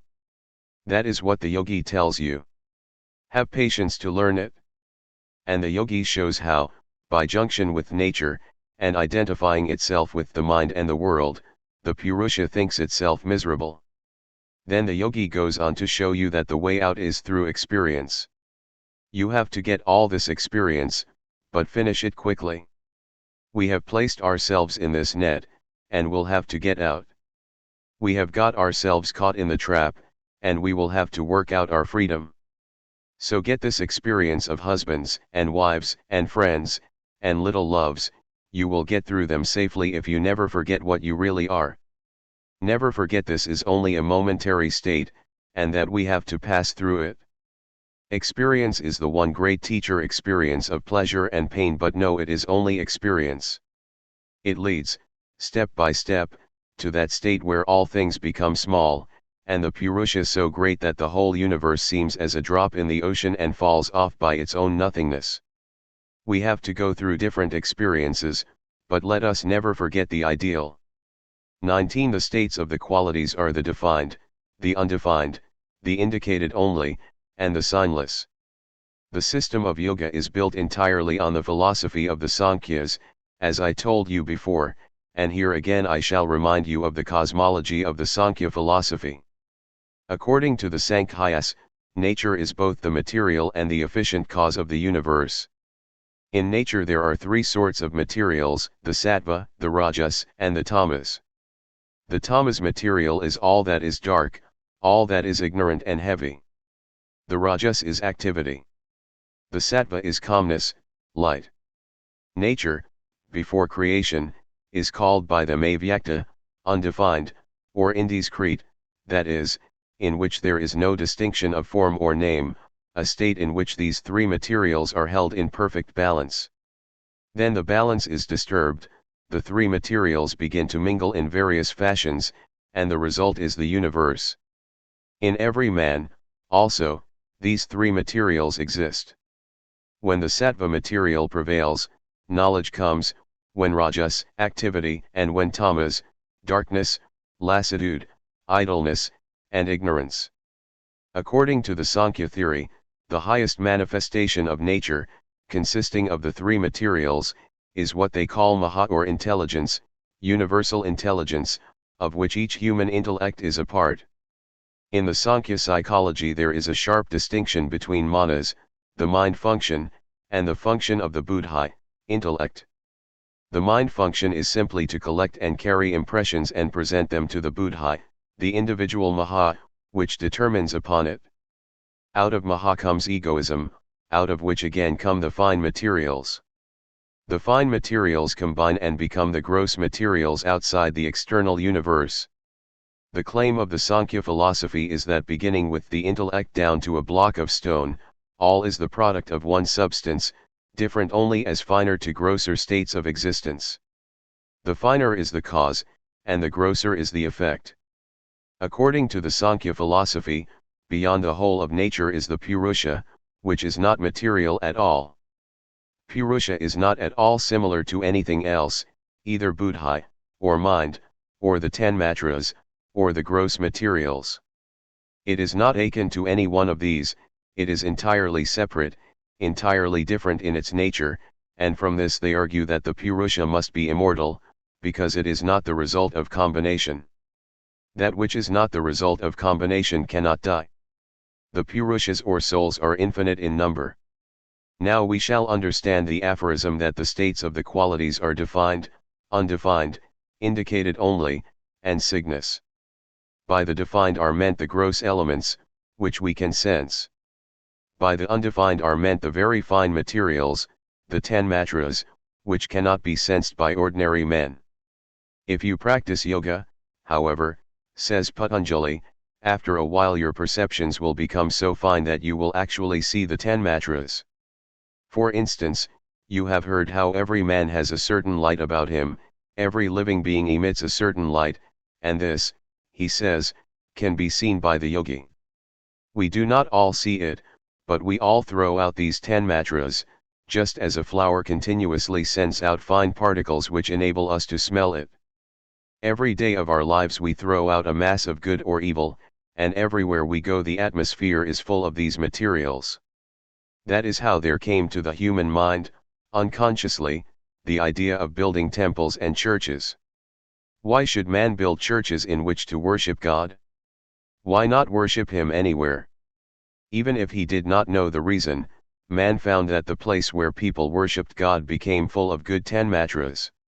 Every day people go there, and the more they go the holier they get, and the holier that place becomes. If any man who has not much sattva in him goes there, the place will influence him and arouse his sattva quality. Here, therefore, is the significance of all temples and holy places, but you must remember that their holiness depends on holy people congregating there. The difficulty with man is that he forgets the original meaning, and puts the cart before the horse. It was men who made these places holy, and then the effect became the cause and made men holy. If the wicked only were to go there, it would become as bad as any other place. It is not the building, but the people that make a church, and that is what we always forget. That is why sages and holy persons, who have much of the sattva quality, can send it out and exert a tremendous influence day and night on their surroundings. A man may become so pure that his purity will become tangible. Whosoever comes in contact with him becomes pure. Next, the indicated only means the buddhi, the intellect.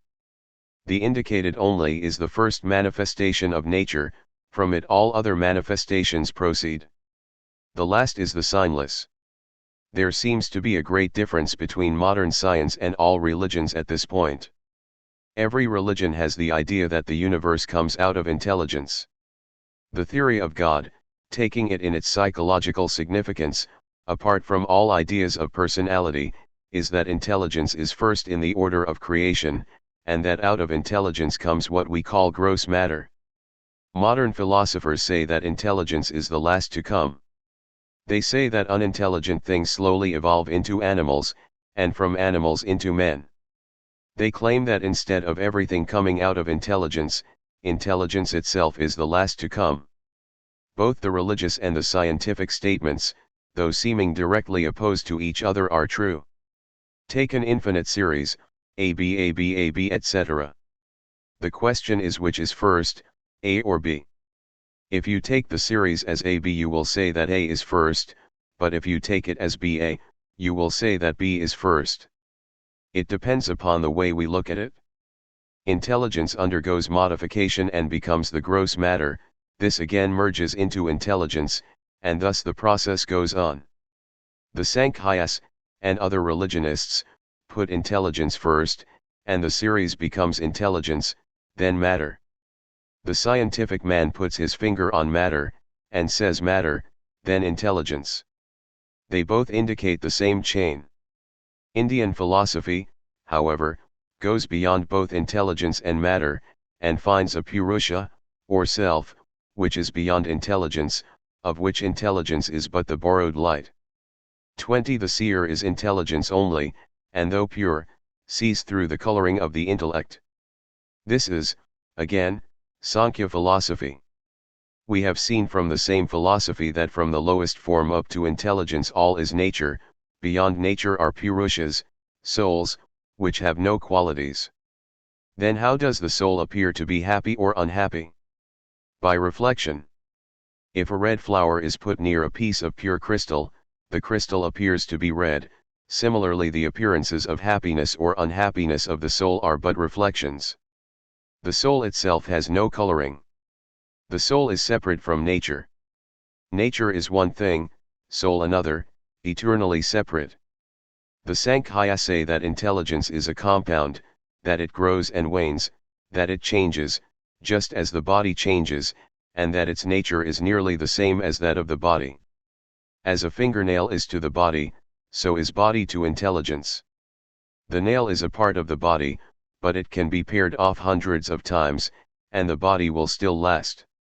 Similarly, the intelligence lasts eons, while this body can be pared off, thrown off. Yet intelligence cannot be immortal because it changes, growing and waning. Anything that changes cannot be immortal. Certainly intelligence is manufactured, and that very fact shows us that there must be something beyond that. It cannot be free. Everything connected with matter is in nature, and, therefore, bound forever. Who is free? The free must certainly be beyond cause and effect. If you say that the idea of freedom is a delusion, I shall say that the idea of bondage is also a delusion. Two facts come into our consciousness, and stand or fall with each other. These are our notions of bondage and freedom. If we want to go through a wall, and our head bumps against that wall, we see we are limited by that wall. At the same time we find a willpower, and think we can direct our will everywhere. At every step these contradictory ideas come to us. We have to believe that we are free, yet at every moment we find we are not free.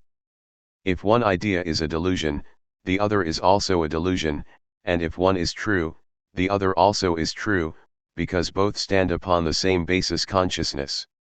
The yogi says, both are true, that we are bound so far as intelligence goes, that we are free so far as the soul is concerned. It is the real nature of man, the soul, the Purusha, which is beyond all law of causation. Its freedom is percolating through layers of matter in various forms, intelligence, mind, etc. It is its light which is shining through all. Intelligence has no light of its own. Each organ has a particular center in the brain, it is not that all the organs have one center, each organ is separate. Why do all perceptions harmonious? Where do they get their unity? If it were in the brain, it would be necessary for all the organs, the eyes, the nose, the ears, etc., to have one center only, while we know for certain that there are different centers for each. Both a man can see and hear at the same time, so a unity must be there at the back of intelligence. Intelligence is connected with the brain, but behind intelligence even stands the Purusha, the unit, where all different sensations and perceptions join and become one. The soul itself is the center where all the different perceptions converge and become unified. That soul is free, and it is its freedom that tells you every moment that you are free. But you mistake, and mingle that freedom every moment with intelligence and mind. You try to attribute that freedom to the intelligence, and immediately find that intelligence is not free. You attribute that freedom to the body, and immediately nature tells you that you are again mistaken. That is why there is this mingled sense of freedom and bondage at the same time. The yogi analyses both what is free and what is bound, and his ignorance vanishes. He finds that the Purusha is free, is the essence of that knowledge which, coming through the buddhi, becomes intelligence, and, as such, is bound. 21. The nature of the experienced is for him. Nature has no light of its own. As long as the Purusha is present in it, it appears as light. But the light is borrowed, just as the moon's light is reflected. According to the yogis, all the manifestations of nature are caused by nature itself, but nature has no purpose in view, except to free the Purusha. 22. Though destroyed for him whose goal has been gained, yet it is not destroyed, being common to others. The whole activity of nature is to make the soul know that it is entirely separate from nature. When the soul knows this, nature has no more attractions for it. But the whole of nature vanishes only for that man who has become free. There will always remain an infinite number of others, for whom nature will go on working. 23. Junction is the cause of the realization of the nature of both the powers, the experienced and its Lord. According to this aphorism, both the powers of soul and nature become manifest when they are in conjunction. Then all manifestations are thrown out. Ignorance is the cause of this conjunction. We see every day that the cause of our pain or pleasure is always our joining ourselves with the body. If I were perfectly certain that I am not this body, I should take no notice of heat and cold, or anything of the kind. This body is a combination. It is only a fiction to say that I have one body, you another, and the sun another. The whole universe is one ocean of matter, and you are the name of a little particle, and I of another, and the sun of another. We know that this matter is continuously changing. What is forming the sun one day, the next day may form the matter of our bodies. 24. Ignorance is its cause. Through ignorance we have joined ourselves with a particular body, and thus opened ourselves to misery. This idea of body is a simple superstition. It is superstition that makes us happy or unhappy. It is superstition caused by ignorance that makes us feel heat and cold, pain and pleasure. It is our business to rise above this superstition, and the yogi shows us how we can do this. It has been demonstrated that, under certain mental conditions, a man may be burned, yet he will feel no pain. The difficulty is that this sudden upheaval of the mind comes like a whirlwind one minute, and goes away the next. If, however, we gain it through yoga, we shall permanently attain to the separation of self from the body. 25. There being absence of that, ignorance, there is absence of junction, which is the thing to be avoided, that is the independence of the seer. According to yoga philosophy, it is through ignorance that the soul has been joined with nature. The aim is to get rid of nature's control over us. That is the goal of all religions. Each soul is potentially divine. The goal is to manifest this divinity within, by controlling nature, external and internal. Do this either by work, or worship, or psychic control, or philosophy by one or more or all of these and be free. This is the whole of religion. Doctrines, or dogmas, or rituals, or books, or temples, or forms, are but secondary details. The yogi tries to reach this goal through psychic control. Until we can free ourselves from nature, we are slaves, as she dictates so we must go. The yogi claims that he who controls mind controls matter also. The internal nature is much higher than the external and much more difficult to grapple with, much more difficult to control. Therefore he who has conquered the internal nature controls the whole universe, it becomes his servant. Raja Yoga propounds the methods of gaining this control. Forces higher than we know in physical nature will have to be subdued. This body is just the external crust of the mind. They are not two different things, they are just as the oyster and its shell. They are but two aspects of one thing. The internal substance of the oyster takes up matter from outside, and manufactures the shell. In the same way the internal fine forces which are called mind take up gross matter from outside, and from that manufacture this external shell, the body. If, then, we have control of the internal, it is very easy to have control of the external. Then again, these forces are not different. It is not that some forces are physical, and some mental. The physical forces are but the gross manifestations of the fine forces, just as the physical world is but the gross manifestation of the fine world. 26. The means of destruction of ignorance is unbroken practice of discrimination. This is the real goal of practice: discrimination between the real and the unreal, knowing that the Purusha is not nature, that it is neither matter nor mind, and that because it is not nature, it cannot possibly change. It is only nature which changes, combining and recombining, dissolving continually.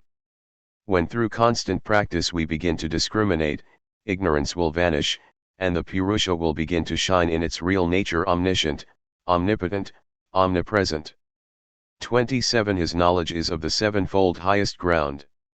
When this knowledge comes, it will come, as it were, in 7 grades, one after the other, and when one of these begins, we know that we are getting knowledge.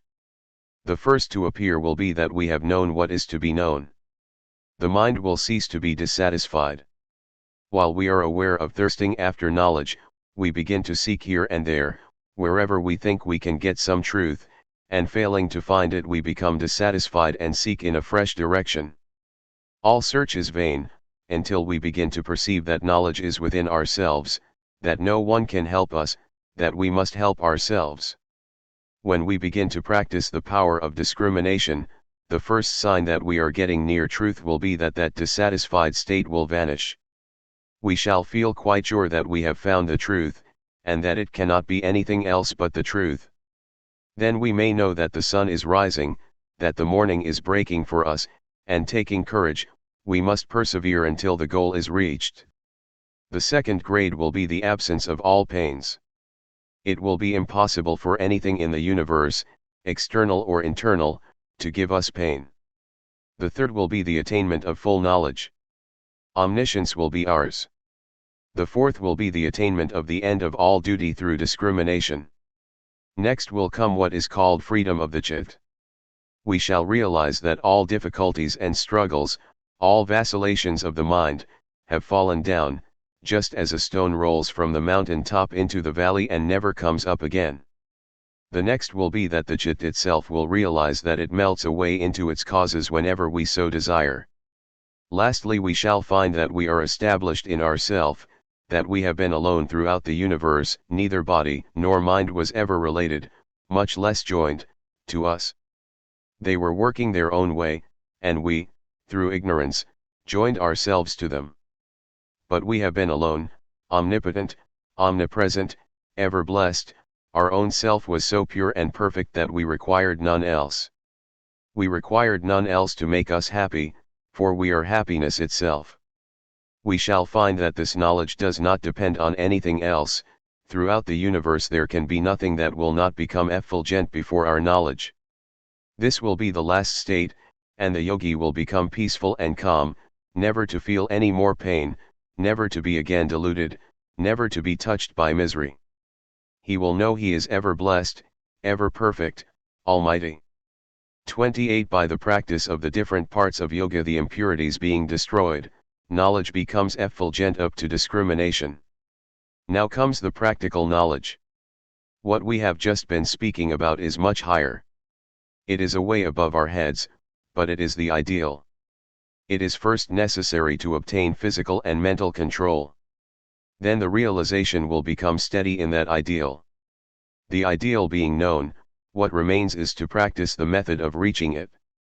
29 Yama, Niyama, Asana, Pranayama, Pratyahara, Dharana, Dhyana, and Samadhi are the 8 limbs of yoga. 30 Non-killing, truthfulness, non-stealing, continence, and nor receiving are called yamas. A man who wants to be a perfect yogi must give up the sex idea. The soul has no sex, why should it degrade itself with sex ideas? Later on we shall understand better why these ideas must be given up. The mind of the man who receives gifts is acted on by the mind of the giver, so the receiver is likely to become degenerated. Receiving gifts is prone to destroy the independence of the mind, and make us slavish. Therefore, receive no gifts. 31 These, unbroken by time, place, purpose, and caste rules, are universal, great vows. These practices non-killing, truthfulness, non-stealing, chastity, and non-receiving are to be practiced by every man, woman, and child, by every soul, irrespective of nation, country, or position. 32 Internal and external purification, contentment, mortification, study, and worship of God are the niyamas. External purification is keeping the body pure. A dirty man will never be a yogi. There must be internal purification also. That is obtained by the virtues named in I.33. Of course, internal purity is of greater value than external, but both are necessary, and external purity, without internal, is of no good. 33 To obstruct thoughts which are inimical to yoga, contrary thoughts should be brought. That is the way to practice the virtues that have been stated. For instance, when a big wave of anger has come into the mind, how are we to control that? Just by raising an opposing wave. Think of love. Sometimes a mother is very angry with her husband, and while in that state, the baby comes in, and she kisses the baby, the old wave dies out and a new wave arises, love for the child. That suppresses the other one. Love is opposite to anger. Similarly, when the idea of stealing comes, non-stealing should be thought of. When the idea of receiving gifts comes, replace it by a contrary thought.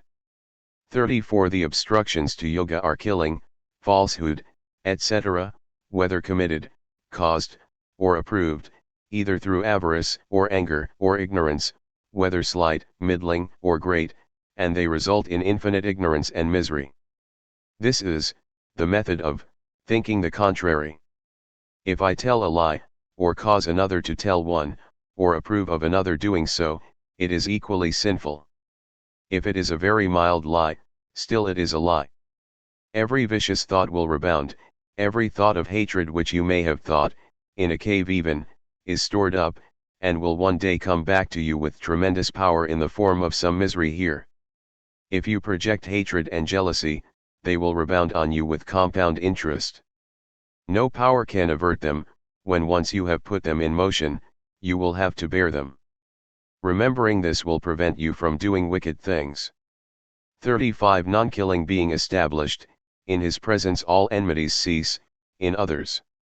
If a man gets the ideal of non-injuring others, before him even animals which are by their nature ferocious will become peaceful. The tiger and the lamb will play together before that yogi. When you have come to that state, then alone you will understand that you have become firmly established in non-injuring. 36 By the establishment of truthfulness the yogi gets the power of attaining for himself and others the fruits of work without the works. When this power of truth will be established with you, then even in dream you will never tell an untruth. You will be true in thought, word, and deed. Whatever you say will be truth. You may say to a man, "Be blessed," and that man will be blessed. If a man is diseased, and you say to him, "Be thou cured," he will be cured immediately. 37 By the establishment of non-stealing all wealth comes to the yogi. The more you fly from nature, the more she follows you, and if you do not care for her at all, she becomes your slave. 38 By the establishment of continence energy is gained. The chaste brain has tremendous energy and gigantic willpower. Without chastity there can be no spiritual strength. Continence gives wonderful control over mankind. The spiritual leaders of men have been very continent, and this is what gave them power. Therefore the yogi must be continent. 39 When he is fixed in non-receiving, he gets the memory of past life. When a man does not receive presents, he does not become beholden to others, but remains independent and free. His mind becomes pure. With every gift, he is likely to receive the evils of the giver. If he does not receive, the mind is purified, and the first power it gets is memory of past life. Then alone the yogi becomes perfectly fixed in his ideal. He sees that he has been coming and going many times, so he becomes determined that this time he will be free, that he will no more come and go, and be the slave of nature. 40 Internal and external cleanliness being established, there arises disgust for one's own body, and non-intercourse with others. When there is real purification of the body, external and internal, there arises neglect of the body, and the idea of keeping it nice vanishes. A face which others call most beautiful will appear to the yogi as merely animal, if there is not intelligence behind it. What the world calls a very common face he regards as heavenly, if the spirit shines behind it. This thirst after body is the great bane of human life. So the first sign of the establishment of purity is that you do not care to think you are a body. It is only when purity comes that we get rid of the body idea. 41 There also arises purification of the sattva, cheerfulness of the mind, concentration, conquest of the organs, and fitness for the realization of the self. By the practice of cleanliness, the sattva material prevails, and the mind becomes concentrated and cheerful. The first sign that you are becoming religious is that you are becoming cheerful. When a man is gloomy, that may be dyspepsia, but it is not religion. A pleasurable feeling is the nature of the sattva. Everything is pleasurable to the sattvika man, and when this comes, know that you are progressing in yoga. All pain is caused by tamas, so you must get rid of that. Moroseness is one of the exalts of tamas. The strong, the well-knit, the young, the healthy, the daring alone are fit to be yogis. To the yogi everything is bliss, every human face that he sees brings cheerfulness to him. That is the sign of a virtuous man. Misery is caused by sin, and by no other cause. What business have you with clouded faces? It is terrible. If you have a clouded face, do not go out that day, shut yourself up in your room. What right have you to carry this disease out into the world? When your mind has become controlled, you have control over the whole body. Instead of being a slave to this machine, the machine is your slave. Instead of this machine being able to drag the soul down, it becomes its greatest helpmate. 42 From contentment comes superlative happiness. 43 The result of mortification is bringing powers to the organs and the body, by destroying the impurity. The results of mortification are seen immediately, sometimes by heightened powers of vision, hearing things at a distance, and so on. 44 By the repetition of the mantra comes the realization of the intended deity. The higher the beings that you want to get, the harder is the practice. 45 By sacrificing all to Ishvara comes samadhi. By resignation to the Lord, samadhi becomes perfect. 46 Posture is that which is firm and pleasant. Now comes asana, posture. Until you can get a firm seat you cannot practice the breathing and other exercises. Firmness of seat means that you do not feel the body at all. In the ordinary way, you will find that as soon as you sit for a few minutes all sorts of disturbances come into the body, but when you have got beyond the idea of a concrete body, you will lose all sense of the body. You will feel neither pleasure nor pain. And when you take your body up again, it will feel so rested. It is only perfect rest that you can give to the body. When you have succeeded in conquering the body and keeping it firm, your practice will remain firm, but while you are disturbed by the body, your nerves become disturbed, and you cannot concentrate the mind. 47 By lessening the natural tendency for restlessness, and meditating on the unlimited, posture becomes firm and pleasant. We can make the seat firm by thinking of the infinite. We cannot think of the absolute infinite, but we can think of the infinite sky. 48 Seat being conquered, the dualities do not obstruct. The dualities, good and bad, heat and cold, and all the pairs of opposites, will not then disturb you. 49 Controlling the motion of the exhalation and the inhalation follows after this. When posture has been conquered, then the motion of the prana is to be broken and controlled. Thus we come to pranayama, the controlling of the vital forces of the body. Prana is not breath, though it is usually so translated. It is the sum total of the cosmic energy. It is the energy that is in each body, and its most apparent manifestation is the motion of the lungs. This motion is caused by prana drawing in the breath, and it is what we seek to control in pranayama. We begin by controlling the breath, as the easiest way of getting control of the prana. 50 Its modifications are either external or internal, or motionless, regulated by place, turns, and number, either long or short. The three sorts of motion of pranayama are, one by which we draw the breath in, another by which we throw it out, and the third action is when the breath is held in the lungs, or stopped from entering the lungs. These, again, are varied by place and time. By place is meant that the prana is held to some particular part of the body. By time is meant how long the prana should be confined to a certain place, and so we are told how many seconds to keep one motion, and how many seconds to keep another. The result of this pranayama is ujjhata, awakening the kundalini. 51 The fourth is restraining the prana by reflecting on external or internal object. This is the fourth sort of pranayama, in which the kumhaka is brought about by long practice attended with reflection, which is absent in the other three. 52 From that, the covering to the light of the chit is attenuated. The chit has, by its own nature, all knowledge. It is made of sattva particles, but is covered by rajas and tamas particles, and by pranayama this covering is removed. 53 The mind becomes fit for dharana. After this covering has been removed, we are able to concentrate the mind. 54 The drawing in of the organs is by their giving up their own objects and taking the form of the mind stuff, as it were. The organs are separate states of the mind stuff. I see a book, the form is not in the book, it is in the mind. Something is outside which calls that form up. The real form is in the chit. The organs identify themselves with, and take the forms of, whatever comes to them. If you can restrain the mind stuff from taking these forms, the mind will remain calm. This is called pratyahara. 55 Thence arises supreme control of the organs. When the yogi has succeeded in preventing the organs from taking the forms of external objects, and in making them remain one with the mind stuff, then comes perfect control of the organs.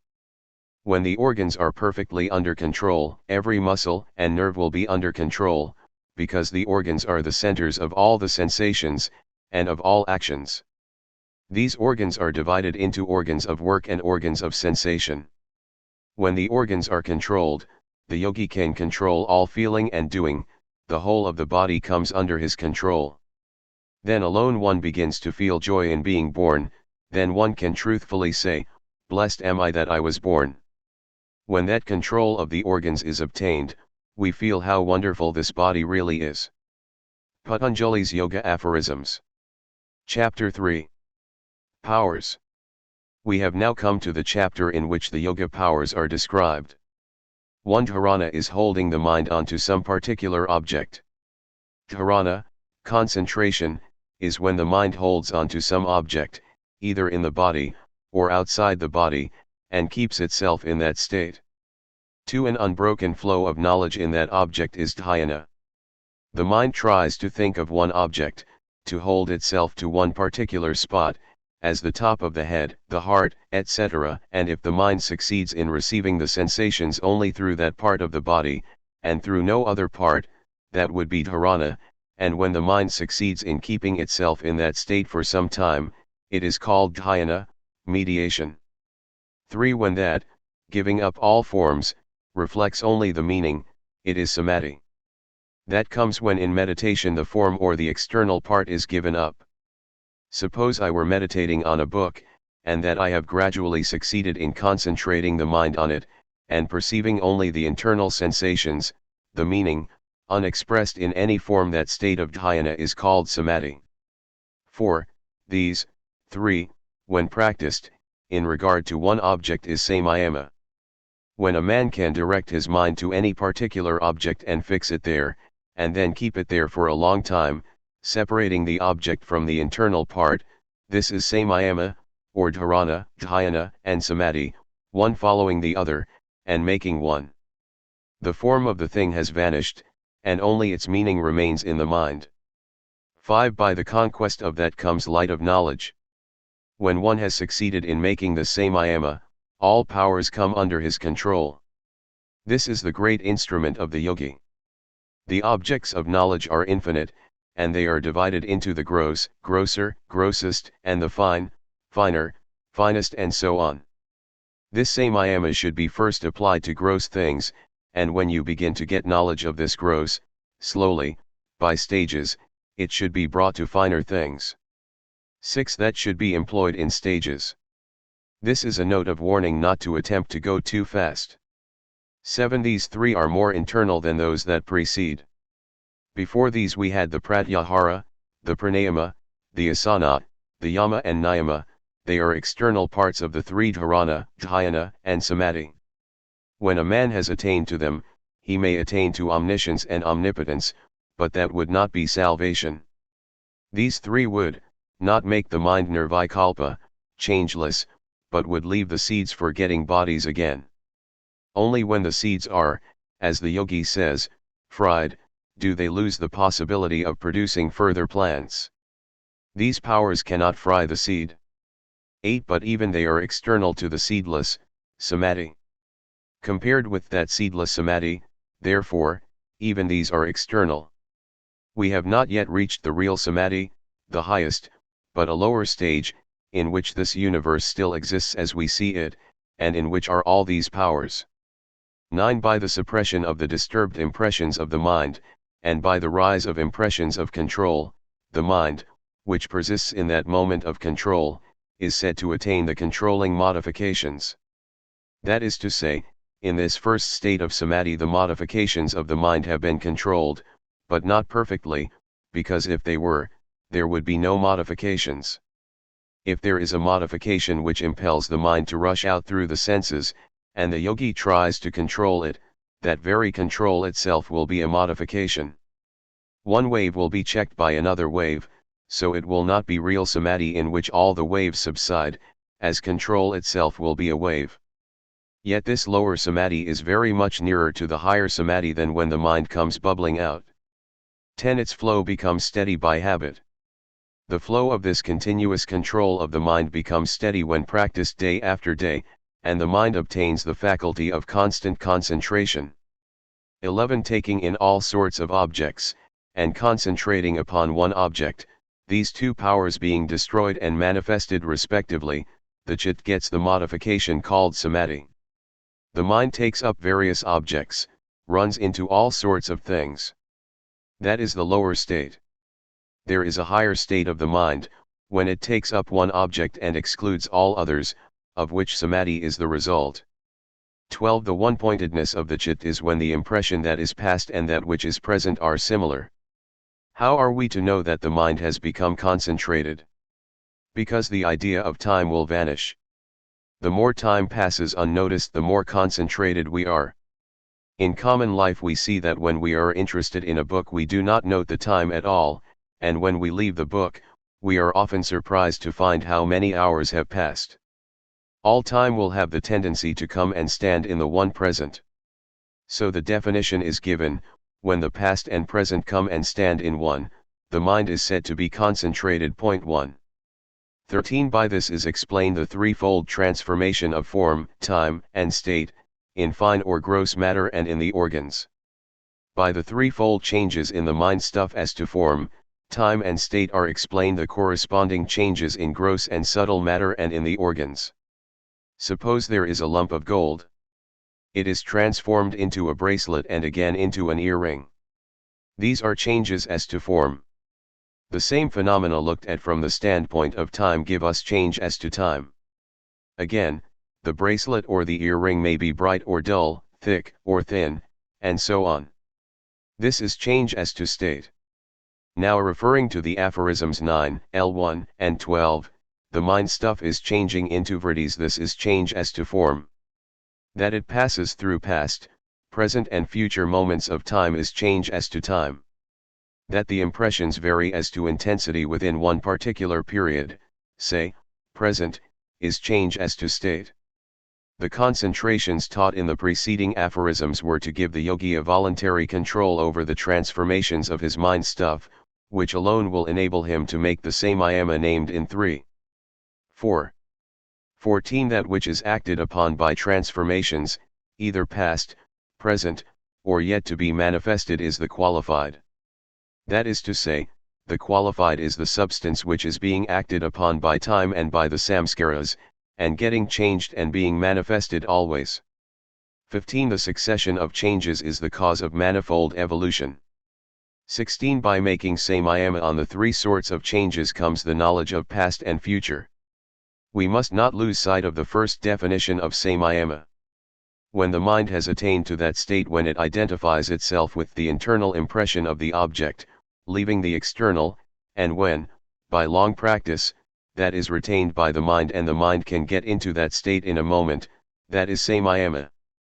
If a man in that state wants to know the past and future, he has to make a samayama on the changes in the samskaras. 3:13. Some are working now at present, some have worked out, and some are waiting to work. So by making a samayama on these he knows the past and future. L7. By making samayama on word, meaning and knowledge, which are ordinarily confused, comes the knowledge of all animal sounds. The word represents the external cause, the meaning represents the internal vibration that travels to the brain through the channels of the indriyas, conveying the external impression to the mind, and knowledge represents the reaction of the mind, with which comes perception. These three, confused, make our sense objects. Suppose I hear a word, there is first the external vibration, next the internal sensation carried to the mind by the organ of hearing, then the mind reacts, and I know the word. The word I know is a mixture of the three: vibration, sensation, and reaction. Ordinarily these three are inseparable, but by practice the yogi can separate them. When a man has attained to this, if he makes a samayama on any sound, he understands the meaning which that sound was intended to express, whether it was made by man or be any other animal. 18. By perceiving the impressions, comes, the knowledge of past life. Each experience that we have, comes in the form of a wave in the chit, and this subsides and becomes finer and finer, but is never lost. It remains there in minute form, and if we can bring this wave up again, it becomes memory. So, if the yogi can make a samayama on these past impressions in the mind, he will begin to remember all his past lives. 19. By making samayama on the signs in another's body, knowledge of his mind comes. Each man has particular signs on his body, which differentiate him from others. When the yogi makes a samayama on these signs he knows the nature of the mind of that person. 20. But not its contents, that not being the object of the samayama. He would not know the contents of the mind by making a samayama on the body. There would be required a twofold samayama, first on the signs in the body, and then on the mind itself. The yogi would then know everything that is in that mind. 21. By making samayama on the form of the body, the perceptibility of the form being obstructed and the power of manifestation in the eye being separated, the yogi's body becomes unseen. A yogi standing in the midst of this room can apparently vanish. He does not really vanish, but he will not be seen by anyone. The form and the body are, as it were, separated. You must remember that this can only be done when the yogi has attained to that power of concentration when form and the thing formed have been separated. Then he makes a samayama on that, and the power to perceive forms is obstructed, because the power of perceiving forms comes from the junction of form and the thing formed. 22 By this the disappearance or concealment of words which are being spoken and such other things are also explained. 23 Karma is of two kinds, soon to be fructified and late to be fructified. By making samayana on these, or by the signs called arishta, portents, the yogis know the exact time of separation from their bodies. When a yogi makes a samayama on his own karma, upon those impressions in his mind which are now working, and those which are just waiting to work, he knows exactly by those that are waiting when his body will fall. He knows when he will die, at what hour, even at what minute. The Hindus think very much of that knowledge or consciousness of the nearness of death, because it is taught in the Gita that the thoughts at the moment of departure are great powers in determining the next life. 24 By making samayama on friendship, mercy, etc. 33 The yogi excels in the respective qualities. 25 By making samayama on the strength of the elephant and others, their respective strength comes to the yogi. When a yogi has attained to the samayama and wants strength, he makes a samayama on the strength of the elephant and gets it. Infinite energy is at the disposal of everyone if he only knows how to get it. The yogi has discovered the science of getting it. 26 By making samayama on the effulgent light, I-36, comes the knowledge of the fine, the obstructed, and the remote. When the yogi makes samayama on that effulgent light in the heart, he sees things which are very remote, things, for instance, that are happening in a distant place, and which are obstructed by mountain barriers, and also things which are very fine. 27 By making samayama on the sun, comes, the knowledge of the world. 28 On the moon, comes, the knowledge of the cluster of stars. 29 On the pole star, comes, the knowledge of the motions of the stars. 30 On the navel circle, comes, the knowledge of the constitution of the body. 31 On the hollow of the throat, comes, cessation of hunger. When a man is very hungry, if he can make samayama on the hollow of the throat, hunger ceases. 32 On the nerve called kurm, comes, fixity of the body. When he is practicing, the body is not disturbed. 33 On the light emanating from the top of the head, side of the siddhas. The siddhas are beings who are a little above ghosts. When the yogi concentrates his mind on the top of his head, he will see these siddhas. The word siddha does not refer to those men who have become free, a sense in which it is often used. 34 Or by the power of pratibha, all knowledge. All these can come without any samayama to the man who has the power of pratibha, spontaneous enlightenment from purity. When a man has risen to a high state of pratibha, he has that great light. All things are apparent to him. Everything comes to him naturally without making samayama. 35 In the heart, knowledge of minds. 36 Enjoyment comes from the non-discrimination of the soul and sattva, which are totally different because the latter's actions are for another. Samayama on the self-centered one gives knowledge of the Purusha. All action of sattva, a modification of prakriti characterized by light and happiness, is for the soul. When sattva is free from egoism and illuminated with the pure intelligence of Purusha, it is called the self-centered one, because in that state it becomes independent of all relations.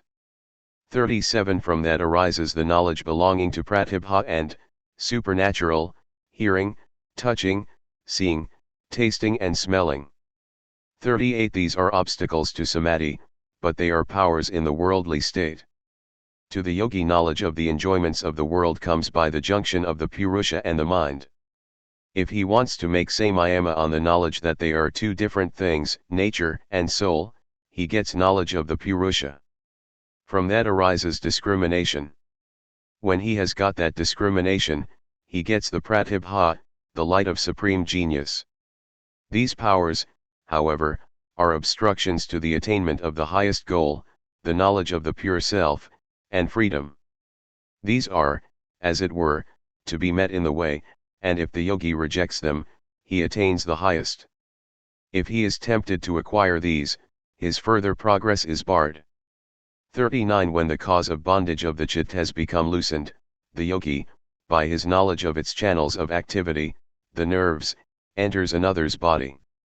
The yogi can enter a dead body and make it get up and move, even while he himself is working in another body.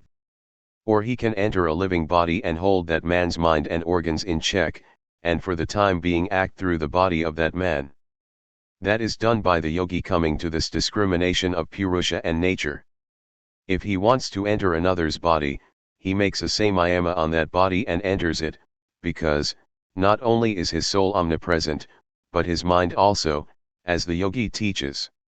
It is one bit of the universal mind. Now, however, it can only work through the nerve currents in this body, but when the yogi has loosened himself from these nerve currents, he can work through other things. 40 By conquering the current called yudana, the yogi does not sink in water or in swamps, he can walk on thorns etc., and can die at will. Yudana is the name of the nerve current that governs the lungs and all the upper parts of the body, and when he is master of it, he becomes light in weight. He does not sink in water, he can walk on thorns and sword blades, and stand in fire, and can depart this life whenever he likes. 41 By the conquest of the current samana he is surrounded by a blaze of light. Whenever he likes, light flashes from his body. 42 By making samayama on the relation between the ear and the akasha comes divine hearing. There is the akasha, the ether, and the instrument, the ear. By making samayama on them the yogi gets supernormal hearing, he hears everything. Anything spoken or sounded miles away he can hear. 43 By making samayama on the relation between the akasha and the body and becoming light as cotton wool etc., through meditation on them, the yogi goes through the skies. This akasha is the material of this body, it is only akasha in a certain form that has become the body. If the yogi makes a sanyama on this akasha material of his body, it acquires the lightness of akasha, and he can go anywhere through the air. So in the other case also. 44 By making samayama on the real modifications of the mind, outside of the body, called great disembodiedness, comes disappearance of the covering to light. The mind in its foolishness thinks that it is working in this body. Why should I be bound by one system of nerves, and put the ego only in one body, if the mind is omnipresent? There is no reason why I should. The yogi wants to feel the ego wherever he likes. The mental waves which arise in the absence of egoism in the body are called real modifications or great disembodiedness. When he has succeeded in making samayama on these modifications, all covering to light goes away, and all darkness and ignorance vanish. Everything appears to him to be full of knowledge. 45 By making samayama on the gross and fine forms of the elements, their essential traits, the inherence of the gunas in them and on their contributing to the experience of the soul, comes mastery of the elements. The yogi makes samayama on the elements, first on the gross, and then on the finer states. This samayama is taken up more by a sect of the Buddhists. They take a lump of clay and make samayama on that, and gradually they begin to see the fine materials of which it is composed, and when they have known all the fine materials in it, they get power over that element. So with all the elements, the yogi can conquer them all. 46 From that comes minuteness and the rest of the powers, glorification of the body, and indestructibleness of the bodily qualities. This means that the yogi has attained the 8 powers. He can make himself as minute as a particle, or as huge as a mountain, as heavy as the earth, or as light as the air. He can reach anything he likes, he can rule everything he wants, he can conquer everything he wants, and so on. A lion will sit at his feet like a lamb, and all his desires will be fulfilled at will. 47 The glorification of the body is beauty, complexion, strength, adamantine hardness. The body becomes indestructible. Nothing can injure it. Nothing can destroy it until the yogi wishes. Breaking the rod of time, he lives in this universe with his body. In the Vedas it is written that for that man there is no more disease, death, or pain. 48 By making samyama on the objectivity and power of illumination of the organs, on egoism, the inherence of the gunas in them and on their contributing to the experience of the soul, comes the conquest of the organs. In the perception of external objects the organs leave their place in the mind and go towards the object, this is followed by knowledge. Egoism also is present in the act. When the yogi makes samyama on these and the other two by gradation, he conquers the organs. Take up anything that you see or feel, a book for instance, first concentrate the mind on it, then on the knowledge that is in the form of a book, and then on the ego that sees the book, and so on. By that practice all the organs will be conquered. 49 From that comes to the body the power of rapid movement like the mind, power of the organs independently of the body, and conquest of nature. Just as by the conquest of the elements comes glorified body, so from the conquest of the organs will come the above-mentioned powers. 50 By making samyama on the discrimination between the sattva and the purusha come omnipotence and omniscience. When nature has been conquered, and the difference between the purusha and nature realized that the purusha is indestructible, pure, and perfect, then come omnipotence and omniscience. 51 By giving up even these powers comes the destruction of the very seed of evil, which leads to kaivalya. He attains aloneness, independence, and becomes free. When one gives up even the ideas of omnipotence and omniscience, there comes entire rejection of enjoyment, of the temptations from celestial beings. When the yogi has seen all these wonderful powers, and rejected them, he reaches the goal. What are all these powers? Simply manifestations. They are no better than dreams. Even omnipotence is a dream. It depends on the mind. So long as there is a mind it can be understood, but the goal is beyond even the mind. 52 The yogi should not feel allured or flattered by the overtures of celestial beings for fear of evil again. There are other dangers too.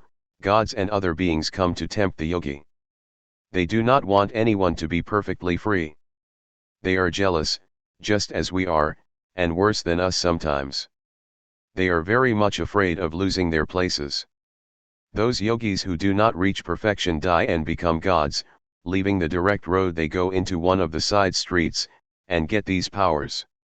Then, again, they have to be born. But he who is strong enough to withstand these temptations and go straight to the goal, becomes free. 53 By making samyama on a particle of time and its precession and succession comes discrimination. How are we to avoid all these things, these devas, and heavens, and powers? By discrimination, by knowing good from evil. Therefore a samyama is given by which the power of discrimination can be strengthened. This by making a samyama on a particle of time, and the time preceding and following it. 54 Those things which cannot be differentiated by species, sign, and place, even they will be discriminated by the above samyama. The misery that we suffer comes from ignorance, from non-discrimination between the real and the unreal. We all take the bad for the good, the dream for the reality. Soul is the only reality, and we have forgotten it. Body is an unreal dream, and we think we are all bodies. This non-discrimination is the cause of misery. It is caused by ignorance. When discrimination comes, it brings strength, and then alone can we avoid all these various ideas of body, heavens, and gods. This ignorance arises through differentiating by species, sign, and place. For instance, take a cow.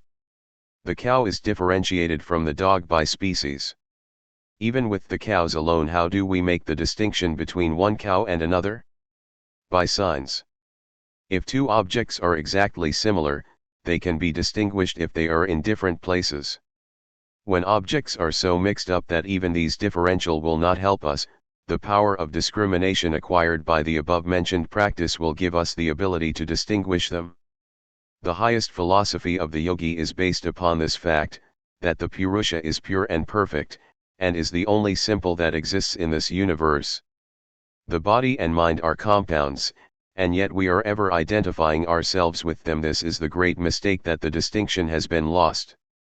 When this power of discrimination has been attained, man sees that everything in this world, mental and physical, is a compound, and, as such, cannot be the Purusha. 55. The saving knowledge is that knowledge of discrimination which simultaneously covers all objects, in all their variations. Saving, because the knowledge takes the yogi across the ocean of birth and death. The whole of Prakriti in all its states, subtle and gross, is within the grasp of this knowledge. There is no succession in perception by this knowledge, it takes in all things simultaneously, at a glance. 56. By the similarity of purity between the sattva and the purusha comes kaivalya. When the soul realizes that it depends on nothing in the universe, from gods to the lowest atom, that is called kaivalya, isolation, and perfection. It is attained when this mixture of purity and impurity called sattva, intellect, has been made as pure as the purusha itself, then the sattva reflects only the unqualified essence of purity, which is the purusha. Patanjali's Yoga Aphorisms. Chapter 4. Independence. 1. These powers are attained by birth, chemical means, power of words, mortification, or concentration. Sometimes a man is born with these powers, of course, those he had earned in his previous incarnation. This time he is born, as it were, to enjoy the fruits of them. It is said of Kapila, the great father of the Sankhya philosophy, that he was a born siddha, which means literally a man who has attained to success. The yogis claim that these powers can be gained by chemical means. All of you know that chemistry originally began as alchemy, men went in search of the philosopher's stone and elixirs of life, and so forth. In India there was a sect called the Rasayanas. Their idea was that ideality, knowledge, spirituality, and religion were all very right, but that the body was the only instrument by which to attain to all these. If the body came to an end every now and again, it would take so much more time to attain to the goal. For instance, a man wants to practice yoga, or wants to become spiritual. Before he has advanced very far he dies. Then he takes another body and begins again, then dies, and so on. In this way much time will be lost in dying and being born again. If the body could be made strong and perfect, so that it would get rid of birth and death, we should have so much more time to become spiritual. So these Rasayanas say, first make the body very strong. They claim that this body can be made immortal. Their idea is that if the mind manufactures the body, and if it be true that each mind is only one outlet to the infinite energy, there should be no limit to each outlet getting any amount of power from outside. Why is it impossible to keep our bodies all the time? We have to manufacture all the bodies that we ever have. As soon as this body dies, we shall have to manufacture another. If we can do that, why cannot we do it just here and now, without getting out of the present body? The theory is perfectly correct. If it is possible that we live after death, and make other bodies, why is it impossible that we should have the power of making bodies here, without entirely dissolving this body, simply changing it continually? They also thought that in mercury and in sulfur was hidden the most wonderful power, and that by certain preparations of these a man could keep the body as long as he liked. Others believed that certain drugs could bring powers, such as flying through the air. Many of the most wonderful medicines of the present day we owe to the Rasayanas, notably the use of metals in medicine. Certain sects of yogis claim that many of their principal teachers are still living in their old bodies. Patanjali, the great authority on yoga, does not deny this. The power of words. There are certain sacred words called mantras, which have power, when repeated under proper conditions, produce these extraordinary powers.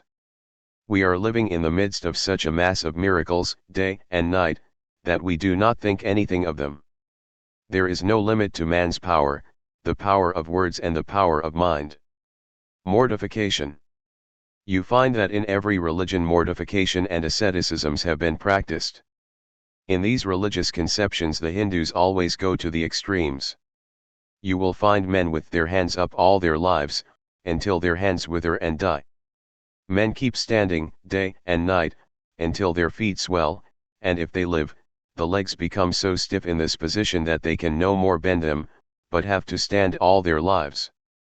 I once saw a man who had kept his hands raised in this way, and I asked him how it felt when he did it first. He said it was awful torture. It was such torture that he had to go to a river and put himself in water, and that allayed the pain for a little while. After a month he did not suffer much. Through such practices powers, sthis, can be attained. Concentration. Concentration is samadhi, and that is yoga proper, that is the principal theme of this science, and it is the highest means. The preceding ones are only secondary, and we cannot attain to the highest through them. Samadhi is the means through which we can gain anything and everything, mental, moral, or spiritual. 2. The change into another species is by the filling in of nature. Patanjali has advanced the proposition that these powers come by birth, sometimes by chemical means, or through mortification. He also admits that this body can be kept for any length of time. Now he goes on to state what is the cause of the change of the body into another species. He says this is done by the filling in of nature, which he explains in the next aphorism. 3. Good and bad deeds are not the direct causes in the transformations of nature, but they act as breakers of obstacles to the evolutions of nature, as a farmer breaks the obstacles to the course of water, which then runs down by its own nature. The water for irrigation of fields is already in the canal, only shut in by gates. The farmer opens these gates, and the water flows in by itself, by the law of gravitation. So all progress and power are already in every man, perfection is man's nature, only it is barred in and prevented from taking its proper course. If anyone can take the bar off, in rushes nature. Then the man attains the powers which are his already. Those we call wicked become saints, as soon as the bar is broken and nature rushes in. It is nature that is driving us towards perfection, and eventually she will bring everyone there. All these practices and struggles to become religious are only negative work, to take off the bars, and open the doors to that perfection which is our birthright, our nature. Today the evolution theory of the ancient yogis will be better understood in the light of modern research.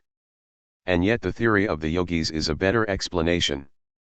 The two causes of evolution advanced by the moderns, viz. Sexual selection and survival of the fittest, are inadequate.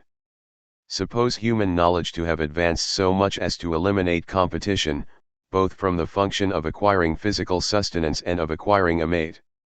Then, according to the moderns, human progress will stop and the race will die. The result of this theory is to furnish every oppressor with an argument to calm the qualms of conscience. Men are not lacking, who, posing as philosophers, want to kill out all wicked and incompetent persons. They are, of course, the only judges of competency, and thus preserve the human race. But the great ancient evolutionist, Patanjali, declares that the true secret of evolution is the manifestation of the perfection which is already in every being, that this perfection has been barred and the infinite tide behind is struggling to express itself. These struggles and competitions are but the results of our ignorance, because we do not know the proper way to unlock the gate and let the water in. This infinite tide behind must express itself, it is the cause of all manifestation. Competitions for life or sex gratification are only momentary, unnecessary, extraneous effects, caused by ignorance. Even when all competition has ceased, this perfect nature behind will make us go forward until everyone has become perfect. Therefore there is no reason to believe that competition is necessary to progress. In the animal the man was suppressed, but as soon as the door was opened, out rushed man. So in man there is the potential God, kept in by the locks and bars of ignorance. When knowledge breaks these bars, the God becomes manifest. For from egoism alone proceed the created minds. The theory of karma is that we suffer for our good or bad deeds, and the whole scope of philosophy is to reach the glory of man. All the scriptures sing the glory of man, of the soul, and then, in the same breath, they preach karma.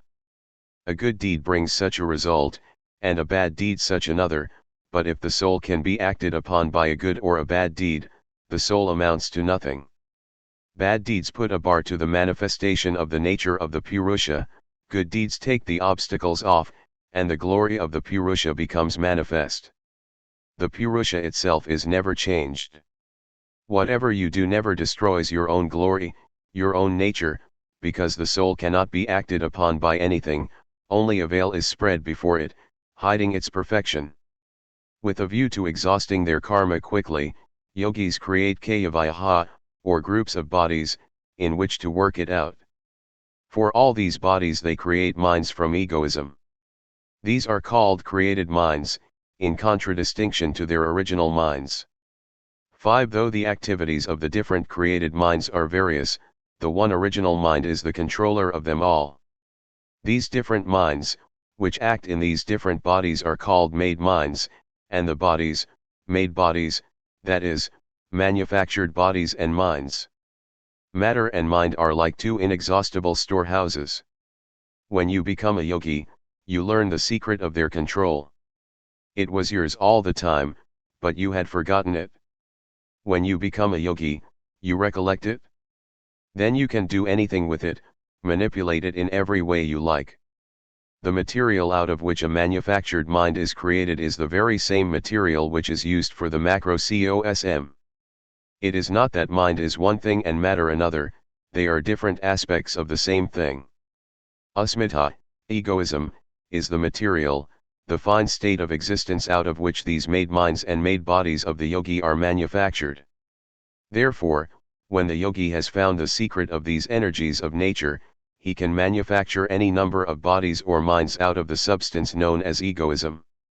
6. Among the various jits, that which is attained by samadhi is desireless.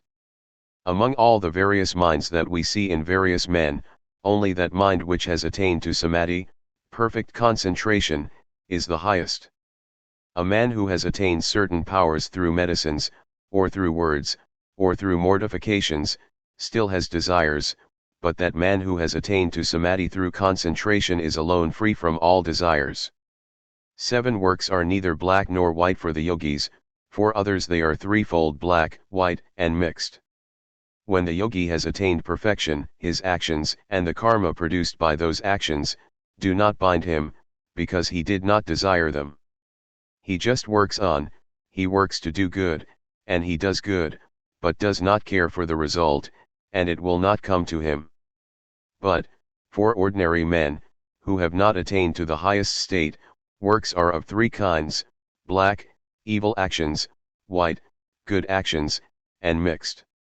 8. From these threefold works are manifested in each state only those desires, which are, fitting to that state alone.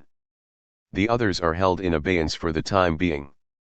Suppose I have made the three kinds of karma, good, bad, and mixed, and suppose I die and become a god in heaven.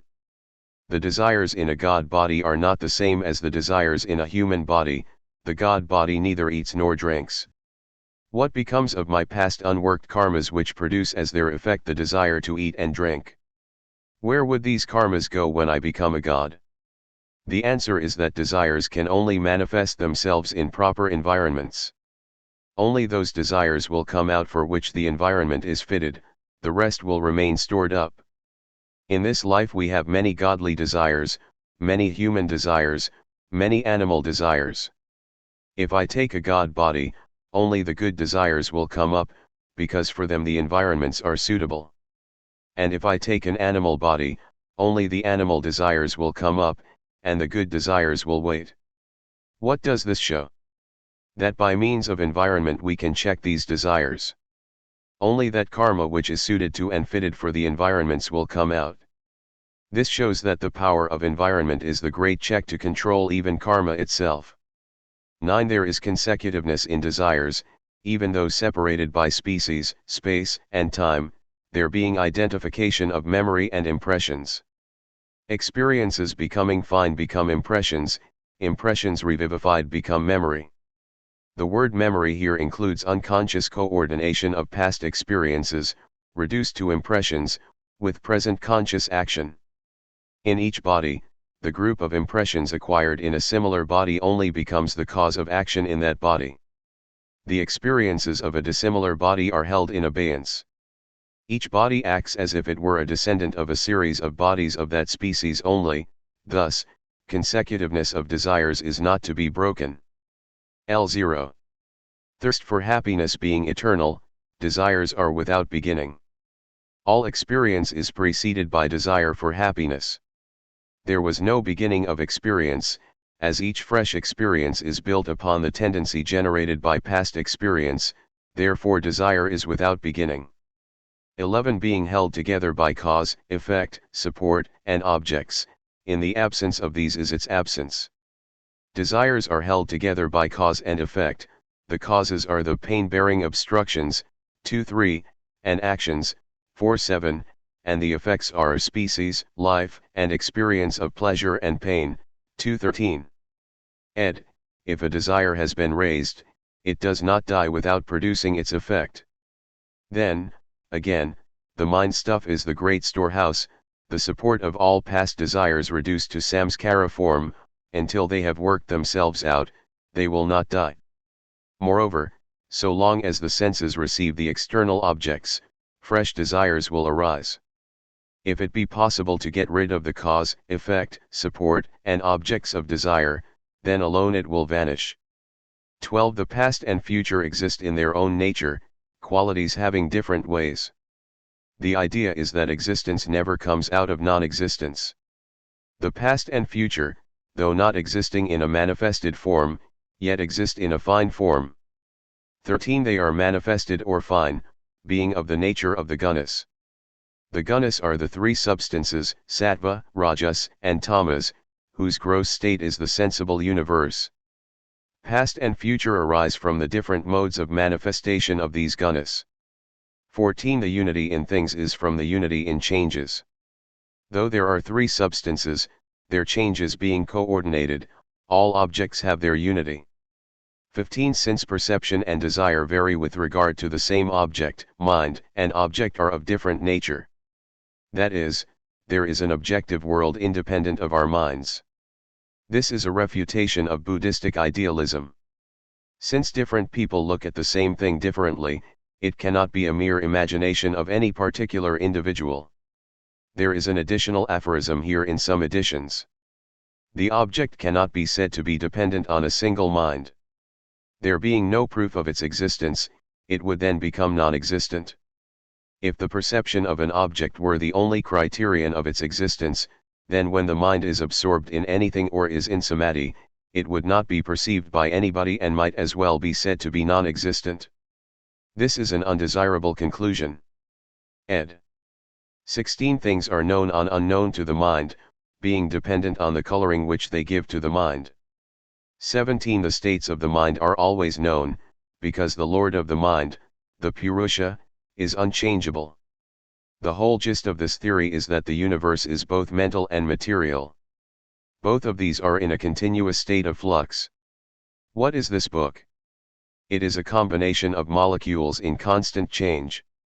One lot is going out, and another coming in, it is a whirlpool, but what makes the unity? What makes it the same book? The changes are rhythmical, in harmonious order they are sending impressions to my mind, and these pieced together make a continuous picture, although the parts are continuously changing. Mind itself is continuously changing. The mind and body are like two layers in the same substance, moving at different rates of speed. Relatively, one being slower and the other quicker, we can distinguish between the two motions. For instance, a train is in motion, and a carriage is moving alongside it. It is possible to find the motion of both these to a certain extent. But still something else is necessary. Motion can only be perceived when there is something else which is not moving. But when two or three things are relatively moving, we first perceive the motion of the faster one, and then that of the slower ones. How is the mind to perceive? It is also in a flux. Therefore another thing is necessary which moves more slowly, then you must get to something in which the motion is still slower, and so on, and you will find no end. Therefore logic compels you to stop somewhere. You must complete the series by knowing something which never changes. Behind this never-ending chain of motion is the Purusha, the changeless, the colorless, the pure. All these impressions are merely reflected upon it, as a magic lantern throws images upon a screen, without in any way tarnishing it. 18. The mind is not self-luminous, being an object. Tremendous power is manifested everywhere in nature, but it is not self-luminous, not essentially intelligent. The Purusha alone is self-luminous, and gives its light to everything. It is the power of the Purusha that is percolating through all matter and force. 19. From its being unable to cognize both at the same time. If the mind were self-luminous, it would be able to cognize itself and its objects at the same time, which it cannot. When it cognizes the object, it cannot reflect on itself. Therefore the Purusha is self-luminous, and the mind is not. 20. Another cognizing mind being assumed, there will be no end to such assumptions, and confusion of memory will be the result. Let us suppose there is another mind which cognizes the ordinary mind, then there will have to be still another to cognize the former, and so there will be no end to it. It will result in confusion of memory, there will be no storehouse of memory. 21. The essence of knowledge, the Purusha, being unchangeable, when the mind takes its form, it becomes conscious. Patanjali says this to make it more clear that knowledge is not a quality of the Purusha. When the mind comes near the Purusha, it is reflected, as it were, upon the mind, and the mind, for the time being, becomes knowing and seems as if it were itself the Purusha.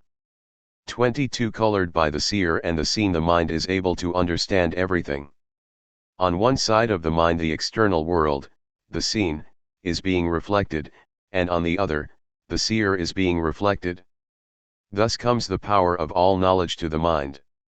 23. The mind, though variegated by innumerable desires, acts for another, the Purusha, because it acts in combination. The mind is a compound of various things and therefore it cannot work for itself. Everything that is a combination in this world has some object for that combination, some third thing for which this combination is going on. So this combination of the mind is for the Purusha. 24. For the discriminating, the perception of the mind as Atman ceases. Through discrimination the yogi knows that the Purusha is not mind. 25. Then, bent on discriminating, the mind attains the previous state of Kaivalya, isolation. There is another reading. The meaning then would be, then the mind becomes deep in discrimination and gravitates towards Kaivalya. Ed. Thus the practice of yoga leads to discriminating power, to clearness of vision. The veil drops from the eyes, and we see things as they are. We find that nature is a compound, and is showing the panorama for the Purusha, who is the witness, that nature is not the Lord, that all the combinations of nature are simply for the sake of showing these phenomena to the Purusha, the enthroned king within. When discrimination comes by long practice, fear ceases, and the mind attains isolation. 26. The thoughts that arise as obstructions to that are from impressions. All the various ideas that arise, making us believe that we require something external to make us happy, are obstructions to that perfection. The Purusha is happiness and blessedness by its own nature. But that knowledge is covered over by past impressions. These impressions have to work themselves out. 27. Their destruction is in the same manner as of ignorance, egoism, etc., as said before, 2:10. 28. Even when arriving at the right discriminating knowledge of the essences, he who gives up the fruits, unto him comes, as the result of perfect domination, the samadhi called the cloud of virtue. When the yogi has attained to this discrimination, all the powers mentioned in the last chapter come to him, but the true yogi rejects them all. Unto him comes a peculiar knowledge, a particular light, called the Dharmamika, the cloud of virtue. All the great prophets of the world whom history has recorded had this. They had found the whole foundation of knowledge within themselves. Truth to them had become real. Peace and calmness, and perfect purity became their own nature, after they had given up the vanities of powers. 29. From that comes cessation of pain and works. When that cloud of virtue has come, then no more is there fear of falling, nothing can drag the yogi down. No more will there be evils for him. No more pains. 30. The knowledge, bereft of covering and impurities, becoming infinite, the knowable becomes small. Knowledge itself is there, its covering is gone. One of the Buddhistic scriptures defines what is meant by the Buddha, which is the name of a state, as infinite knowledge, infinite as the sky. Jesus attained to that and became the Christ. All of you will attain to that state. Knowledge becoming infinite, the knowable becomes small. The whole universe, with all its objects of knowledge, becomes as nothing before the Purusha.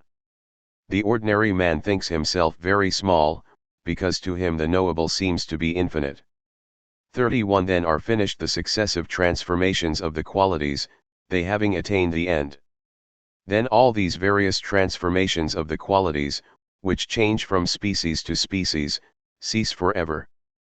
32. The changes that exist in relation to moments and which are perceived at the other end, at the end of a series, are succession. Patanjali here defines the word succession, the changes that exist in relation to moments. While I think, many moments pass, and with each moment there is a change of idea, but I only perceive these changes at the end of a series. This is called succession, but for the mind that has realized omnipresence there is no succession. Everything has become present for it, to it the present alone exists, the past and future are lost. Time stands controlled, all knowledge is there in 1 second. Everything is known like a flash. 33. The resolution in the inverse order of the qualities, bereft of any motive of action for the Purusha, is Kaivalya, or it is the establishment of the power of knowledge in its own nature. Nature's task is done, this unselfish task which our sweet nurse, nature, had imposed upon herself.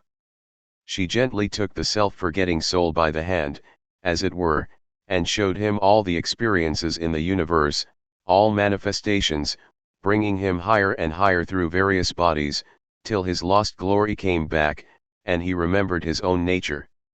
Then the kind mother went back the same way she came, for others who also have lost their way in the trackless desert of life. And thus is she working, without beginning and without end. And thus through pleasure and pain, through good and evil, the infinite river of souls is flowing into the ocean of perfection, of self-realization. Glory unto those who have realized their own nature. May their blessings be on us all.